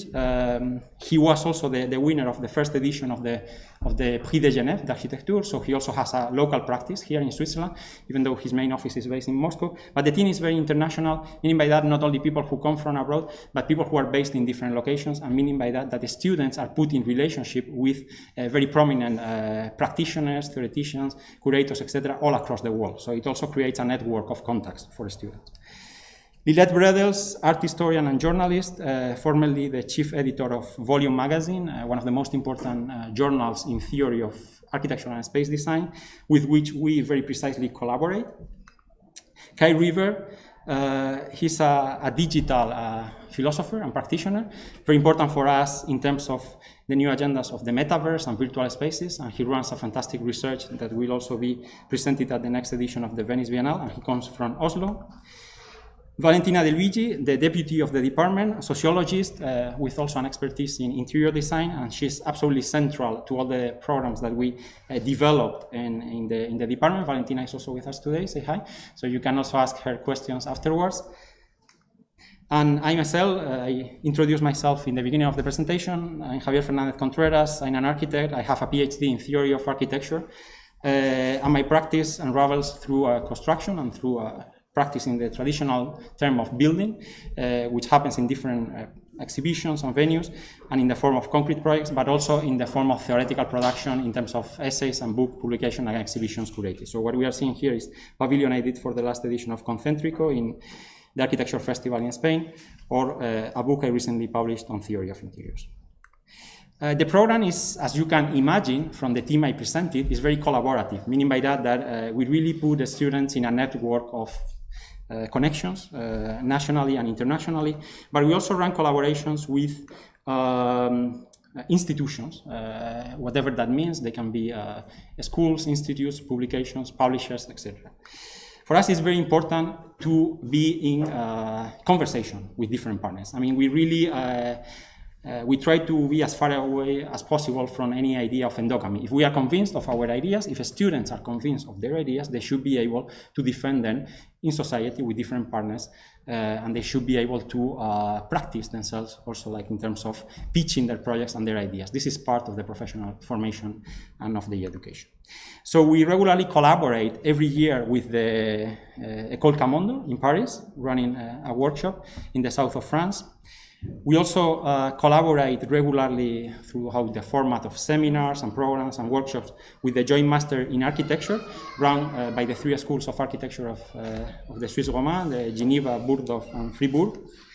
But we also have temporary collaborations with other forms of institutions that are very critical to the shaping of the discourse of interior design as of today. So we are now setting up a regular collaboration with Spector Books, one of the most important publishers in design and arts in the world. The last catalog of the exhibition on Hito Steyer at the Pompidou was published by Spector Books, just to give you a reference. We also collaborate regularly with Volume magazine. Just to give you an example, the next project we are presenting at Salone del Mobile in June, the catalog of this project will be officially published by Volume and published all across the world. So it won't only stay in Milan, it will be disseminated all across the world. As I said before, the agenda of the program is public and explicit since the very beginning. We really like to publish what we do, we really like to exhibit what we do, we really like to be in contact and collaboration with enterprises, NGOs, different forms of a critique that can place our discourse, but that can also test the capacity of students to convince society about their ideas. Finally, the space, we are here at Campus Head. I think that you all can visit the spaces throughout the entire day if you haven't done it yet. But just to give you an overview of the spaces that we can count on, obviously we have an endless amount of technical workshops that we benefit from. So the wood workshop, the Cerco, which is the ceramics workshop, one of the most advanced ceramic workshops in Europe, prototyping workshop for model making and for one-to-one mock-ups. The pool photo, which is very prominent not only in terms of making photographs, but also in terms of theory of the image, of understanding what images mean nowadays, whether they are collages, painting, photography, etc. Pool impression for printing techniques, and the metal workshop. And I really like this image because we see a prototype that was produced in the pool metal, but we also see a person kind of trying to fly, and I really think that for us it's very important to construct a space of optimism in which students can try to materialize their ideas and to dream what their future might be about. We are online. Please check our website, Other Than Head website, which is up to date and always updated with the information on the program. Please don't hesitate to contact us, to ask us questions, to send us email, and to ask questions to the members of the team who are here today. And I'm very thankful for your presence here. And we are a bit late, which is something I received from the previous presentation.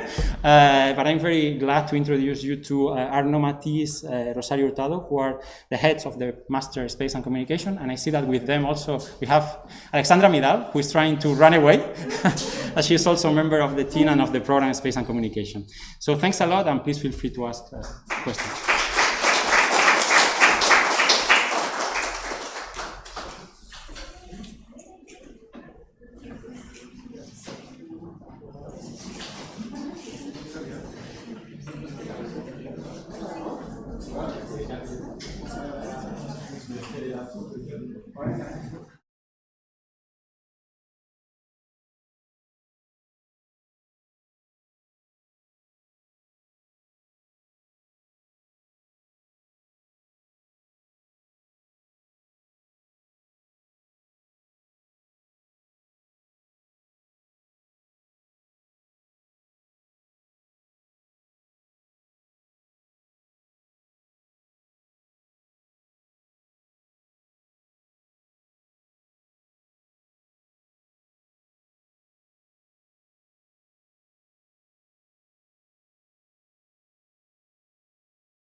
Welcome.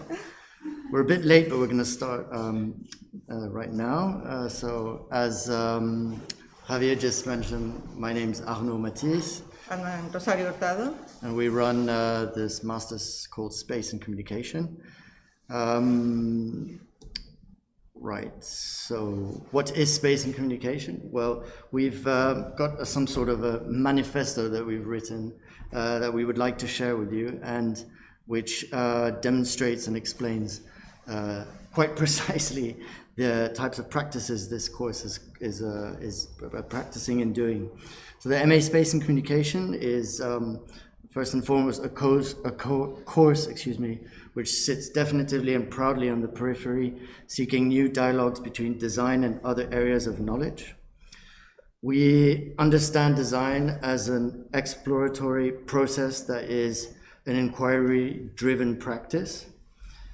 It is exactly the confluence between design and other thought processes and disciplines, particularly cinema, speculative fiction, political theory, art practice, and sociology that makes design relevant. The MA Space and Communication considers design as an essential, empowering kind of verb, i.e. to design. To design is to engage with and elicit change in the world, as such is not a standalone discipline framed by its traditional theoretical and commercial lineages. Through workshops, briefs, and the memoir, the course constantly disrupts and challenges what it thinks design is, and as a result, the contemporary validity and relevance of the course itself, revising it every year through a collective shared act of curiosity and belief in its potentials. The course places emphasis on producing complex, one-to-one layered narratives that asks viewers and participants to engage in a more meaningful relationship with design. Disseminating them through multimediatic and multi-sensorial materials, from installations to films to performances. Of particular importance is the relationship between design and filmmaking, and a practice which the course invests in more than probably any other postgraduate design course, both in its theoretical and practice-based outputs. As you may have understood, and as a conclusion, just to reiterate everything, the Master Space and Communication is an expanded design program exploring the intersection of space, media, and objects. So we're going to talk a bit about the people who are part of the Masters, the students. It's a not discipline-based course, and our intake is from a diverse pool of studies, which is over the years, we are 10 years now, it has been really widening the spectrum of where our students come from. So as you can read, it's like I'll read from here because my glasses, I don't put my glasses. So it's a visual communication, art, interior architecture, product design, exhibition design, jewelry, multimedia, fashion, photography, science, management, economics, ethnology, curating, humanities, and transportation design. So we are absolutely open to any background, and it's the way in which the students want to engage in the course. We have also a truly international body of students. The current year, which is a 2-year master, we have 30 students in total between year 1 and 2. And they come from 13 different nationalities, as varied as Belgium, Congo, France, Germany, Greece, India, Italy, Korea, Mexico, Russia, Switzerland, Taiwan, Turkey, and Ukraine, which is quite amazing. You get people from all over the world. And this is the kind of references we have in the course. This is the huge difference. It's not just Western-based references. We really every student bring their own reference to the course, which makes a much wider look into the world and socio-political situation right now. So the course is, we have Arnaud and myself with the directors. We have an assistant right now, which is Margot Janin, which is an alumni of the master. And we have a core team, which is Alexandra Vidal, our theoretician, artist, curator and endless jobs. Dominic Robson, who's a specialist in sound, and Noam Toram, who is a designer and art practice. Yes, and I think who is bringing a very interesting outlook in the question of the other. So, and this is our pool of lecturers, tutors, and guests, which go from, I just wanted to, so it goes from collaborations with LaCern, and we have scientists, we have designers, we have artists, we have architects, people who relate to all those backgrounds our students. And always in between two different types of disciplines or a variety of disciplines. It's also very important because that interests us to see in which kind of boundary they practice their work and how they bring different disciplines together to create new ones and new types of work as well. I think also it's the kind of practitioner we hope comes out of the course. Is there are individuals who can really work in many different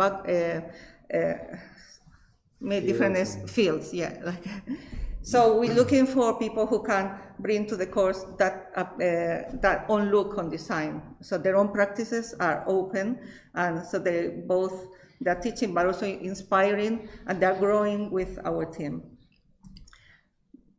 So if you want to take a photograph of this, which is what you have, links to our master thesis website where you can read a full thesis over the 10 years of the master. We have the master website where you have, and we will show a bit of that, really a compelling amount of information about the course. And this is a symposium which will be taking place next week. Encounters in Art, Design and Science is a symposium organized with CERN. And some more information you can find about the course as well on the head's website. And the Instagram that you can follow us. And our emails, obviously, in case you have any questions. So this is the symposium that takes place next week. It's online and registration is open. So please join us. It's the second one we do. Last year we did the first encounter together with CERN, which is science and design is intrinsically joined. Science depends on design of the experiments, and it's this relationship that is explored in the symposiums that we're running for the second year, and we hope to run in coming editions. So this is a quote from one of our current students. And it was in the interview, and I know for sure this gave him the place, because it was not so sure that the kind of work the student had, it was right for the course, or is the kind of student we've been looking for. But he had this question, and it was, I look at the website, I see the work you produce, and I think, how do you get to do work like this? And this was it's really touching, and it always the moment when you think, well, I want to give the opportunity to a student who really is wondering, how do you get to produce work like this? The complexity of the work when you come from whatever background, how do you create this unity in a way of what is the group producing the work and how they relate to each other, their works. So how do we get to that? I think we're going to talk a bit about the structure of the course and how we hope to implement and how we hope to inspire our students to be able to do those kind of projects. So the course is structured with some of these purple boxes and titles, which are basically different types of practices that we do. They compose the majority of what happens during the semester, and that's divided into three parts. So applied skills, so we think it's very important and extremely vital for our students to acquire a certain amount of skills. By skills, what we mean is learning how to render, how to CAD, how to work with film. As we explained, it's an intrinsic part of the program, and we see a strong bond and relationship with design and film. And we also teach them how to do 3D printing, how to work with sound, how to work with light. All of this always in space and at one-to-one. So the first semester starts always now with a series of applied skills. It transitions with studio practice, which is essentially independent or group projects, where students learn how to develop their own practice in design. And then we have also a practice and theory section, which is where theory can have practice outcomes, and vice versa. And that's extremely important for us, that through the building of a project, a lot of theory has to exist and be done to also understand the types of practices that can be experimented and produced. We also have these green and yellow weeks, which are sometimes shared with l'école, so our neighbor in Lausanne Design School. And we also have a junior research week, which is also a theory research week with all the other departments. And we have the Semaine Inaugurale and a collaboration week, which consists in bringing first years and second years together to do a project, and a collaboration which is with the intention to work with other departments within La Haye, such as Maya, media design, etc. And in the second semester, the only main difference is that we have what we call commissions and mandat, which is also bringing a dimension and an addition of projects which are working with a client. So working for either an institution or it can be a shop. It depends. They've had variety types of and festivals of opportunities.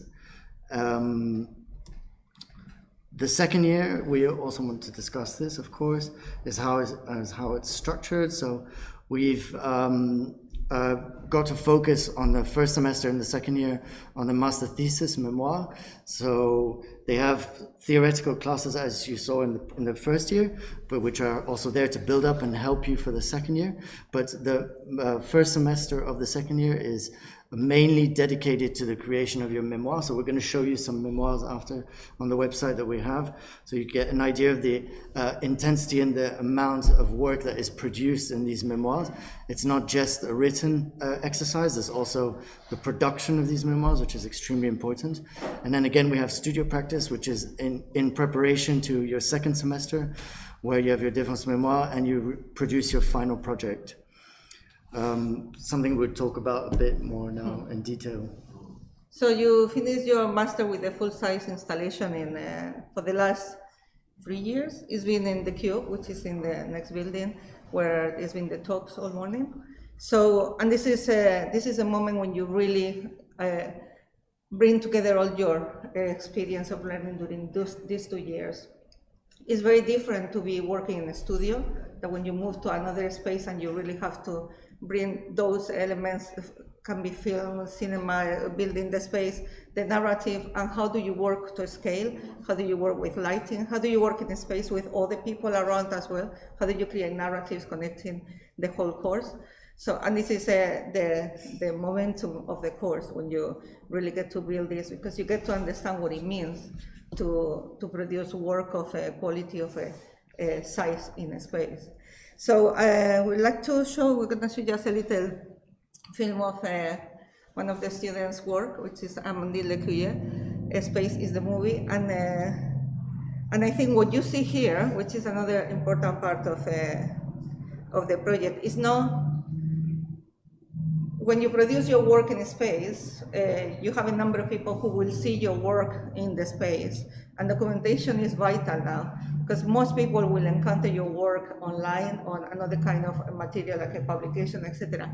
So after you do your final project, we have a month dedicated to the documentation of your project, which can mean to remake a film of what is your presentation. So her project in reality was based, she wanted to explore what is to produce work with the audience is mixed with the stage and with the production space. And at the end, after all this, plenty of experiments and trying to understand what can be the thing that happens this way, she ended up with this performance, which was all the public is there, and she's building a film on the stage on that moment in time. But then, of course, is the documentation of that. How can you communicate this to other people who haven't been in the space? So we just want to first show the websites, which is, I would say, it's a ridiculous amount of information. They call death by content, and please do not die. but it's really, if you are interested in this course, is everything you need to know is here. So here you can, precisely, this is Amandine. So we have a selection of projects, of graduation projects by students. So you can see what is to do one of those projects. So there is a film, you will have images, publications, they have links to other, the website, etc. So there is a number of projects that you can see here, and also the variety of work that the students produce. That really, it's not a style on the course. It's like you can really explore your own practice. So then we have a section of projects, which is projects that you do in groups over the 2 years. And we have a selection of projects, but also we have all the years are in preparation, but already year 2020 and 21, you can see absolutely every single project we produce on that year with extensive documentation. So you have images, films, text, etc. What's interesting here is that it, like on the previous page, we showed really final projects from second years, but this is projects, as Rosario just explained, that we're doing along the year. But what's interesting here as well is that we show all the different outcomes. We don't just show one outcome. I mean, so internet is very slow here. You get really the idea of that. It's easy sometimes to just imagine the final process, but when with this page, what's interesting is that you really get the full spectrum of the different types of questions we're raising and the types of outcomes that come from each project. And I think that's been, as was already said, a lot of work in terms of information, but it's also really important for us because it gives also an idea of the different types of ways we're thinking and types of medias and documentation processes that we use. We're very sorry the internet's a bit slow here. So, well, you can investigate. We have a notice board where we announce different events when jobs appear. Our students also send things, or when they work, there are vacancies. So it's really open for finding jobs, for seeing exhibitions, for promotion the work of our students. You have the archive, where is all the history of all the students ever been in the course. So you have a link to their websites, and you can find more about each of the students. But again, it's also to start establishing a bit of a community between the students and the alumni, and to give them the opportunity to communicate between each other and share skills, etc. And then you have the master thesis website, where you can, again, it's stuck. Sorry. Yes. So again, here is a selection of thesis through the year, so you can access the whole document and read the whole thesis. So again, is to understand the themes that students explore, but also the level of the production of these publications. Yeah. A lot of the work that we present is also exists as videos, so we have a very rich Vimeo account with tons of different types of videos of different outcomes of projects. So it's also a great place to, because as we explained, some of the outcomes of the master thesis is there's a written exercise, but there's also different outcomes that can exist from this work. In the case of Noemi, there was also a video. So it's interesting to see the different types of outcomes and works that were produced.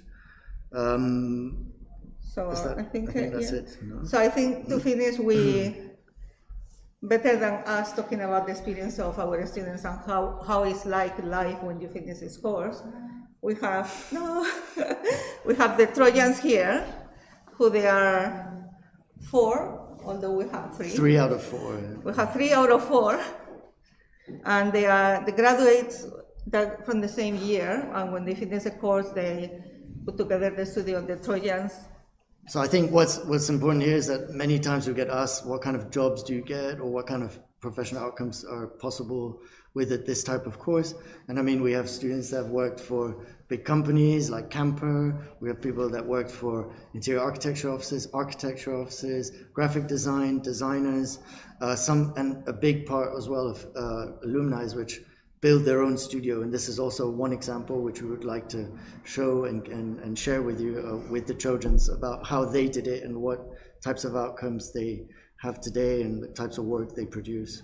So if you went next door, they are the ones responsible for the scenography of the open doors. So never more relevant to invite them. Thank you.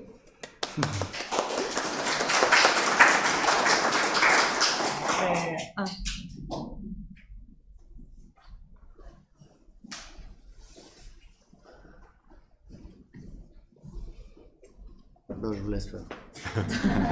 Merci.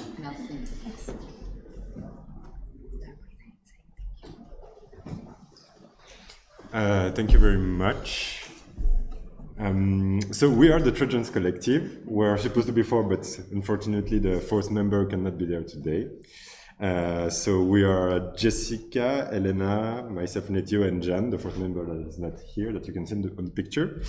So we all met, as they were saying, during the master, and right after that we decided to start our own practice and our own studio. So we mainly do now graphic design, space design, and video. Here you can see a few pictures of our 4 diploma projects. Also what I can add is the fact that we all come from different places. As also you were saying, there is a lot of diversity in the master, and Elena comes from Barcelona, Jessica from Lebanon and France, Jeanne from France too, from Paris, and I come from Geneva. So it's true that the master gather a lot of different people from different places, which is an interesting part for us, we think. And different profiles. And different all profile the too. different bachelors as well. So we collaborate in a way that we couldn't before by mixing our I'm going to go a little bit chronologically since we finished the master until now, or like the first times what happened. So you get an idea of what happens when you come out.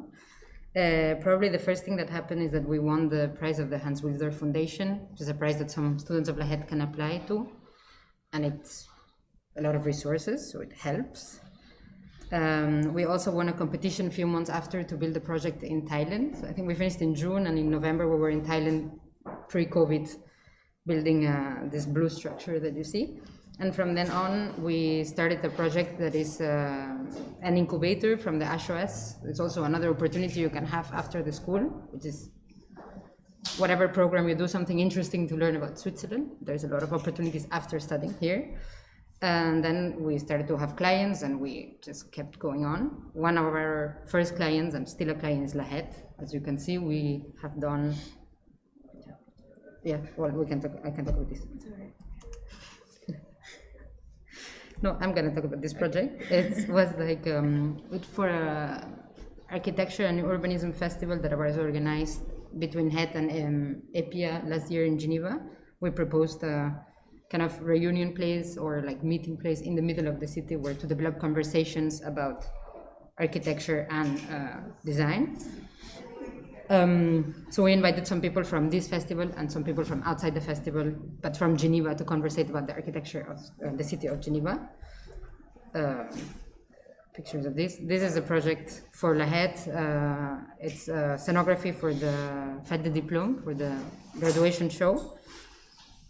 It was under the name of Le Jour Bleu, so very blue. This was like the photo call where the students get the picture of the year at the end of their graduation. And sorry, this is an example of graphic design that we have developed this year for another festival of architecture in Geneva called Explore, some different formats. Also some space. What is interesting here is that we could translate the same identity between video. There were some videos, there was some posters, and there was some space design. which is also something that you will do during the masters. Go with the same idea through different mediums and explore different things. And finally, a video that we developed for Le Head as a communication of the price that they have between fashion department and Firmenich, which is a company from Geneva. Also our clients. Yeah.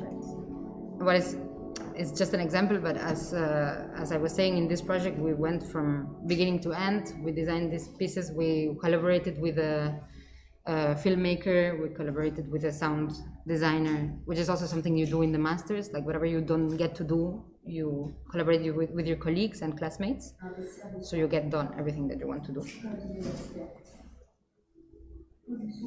Yes, perfect. I can pass it. You can see it on our website anyway.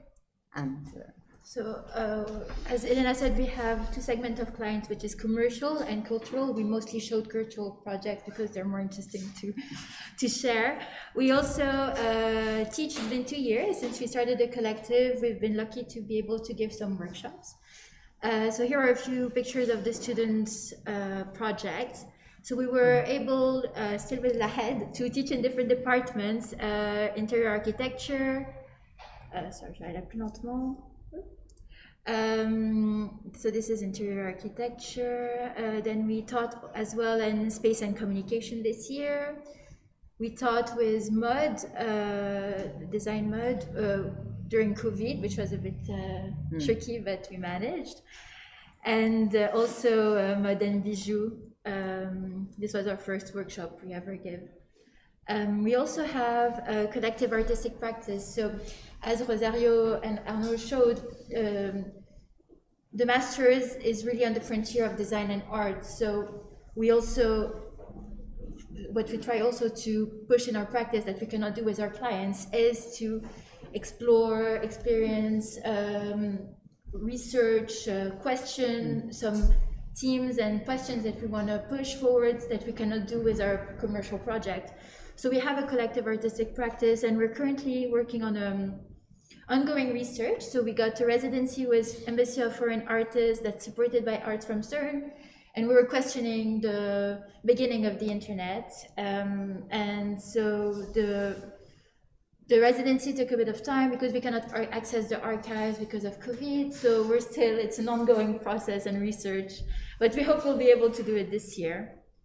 And on the side, we also have each of us an individual practice, which is either research or artistic or more commercial one, that can also influence a bit the collective and our projects. So we try to always be very active. Thank you for listening. If you have any questions, this is our Instagram, our website, and our email. We're very open to talk, and if you have any, share also our experience in the master, after the masters, the question we had. Voilà, merci. Merci, thank you. So before you go, we have a publication here, one of the projects that we produced last year. So if you're interested, you can take one. And that's it. I think it's time for cinema.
Oui.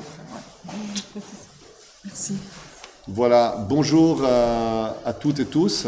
Merci infiniment d'être ici cet après-midi, d'être restés jusqu'à présent. Je vais présenter mes collègues tout d'abord.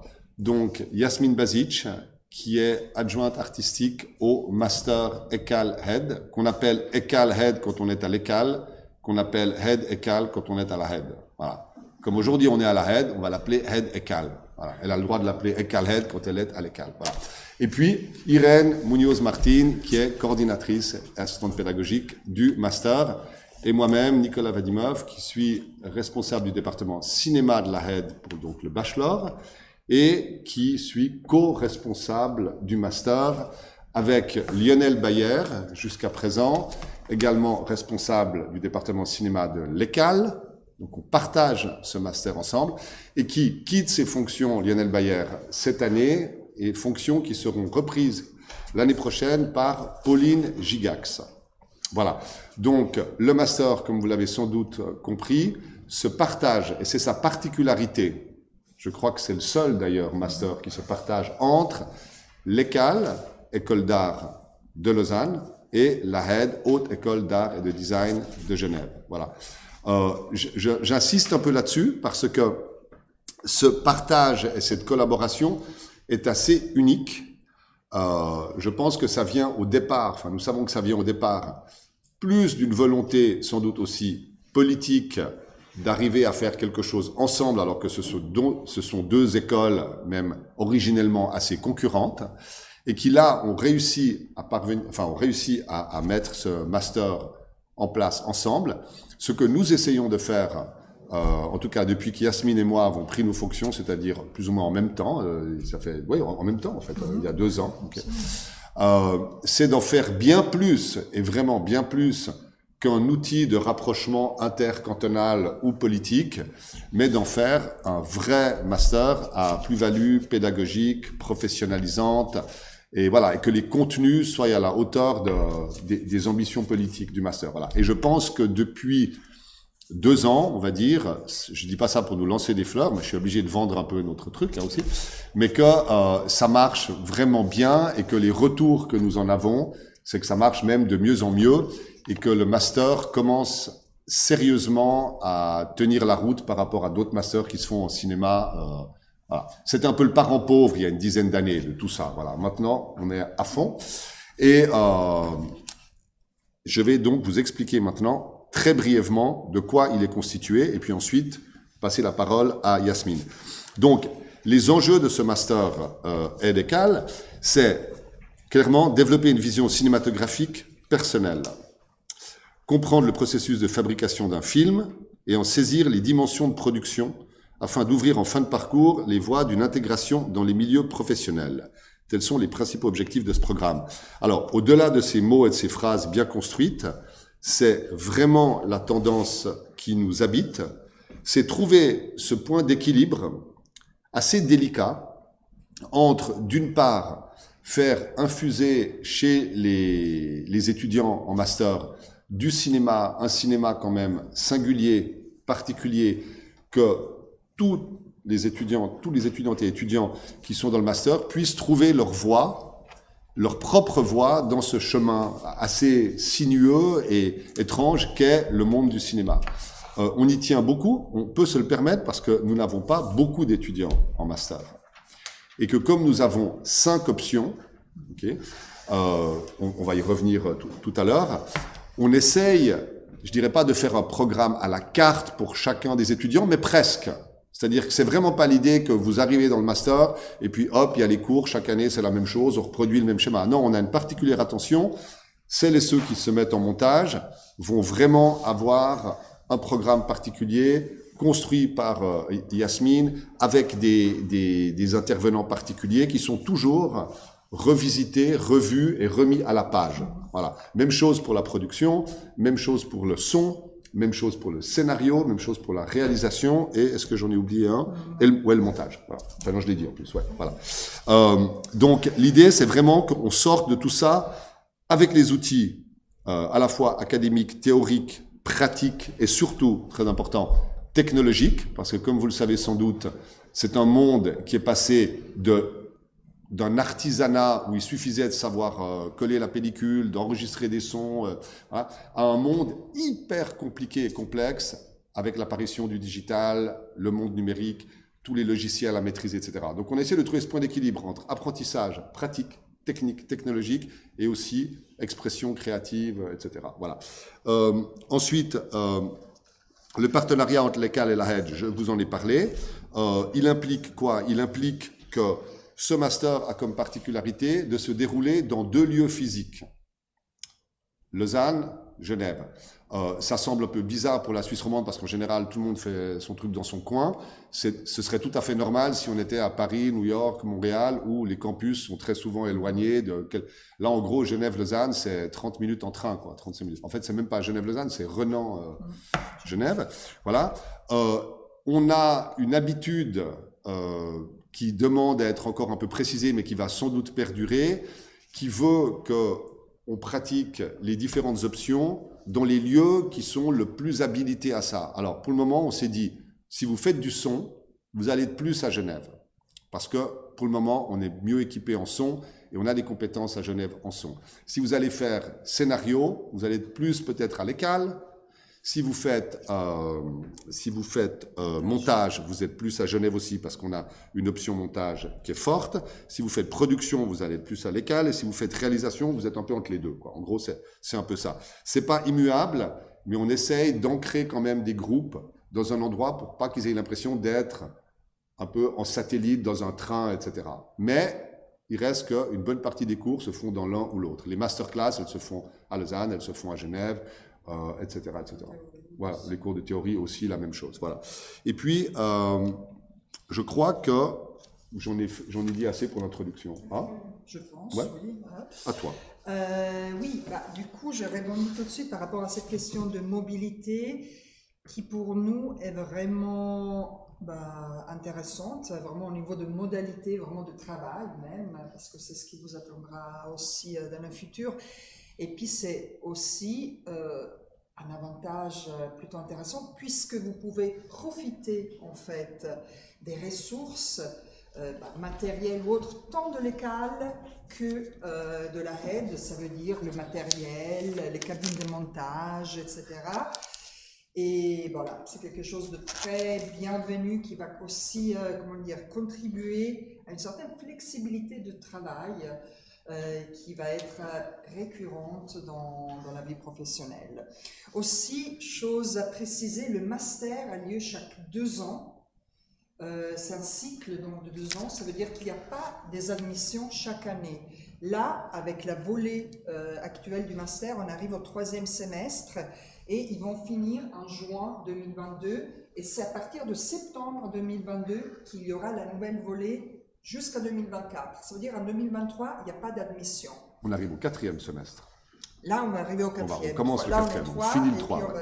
Exactement. Donc ça, c'est aussi une particularité. Ça nous permet aussi de suivre vraiment une volée, de ne pas non plus faire trop de superposition et d'être aussi en accord quelque part avec une réalité de l'industrie, en tout cas par rapport à, aux besoins de la branche, que ce soit au niveau national, régional ou international.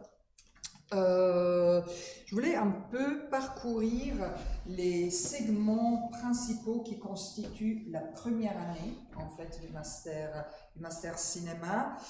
Il s'agit, entre autres, on peut un peu définir les parties principales, donc de approfondir les outils techniques liés, selon l'orientation que vous avez choisie, à l'image, à l'écriture, la production, le son ou bien sûr le montage.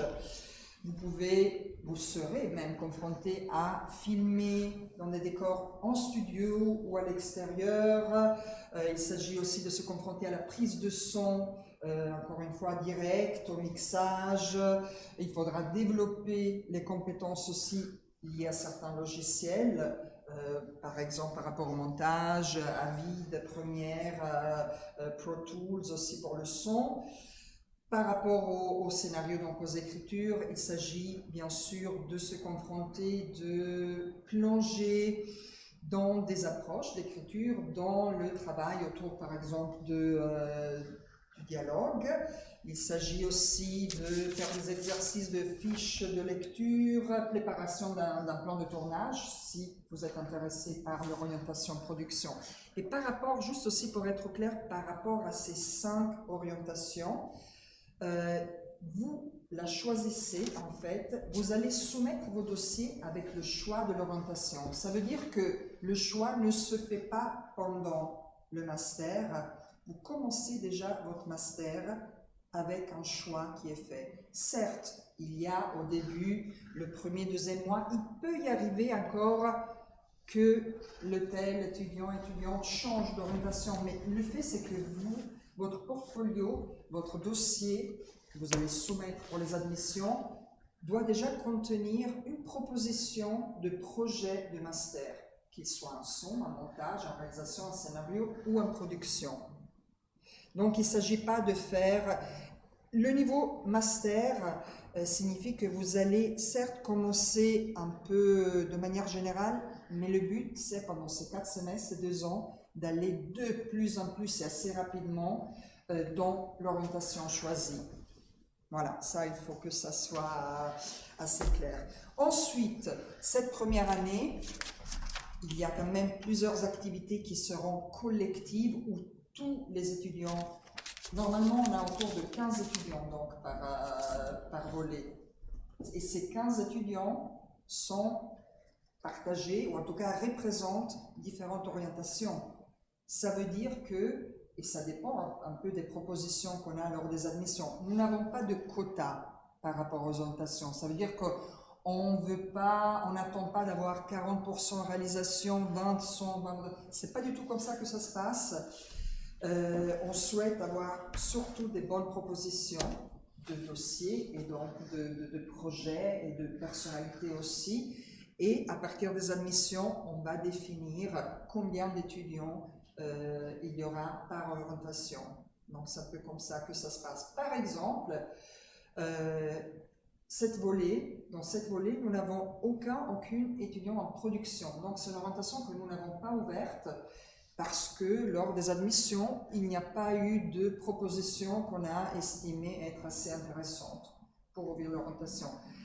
Il peut aussi se produire le phénomène suivant, puisque sur 15 étudiants, il y a potentiellement 5 orientations. Il peut y arriver, et on a un témoin qui va aussi partager son expérience à la fin de la présentation. Lors de la dernière volée, en son, il y avait uniquement un étudiant.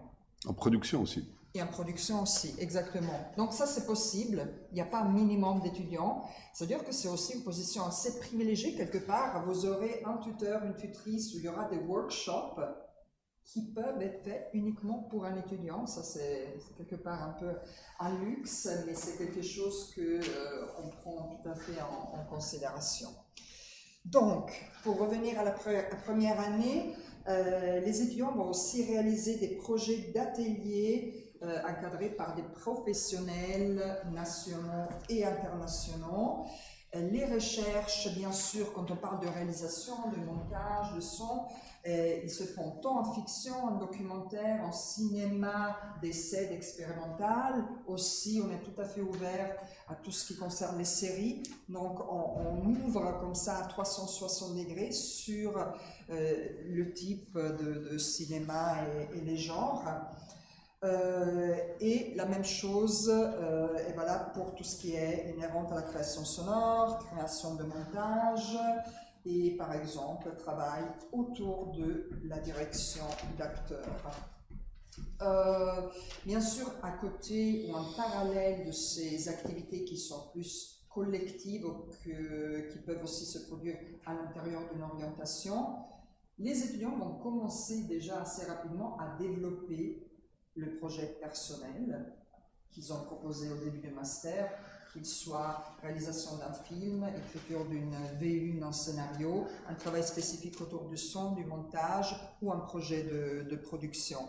Et pour ce faire, à partir du 2e semestre, les étudiants sont accompagnés par des tuteurs, tutrices, donc qui suivent la phase, en fait, à partir du développement jusqu'à la post-production, en tout cas pendant 2 semestres, jusqu'à la livraison du projet de diplôme. Un tuteur-tutrice, donc quelqu'un professionnel spécialisé avec une expérience dans le domaine concerné, que ce soit réalisation, son, etc., travaillera avec l'étudiant. Ça ne veut pas dire être là 24 heures sur 24, bien sûr, mais c'est un accompagnement ponctuel. Donc il y a en même temps une autonomie qui est demandée par rapport aux étudiants, mais aussi un suivi qui est fourni. Il s'agit aussi pendant la première année de produire et réaliser un film de commande. C'est quelque chose qui est très important. Voilà, là on a par exemple dans ces images, vous voyez là, 7 volets de master a réalisé un mandat pour la Maison Rousseau. D'ailleurs, c'est un musée qui est ici à Genève, en Ville. Je vous encourage à les visiter parce que vous allez voir les travaux que les étudiants en master ont réalisés, travaux audiovisuels, et qui sont exposés, donc ils vont être exposés pendant 10 ans à la Maison Rousseau. Ça veut dire le mandat, ce qui est intéressant avec ce type de travail, c'est qu'il s'agit de apporter une dimension créative à un mandat qui peut avoir des consignes assez précises dans la forme, dans les délais, etc. Donc c'est vraiment un peu souvent un exercice du grand écart auquel normalement les professionnels de l'audiovisuel sont confrontés dans leur activité réelle du travail. À côté de toutes ces activités pratiques, bien sûr, nous avons aussi une partie théorique. Donc, il s'agit d'enrichir les connaissances par le biais de cours théoriques, et cela en collaboration avec l'Université de Lausanne, aussi l'Université de Zurich, la Haute École d'Art de Zurich, l'Università della Svizzera Italiana. Ça veut dire que les étudiants, et ça c'est obligatoire, vont aussi plonger dans l'histoire du cinéma, l'histoire du scénario, de la critique, l'économie de médias, les questions d'archives. Donc on veut quand même aussi que cette partie théorique trouve une place à côté des pratiques plus concrètes audiovisuelles. On en a aussi à la HED d'ailleurs. Oui, il fait aussi des cours ici, montage et son et tout ça. Et voilà, donc c'est vrai que l'offre aussi par rapport à la théorie, elle est très conséquente. Il s'agit aussi tant lors de la première année que dans la deuxième de rencontrer des personnalités du cycle art, de suivre des masterclass.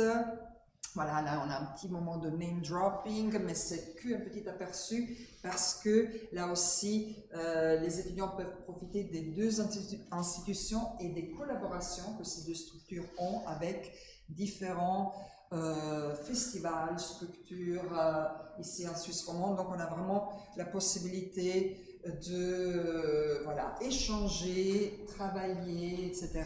avec des professionnels qui représentent un peu les multiples facettes du cinéma. Ici, c'est moi, avec la réalisatrice Danielle Lessowitz, par exemple, qui, par la suite, d'ailleurs, collabore tant avec la HED qu'avec l'école dans d'autres workshops. Voilà, ça c'est pour un peu un aperçu de la première année, mais c'est très bien ce que Nicolas a souligné. Encore une fois, ça c'est un peu des segments, des éléments, mais le tout est affiné selon la composition du master. Donc on est très attentif à si à la telle volée on a 4 étudiants en son, la partie son va être différente que si on n'a qu'un ou une étudiante, et vice-versa. Si on a des étudiants en réalisation qui sont plus focalisés sur les séries, on va plutôt faire intervenir des professionnels tuteurs, tutrices qui sont en lien avec ce format spécifique. Voilà. Très bien, merci Yasmine.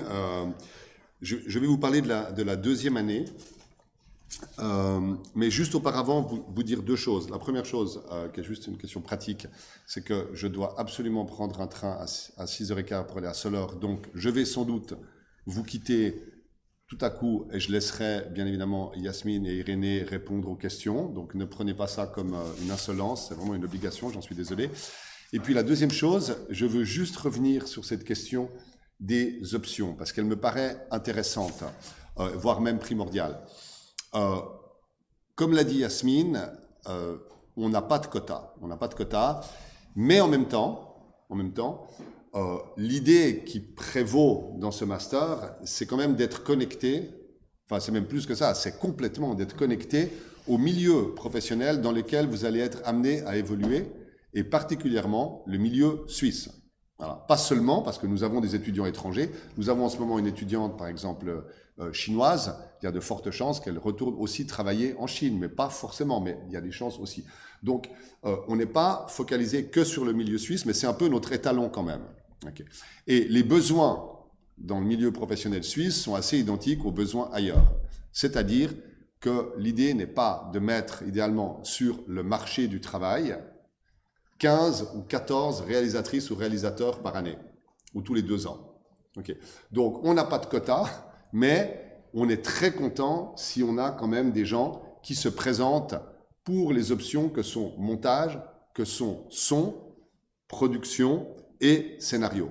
Alors, je veux quand même vous le dire, parce qu'il n'y aura pas d'autre endroit, je pense, où on va vous le dire.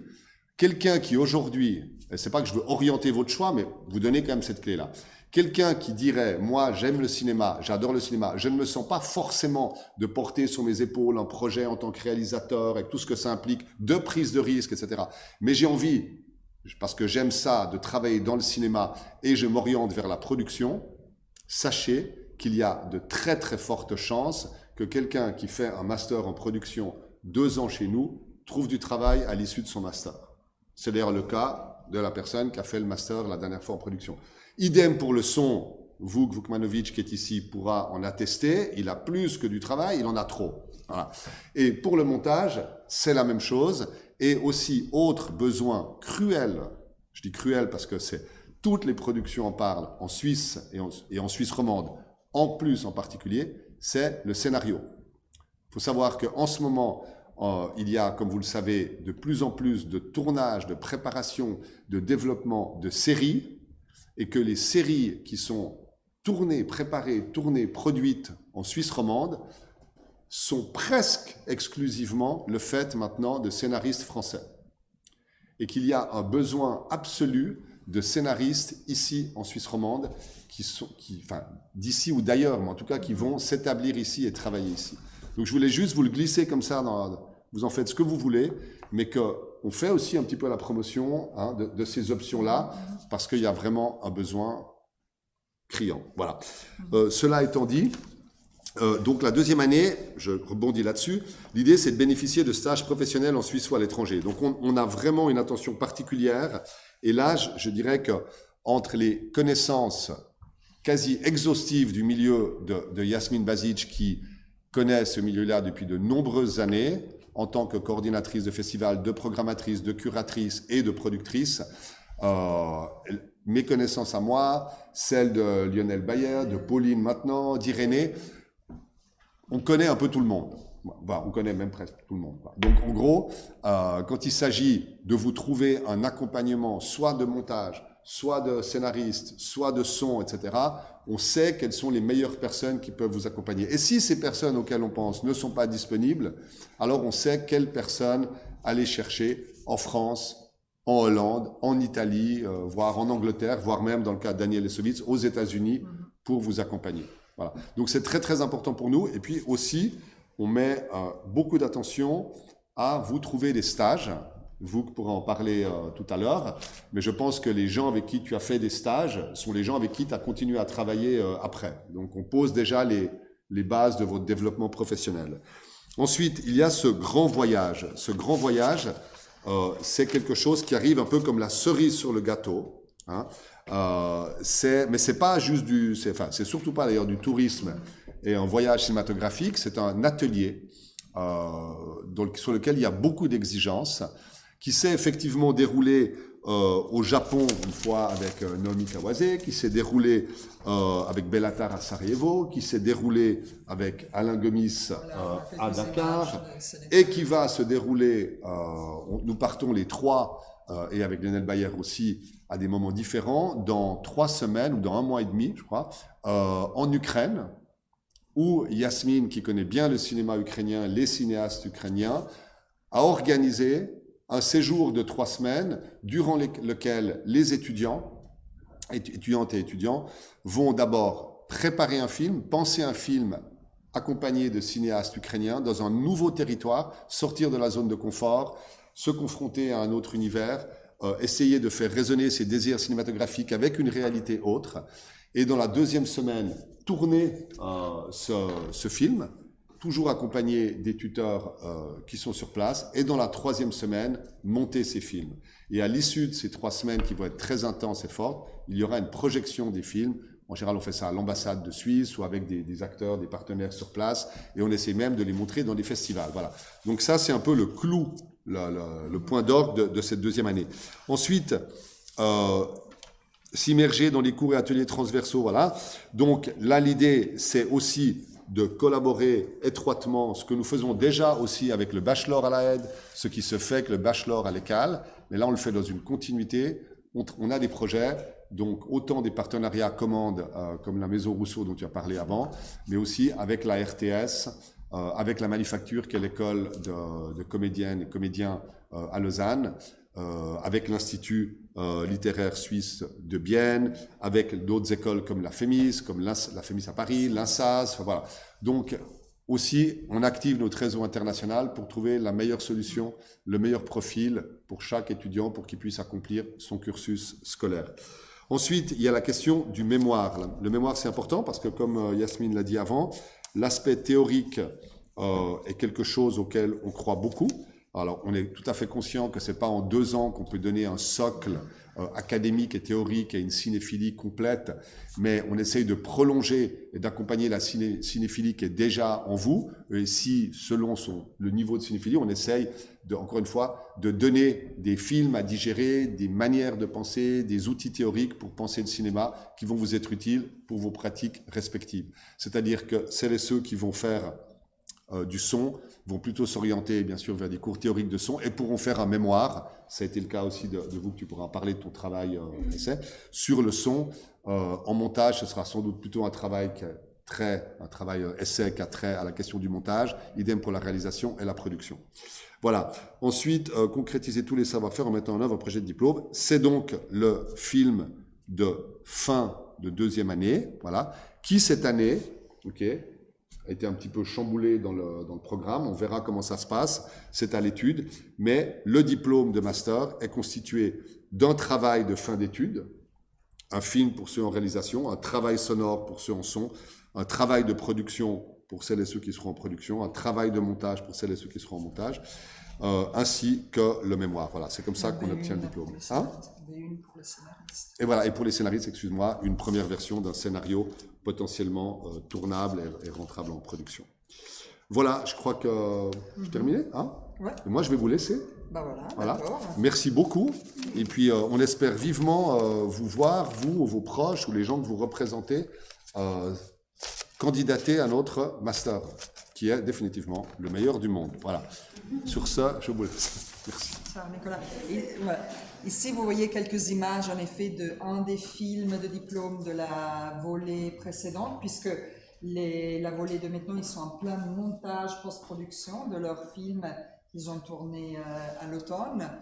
Ça, c'était le film Europa de Lucas Del Fresno. Et je pense que il y a aussi un trailer. On voulait vous montrer aussi des images mouvantes quand même. On a un cinéma, donc par rapport à l'Europa, qui d'ailleurs avait gagné le prix principal aux Journées de Soleur précédentes, donc dans la section upcoming, donc de la relève. Et vous qui d'ailleurs avez fait le son, toi vous qui avez fait le son sur le film.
Voilà pour un petit aperçu. Et puis en effet, ça, on arrive à la fin. Voilà les films qui sont réalisés, qui sont portés en diplôme. Ben voilà, ça c'est la suite, la diffusion par rapport à ces films. Donc les étudiants, ils s'occupent aussi de concevoir et faire des affiches. Et qui dit film, qui dit affiche, dit aussi carrière du film. Ça veut dire que ces films passent en festival, sont souvent primés. Ici, Jorge Cadena qui avait été primé à la Berlinale, Carmen Jacquier qui avait eu le Padino d'Oro à Locarno.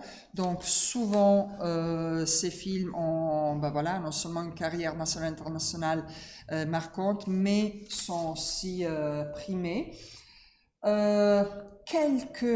Quelques-unes des perspectives professionnelles du master, encore une fois, selon l'orientation que vous allez choisir. Et maintenant, voilà, nous avons le plaisir de aussi accueillir pour qu'ils nous disent quelques mots, parce que nous, voilà, on fait partie du corps enseignant de l'équipe pédagogique, mais on aimerait aussi avoir des alumni, donc vous, Vukmanovic, que je remercie d'être ici avec nous, qui faisait partie de la volée master 2018-2020. Vous, tu avais fait un bachelor en réalisation en amont à la RED, et puis ça c'est un peu aussi la configuration vraiment, si c'est pas idéal, en tout cas très intéressante. On fait un bachelor, on peut faire un bachelor aussi dans d'autres domaines que le cinéma, mais dans son cas, il a fait en réalisation, et ensuite le master par contre, il a choisi une spécialisation, et c'est le son. Mais voilà, je te laisse la parole. Alors, je ne sais pas, est-ce que vous voulez que je raconte un peu le parcours? Est-ce qu'il y a peut-être quelqu'un qui est intéressé par le son, a priori, ou pas? Ou je ne sais pas qu'est-ce que ce sera plus intéressant, mais je peux raconter un peu comment ça génère. Ouais, du coup, moi j'ai fait le bachelor en réalisation, enfin c'était un peu le bachelor de un peu l'ancienne équipe, avant, enfin le département il a un peu changé l'équipe entre temps, ça s'appelait Cinéma du réel. On a fait quand même un peu tout, c'était pas encore divisé dans les départements de montage, de réalisation, et puis avant l'idée c'était qu'en master on se spécialise sur un domaine spécifique. Là, déjà en bachelor, ça existe, montage et tout ça. Et du coup, ouais, je me suis spécialisé en son. On avait fait ces 2 ans qui étaient vraiment super. Ils ont un peu évoqué les points qui sont importants. Moi, je trouve que cette collaboration entre l'aide et l'école, c'est vraiment avantageux, surtout pour nous, peut-être, qui sont plus dans le montage ou son, parce que durant ces 2 ans, normalement, on va faire beaucoup plus de projets pour les autres. Donc, les réalisateurs, ils vont développer le projet de master qui va prendre quand même 2 ans de développer. Puis peut-être en temps, ils vont faire quelques petits mandats, machin, mais ça reste focalisé sur un projet. Autant que nous, on va essayer de faire quasiment plus que possible, justement pour gagner plus d'expérience. Et que surtout, en fait, notre mandat sur des projets, ils sont assez court terme. Enfin, le tournage de court-métrage, normalement, c'est entre 5, 6, 7 jours, vraiment maximum. Et vu que c'est des courts-métrages, bah aussi, le côté post-prod, c'est pas énorme. Souvent, on parle de 2 jours, peut-être de mixage, et peut-être 1 semaine de montage son.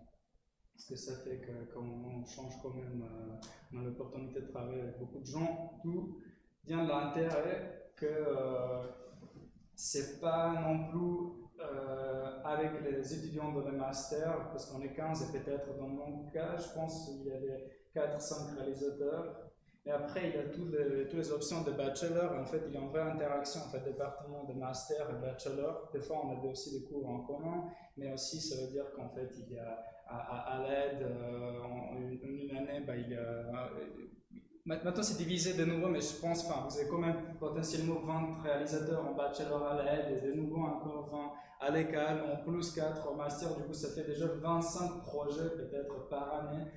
à choisir, à vraiment trouver quelque chose, des gens avec qui on avait... Voilà, il ne faut pas les faire tous, il ne faut pas décourager, vous dites comme ça, on dirait que les pauvres en sont, ils vont faire... Je dis qu'il y a un choix, en voilà, fait, et que ça permet justement déjà de trouver des gens avec qui on a de l'affinité, parce qu'en fait, autant qu'il y a un intérêt de s'intégrer dans l'industrie avec des gens qui bossent déjà, bah, vous êtes un peu le futur du cinéma de demain, et du coup, justement, les liens que vous faites maintenant avec les autres étudiants, bah, demain quand vous sortez de l'école, bah, c'est comme ça, en fait, ça répond. En tout cas, moi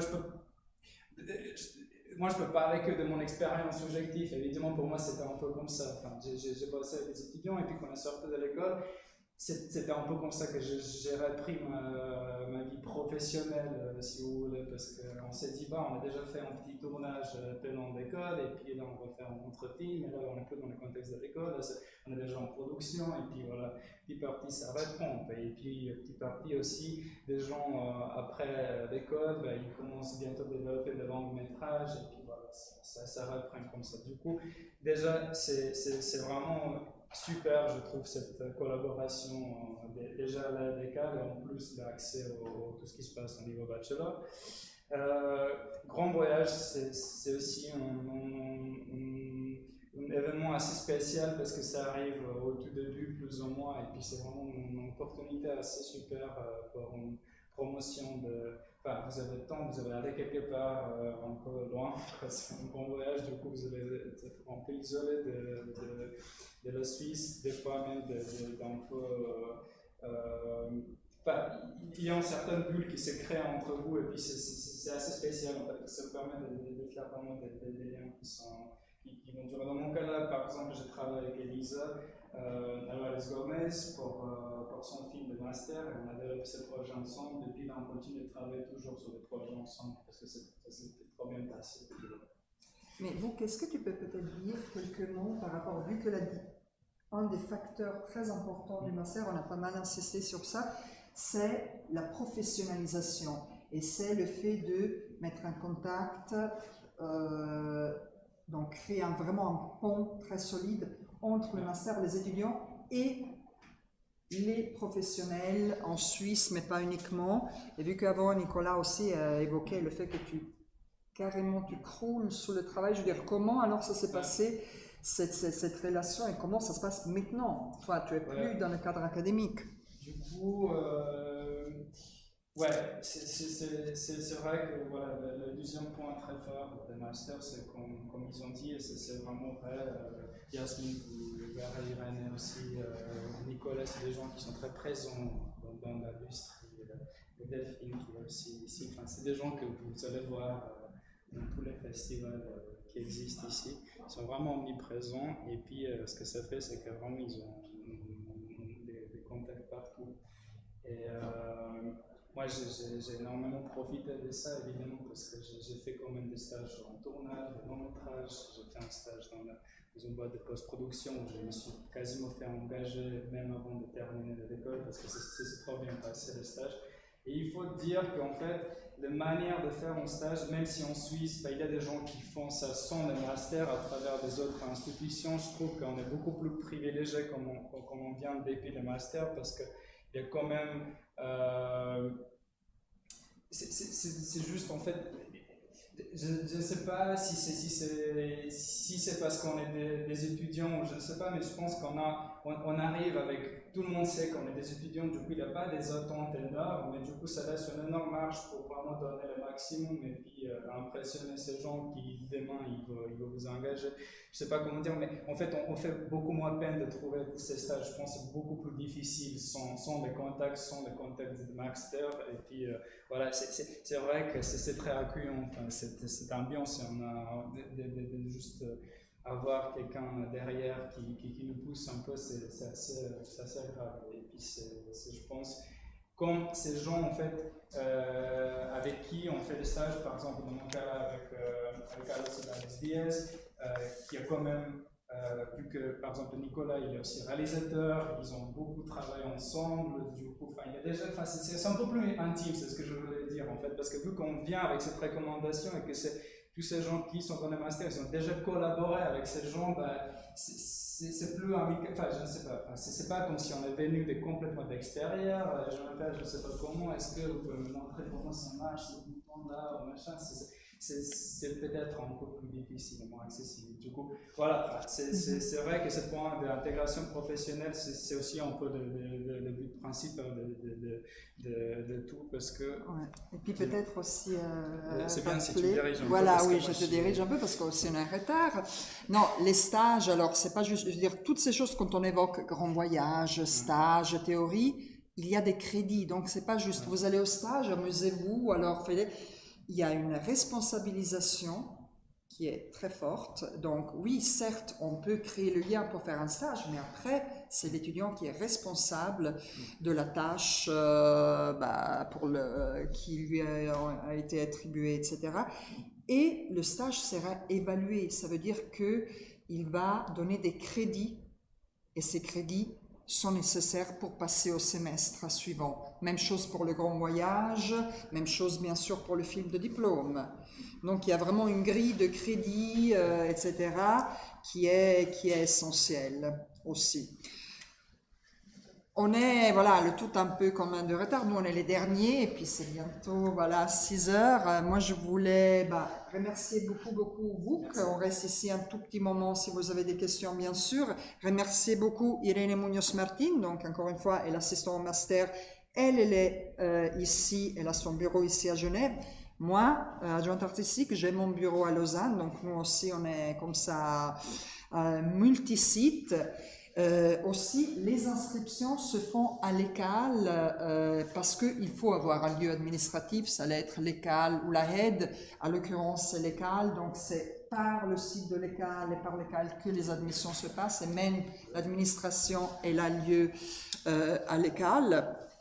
Moi je pense que j'ai tout dit pour l'instant, vous avez les informations, vous allez aussi trouver sur le site tant de la HED que l'école guide d'autres informations, peut-être qui n'ont pas assez été soulignées ici. Il y a aussi des questions-réponses, d'ailleurs, que je vous encourage à aller voir. Et puis sinon, bien sûr, vous pouvez aussi nous contacter pour d'autres questions avant le délai pour soumettre votre candidature et portfolio. Voilà. Et aussi, dernière chose, vous, le témoigne, et puis Lucas del Fresno, dont vous avez eu vous avez vu le trailer.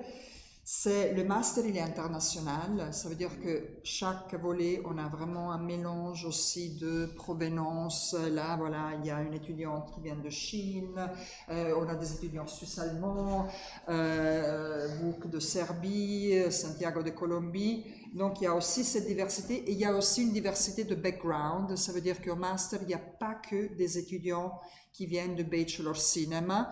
On a eu des étudiants qui viennent, je ne sais pas, de l'art contemporain, des étudiants qui viennent de relations internationales. Donc, il faut avoir un bachelor ou titre jugé équivalent, mais pas forcément de cinéma. Par contre, si vous entrez si vous souhaitez faire son, montage, etc., vous ne pouvez pas commencer un master en n'ayant pas de connaissances. Ça veut dire que peut-être parce que vous avez trouvé un accès par votre intérêt, etc., vous devez arriver déjà avec un certain niveau, et je pense surtout à des questions techniques. Voilà. Et puis, si vous avez des questions, et là, il y en a une, je pense, c'est le moment. Finalement, vous avez répondu à moitié, mais vous dites que, j'imagine bien qu'il y a besoin quand même de compétences techniques. Ça, c'est pas ça qui met de relations internationales. Elle a fait quelle option? Réalisation. Et là, elle avait quand même déjà, elle, de son côté, des compétences. Exactement, ouais. Donc, il avait, comme souvent vu aujourd'hui, disons, la démocratisation des outils techniques, technologiques.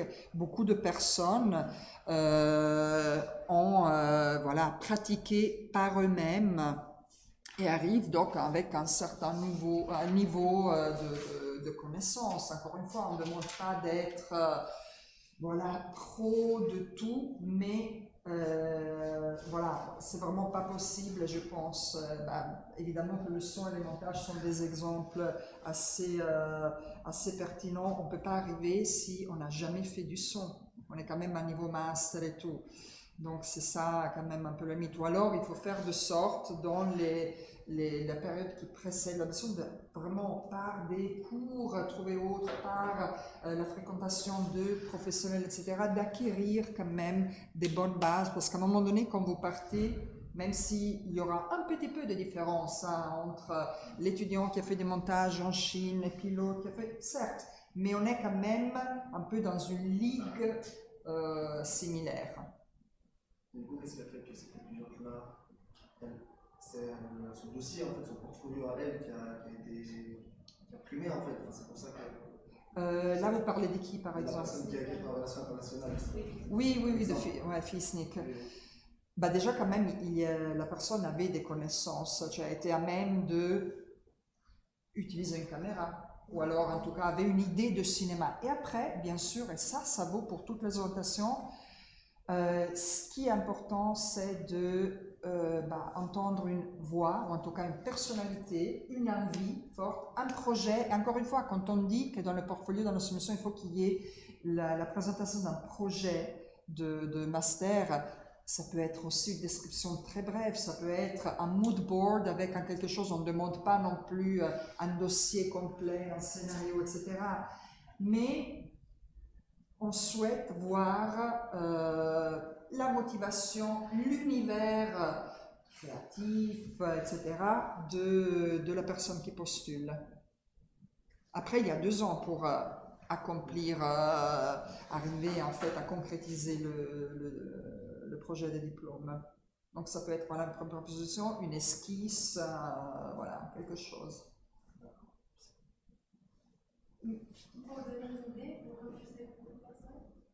Alors, pour vous donner une idée, alors je vais plutôt dire combien on en prend et combien voilà, parce que c'est toujours voir le positif, c'est pas le négatif. Alors, en moyenne, disons qu'on reçoit quelque chose type 80 candidatures. Toute orientation confondue, hein, encore une fois, c'est les 5 mélangés. Autour des 80, 90 qui sont éligibles. Ça veut dire celles qui passent, qui arrivent jusqu'à nous. Parce que d'abord, quand vous envoyez un dossier, ça passe par le secrétariat qui va voir est-ce que vous avez les titres jugés équivalents, est-ce que le bachelor fait au Mexique a l'équivalence ici, voilà, toutes ces choses-là. Et une fois ça réglé, nous on reçoit quelque chose, oui, comme 80, allez, 90, qui sont le premier tour. Et de là, ceux qui arrivent, qui ont un entretien, vont être, allez, disons un tiers.